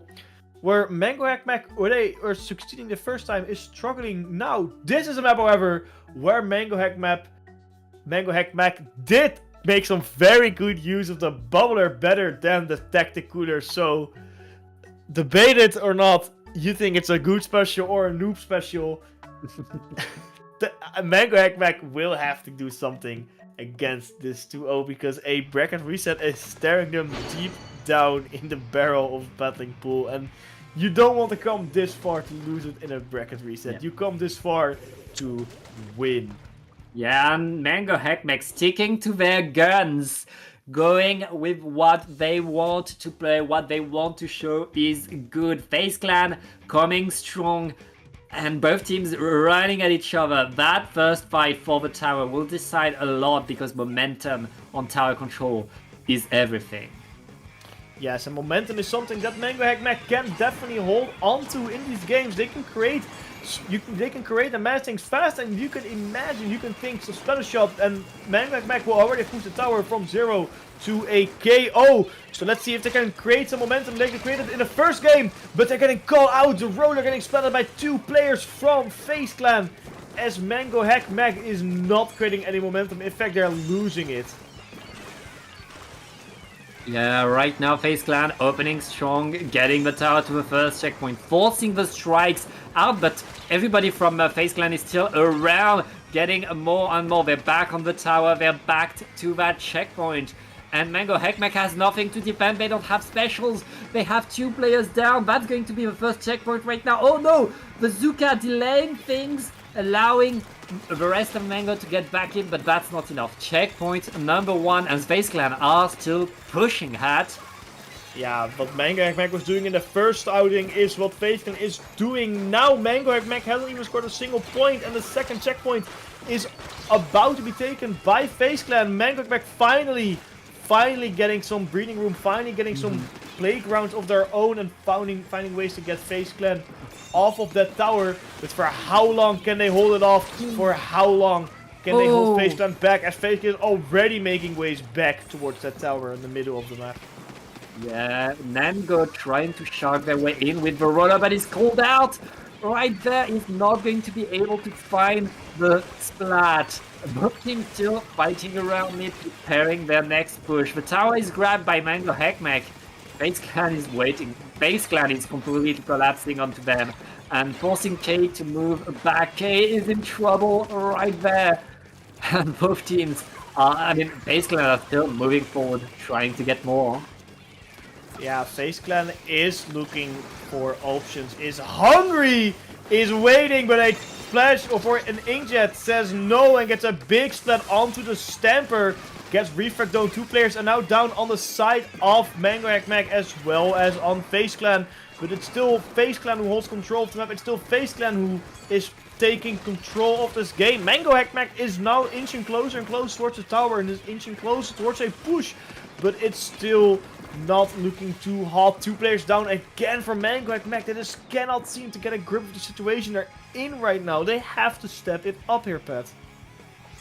Yeah, it is not stopping. 2 minutes left for Mango Hackmack to prevent the bracket reset, and they're still fighting for mid. They're still trying to get on that tower, but they don't have enough firepower to go forward right now. They still need one more special, one more splat before they can do so. Bazooka is not going to find the roller. That's a relief for Mango Hackmack, but they need to step forward. 2 players down, hat. Yeah. FaZe Clan are so strong. FaZe Clan is not giving up anything. They're not making mistakes as well, but 2 players down by the roller. Mango finds an opening, finds an opportunity, and this is where Mango Hackmack can finally start pushing. Bitbubber coming out of the tower as well. Mikey almost getting splattered, forced away from the tower. This is where Mango Hackmack can shine. This is what they wanted. Can they get the checkpoint though? That's the real question now. Tristrike coming out to defense and push away that pencil. They're on the checkpoint here. And there's nobody from FaZe Clan that can compete against the tower. The checkpoint has been cleared. 2 players are now down though for Mango Hackmack. So they have to take it a bit slow here. That's a 3rd player down. Only 1 checkpoint was cleared. But they're not even that far away from the lead. And there's still a minute left on the clocker pad. But the fact that they cleared that first checkpoint here is huge. That is so important for Mango Hackmack. They need to get their players back onto the map and prepare the next push right now. 40 seconds left in the game. Hat and Mango Hackmack needs another push. EST getting a trade right there, but the trade isn't good if your team is losing players. The strikes are going on the tower. Zero is so alone right there, going in with a splash, getting 2 down with the strikes. FaZe Clan a bit too happy right there to go forward. Mango Hackmack will get a final push thanks to that. Yeah, but there is Dr. Mocher around the back with a Zipcaster, with a Stamper, and with 3 players down on Mango Mac, just Xero alive. I don't think this will bode too well. Wipe out at the end. FaZe Clan going from losing 1-3 to Mango Hack Mac to forcing a bracket reset. Clean 3-0. Hey, we have a new FaZe Clan. This is not the FaZe Clan we had on Losers Finals. This is a FaZe Clan, but Mango Heckmech is very much struggling to fight. He's very much struggling to push away. Even when they get the splats, Mango Heckmech is still in danger. They're still not getting points. They're still not getting momentum. And that is not the Mango Heckmech we're used to see. We used to see Mango Heckmech being able to play forward, to be able to do whatever they want. Right now, against FaZe Clan, it looks so rough for them going into the reset. Yeah, Mango Hack really went from dominating to losing to failing to struggling to go in, and it will be tough now.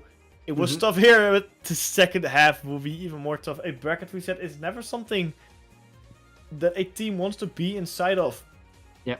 You worked so hard for this, and then this just happened here. You fought so hard for that victory, only to almost have it taken away. However, it's still not done. Mango Hack Mac can still win. They're still doubling down on their philosophy that they are too good for a tacticooler, and as much as I don't think it's the right call, I will always respect it, and I will always adore Mango Hack Mac for doing that. So let's see how it is gonna go here in this bracket reset, starting it off with Inkblot Art Academy on Clamblitz. Hey, we've seen that map earlier in the tournament. It's very much decided by not only can you get a push, can you get in, but also can you get in with the clams. Right now, both teams are bringing this splashdown blaster because they want to take full control of the platform. If you can splash down there, it's yours. The platform is yours. Yeah, that is the way to go here. That's the strategy you need to employ here, and it looks like Mango Hack Mac still going with their good old trusty comp. FaZe Clan does that as well. Mango Hack Mac, I like I adore him so much for this. I love the way they just keep tripling down on the fact that they don't need a tacticooler, and instead just play with pure raw aggression. I think in Clamblitz it's also not that of a necessity. Very good splats here by FaZe Clan, however, as Mango is struggling to get some rounds in here. Yeah, EST behind everybody from FaZe Clan, forcing them to move away from the platform. Mango Heckmech defending their platform pretty strongly. FaZe Clan were not able to build up their super clam right there, and they're gonna lose their pencil. They're gonna lose most of their clams. They're forced to move away, prepare another push later. Yeah, this is big news for Mango Heckmech because of this, they can get some paint and clams of their own. However, a power clam has been made on the backside of FaZe Clan. Mango is getting rid of that. It's in a very good spot to jump to get 2, gets 3! This is what they need. This is what Mango Hack Mac was waiting for, but they have to get enough clams to get a power clam onto the board. They have enough on hand. Can they get to the basket in time? Yes, they can, but the follow-up is the real important stuff. You can open the basket, sure, but you have to follow it up in order to really make that push count. Otherwise, you waste your opening. They can only find 1 clam to get in the basket. Can they find more somehow to connect? Mango was very, very close, but not just quite. Insane opener for Mango Hack Mac in terms of push potential, but unfortunately the follow-up was lacking.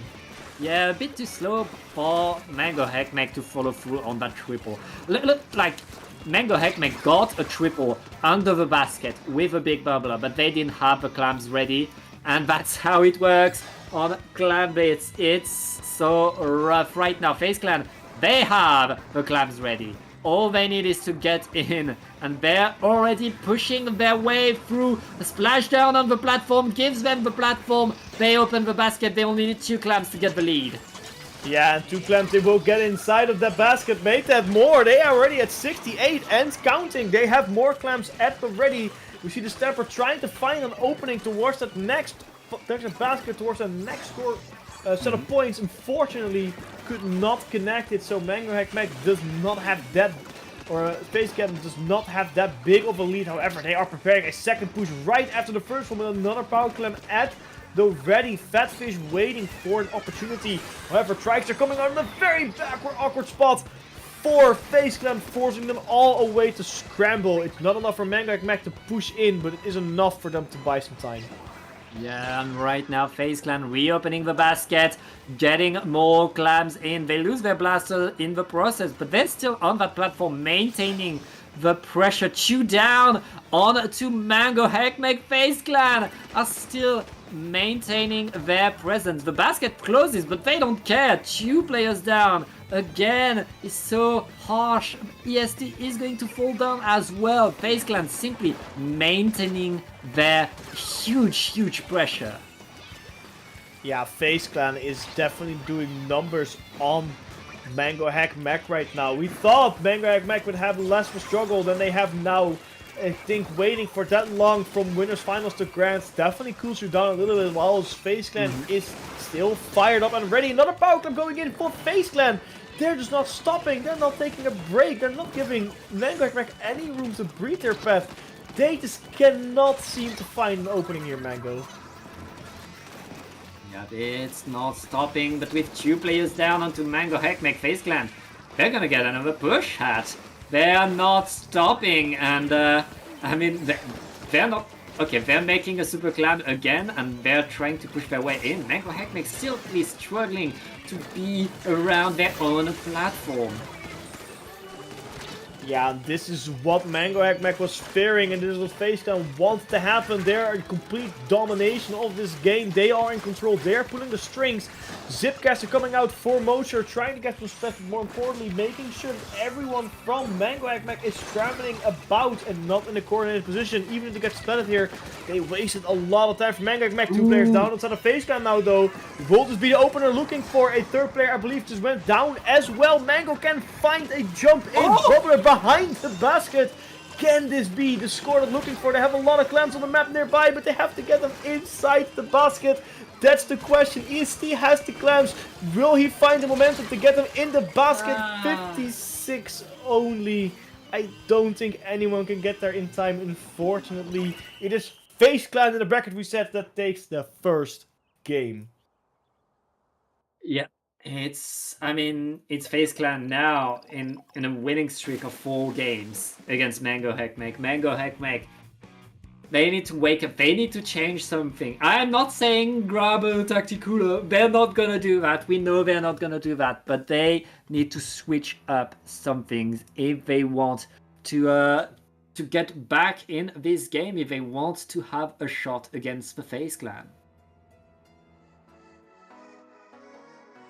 They have to do that indeed. Maybe it might just be time for the move special.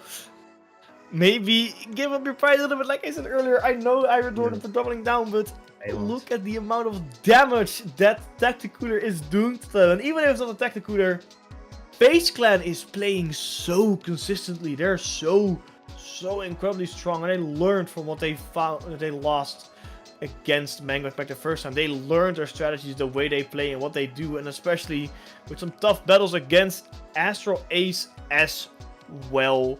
FaZe Clan is looking more fired up than ever. But look at this map mode here, Pat. This will be a fun one again. Yeah, you're asking Mango Hackmake to stop doing what they've been doing for a year. It's not gonna happen. I'm telling you, it's not going to happen. And now it's on Mango Hackmake to find the edge on the zones. On the last time these 2 teams met on zones, FaZe Clan had better pushes, were able to maintain the fight onto Mango Hackmake. If Mango Hackmake finds a way to lock FaZe Clan away, they very much have a shot at winning this one. I think they will have a shot indeed, but they at least have to maintain control. That, I think, is the difficult part against a team such as FaZe Clan, but they're still doubling down, they're quadrupling down on their strategy of not running a Tacticooler. I still mad respect them for that soda is for nerds. Just drink water. Mango Hack Mac 2024. Let's see here if they can get the lead. FaZe Clan, the first team to get that zone control. Losing 2 players though too quickly. It swaps to Mango Hack Mac, who is in full offense mode, trying to get as much map control as they can. But there, Mango Hackback lost 2 players and need to regroup fast if they want to stop FaZe Clan. Very nice delay thanks to the triple link strike. That's going to allow the team to get control, and Mango getting the double with a single roller move. What a play, EST finishing the job right there. That is Mango Hackback establishing themselves, painting around. Now they need to maintain the lock. They have a good lead already. Yeah, this is a very commanding lead from Mango Hack Mac, and look at that! Mojo just instantly gone by Xero! Mango Hack Mac was struggling, but somehow they awakened. They have woken up there and are looking at a good victory here. 20 points already and counting, and there's nothing FaZe Clan can do! Finally getting a checkpoint or getting a penalty onto Mango Hack Mac, but 16 is a huge score to beat for FaZe Clan here. Especially since Mango Hackmack is back in control of the zone. They lose 2 players though, and with Mango, that's going to be 3. FaZe Clan is back in control right now, getting the zone, forcing Mango Hackmack to find their way back forward again. Yeah, they're pushing Mango Hack Mac slowly in their spawn now. The opening that Mango Hack Mac is fading a little bit, but I think they can get the momentum back in. It is not looking as dominant for FaZe Clan as it was in the earlier games, and this is good news for Mango Hack Mac. However, Mango is also failing to really win the fights. They're either trading or losing, and that is now troublesome, as FaZe Clan is also starting to score some huge points onto the board here, as Mango is struggling to get back out of the spawn, struggling to get splashed out of the map. FaZe Clan now with the tactical as rudder pad, it's not looking too hot anymore. Yeah, FaZe Clan with the momentum is so scary right now. That Zipcaster going in, forcing all of Mango Hackmack to look to the side.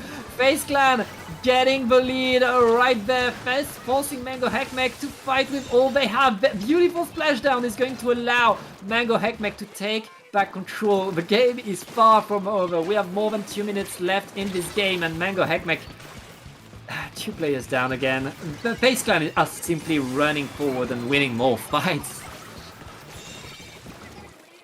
Yeah, that is the strength of FaZe Clan. Penalty applied by Mango though, so Mango gets a little bit of breathing room to get a strategy going, but they have to get to the drawing board and they have to think of something fast, because if it continues down like this, FaZe Clan is looking at a very harsh winning streak against Mango Hackmack, and I don't think they've ever lost so devastatingly. It's only 24 ticks of penalty left before they start counting for points again, and the tries to defend that zone at all costs, not allowing anyone from Mango Hackmack nearby, and they're just trying so hard to get in. They're trying their best to get it done, but it's just not happening here. They had it neutralized, and nice, I said that! They captured it with 3 players down. It's a tough one here, Pat. Yeah, they captured it, but they let FaZe Clan get back the control, get back the momentum. Mango Hackmack need not only to apply penalty onto the zone, they need a push, and they have 1 minute to do so. Mickey getting a direct right there, looking to get more splat. It's 2 down onto Mango Hackmack. It's going to be rough. There isn't much time on the clock left, Hat. No, time is ticking down, and it's ticking like a time bomb, and that's the penalty gone. The timer is also almost running out. They have to get something in, and they have to do something quickly. It's only a couple ticks left with 2 players down. Another KO for FaZe Clan, and they're looking at a 5-win streak and another set of match points. This will not be just any match point. This will be championship points for FaZe Clan. Yeah. After coming from loser's side, FaZe Clan just scored 5 games in a row and are looking to get the 6th. And Mango Hackmack, they don't know what to do. They're outranged by 2 weapons from FaZe Clan. They're outpaced by the Tacticooler. They need to win every fight, because if Mango Hackmack doesn't win the fight, even if they trade, FaZe Clan respawns faster. FaZe Clan gets back more control thanks to their range and their respawning, and it's really rough for Mango Heckmech to get that momentum. They don't necessarily need a tactical, but I feel like they need a bit more range. Yeah, and they also need an answer towards that Stamper, because even if they can answer the tactical, there's still a Zipcaster always lurking in their spawn. Always a Zipcaster lurking on the side, just waiting to distract Mango from whatever strategy they want to pull mating from, to stop them for whatever reason or for whatever strategy they want to throw at them, for whatever reason they think that Mango has to be stopped. And this is looking troublesome for Mango Heckmech. Game 6 will commence here. It is a match point status for FaZe Clan. Like I said earlier, they already got a bracket reset and looking at the trophy for Battling Pool here. Will Mango find an answer as they drop their pride finally and started playing Tacticooler? They have the range. They have something to contest that Stamper now with more range, with more paint, and of course they'll be able to respawn much faster and easier. Right now, both teams are already bringing it all. This is a very much a Hail Mary by Mango Heckmech, who are trying to simply get that game. They are fighting for dear life. They are fighting for the championship trophy, but they have the reverse sweep now as FaZe Clan just has to win one more game. And FaZe Clan here is playing it a little bit slower than they maybe would have liked. They've played this map for 2 times already, and this is the 3rd outing on this map. And it is FaZe Clan who finally starts the big push after a big 3 split. Yeah, and FaZe Clan, look at that, they're all up there, they have the cooler ready, they have the specials ready. Here comes the Zipcaster, who's going to absolutely annoy all of Mango Heckmech while the checkpoint is broken. Mango Heckmech getting to the second checkpoint already. Yeah, FaZe Clan is doing numbers against Mango Heckmech. They finally stopped that tower and are in control of it, but they're not in control of the map, and FaZe Clan can go on the tower whenever they like, and look at that. As I say, that tower still in control of FaZe Clan. Tacticooler out for Mango Heckmech. The Angel losing its wings. They just, even the Tacticooler cannot find the control, cannot find the answer to FaZe Clan here, Pat. Yeah, Mango Heckmech defending as much as they can, but they need to push FaZe Clan away. 2 players down onto FaZe Clan. This could be the opportunity for Mango Heckmech to at least get some control. They need to paint around. They need to prepare their push and have a very strong push. We have 3 minutes left in this game. Mango Heckmech needs to use these 3 minutes well. 3 minutes is not a lot of time. It seems like a lot of time, but it does not feel like it's for Mango Heckmech. They're on the tower now, and they are pushing towards the first checkpoint. Finally, getting themselves some breathing room after using a bubbler to force that tower in their control. However, how long can they hold it on for, as the pencil just dropped and lost quite a bit of time? I believe they had the Tacticooler on, so the special was get back. They did use it here as well, so did FaZe Clan. As both teams are just fighting for the midpoint, but it is still FaZe Clan that is in control and in the lead. Ooh, and winning the extra fight right now. Mickey creating the diversion to the side, allowing the rest of FaZe Clan to simply move forward, take control of the ground right now. And with 2 minutes left, the tower is moving towards that second checkpoint, Hat. Yeah, that second checkpoint is inching closer and closer and closer for FaZe Clan. Mango are struggling still so much as FaZe Clan is getting more dominant and more dominant by the second. Bubbler getting, the Bubbler gets thrown out, and Fatfish got destroyed there by that roller. But it is again 3 players down on the side of Mango Heckmech, and that is a delayed wipe. FaZe Clan is absolutely working numbers on them, and Mango Heckmech cannot seem to find a response. FaZe Clan on a victory lap right now, still maintaining the tower on that side of the map. Mango Heckmech getting back control of their own platform, all called out by the Point sensor, but here comes the zip, getting in, not able to get that much. Mango Hackmack still able to survive, still in this game, but now they need to get a push. Yeah, they have to do something fast because they only have 50 seconds left and potential overtime to get it all the way to 38, which is quite a long way, especially with the team compositions and how this first checkpoint is laid out. Big Bubbler is used quite early on the tower, actually, to only kickstart it. They may want to save it for the checkpoint. Big splat on that inkjet. 2 players down on the side of Mango Hackmack again and again and again. FaZe Clan is doing the work. FaZe Clan is doing everything they need to do perfectly to stop Mango Hackmack from going in. 3 players down here, Pat, and only 20 seconds left until this tournament is over. Again, doesn't matter the comp, doesn't matter the weapons, the special. Every time Mango Hackmack gets something going, FaZe Clan shuts it down. And now with just a few seconds left, we're going to have an overtime, but I'm not sure that overtime is going to do much. Oh wait, there's 3 players down on to FaZe Clan. Mango Hackmack trying desperately to get to the checkpoint. Mickey is under the tower. Squid backing despite... Hey, you still need to splat the last guy. Okay, they're on the tower, and that's going to be game. From getting knocked down to the losers bracket to 6-0ing the team that dumped you there. FaZe Clan in a very, very dominant fashion takes the battling pool 296 crown in an insane winning streak here. Absolutely incredible for what they have just achieved. FaZe Clan really showing their strength when they play their best, their momentum. That was a 6-0 into the grand finals. I mean, there's nothing else to say, Hat. There's nothing else to say except, Hat, where can we find you on the internet?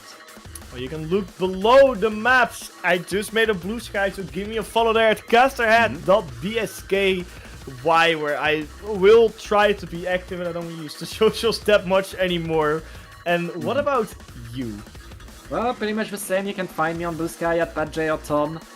That's pretty much it. Thank you so much for watching this paddling pool. Thank you so much to our Ko-Fi supporters, Squidadle and Dual Marmalade notably. You guys are the best. We're going to get to a raid. Thank you for all, and we'll see you in the next one. There's Squid Junction this weekend. If you're on any time zone, don't miss it.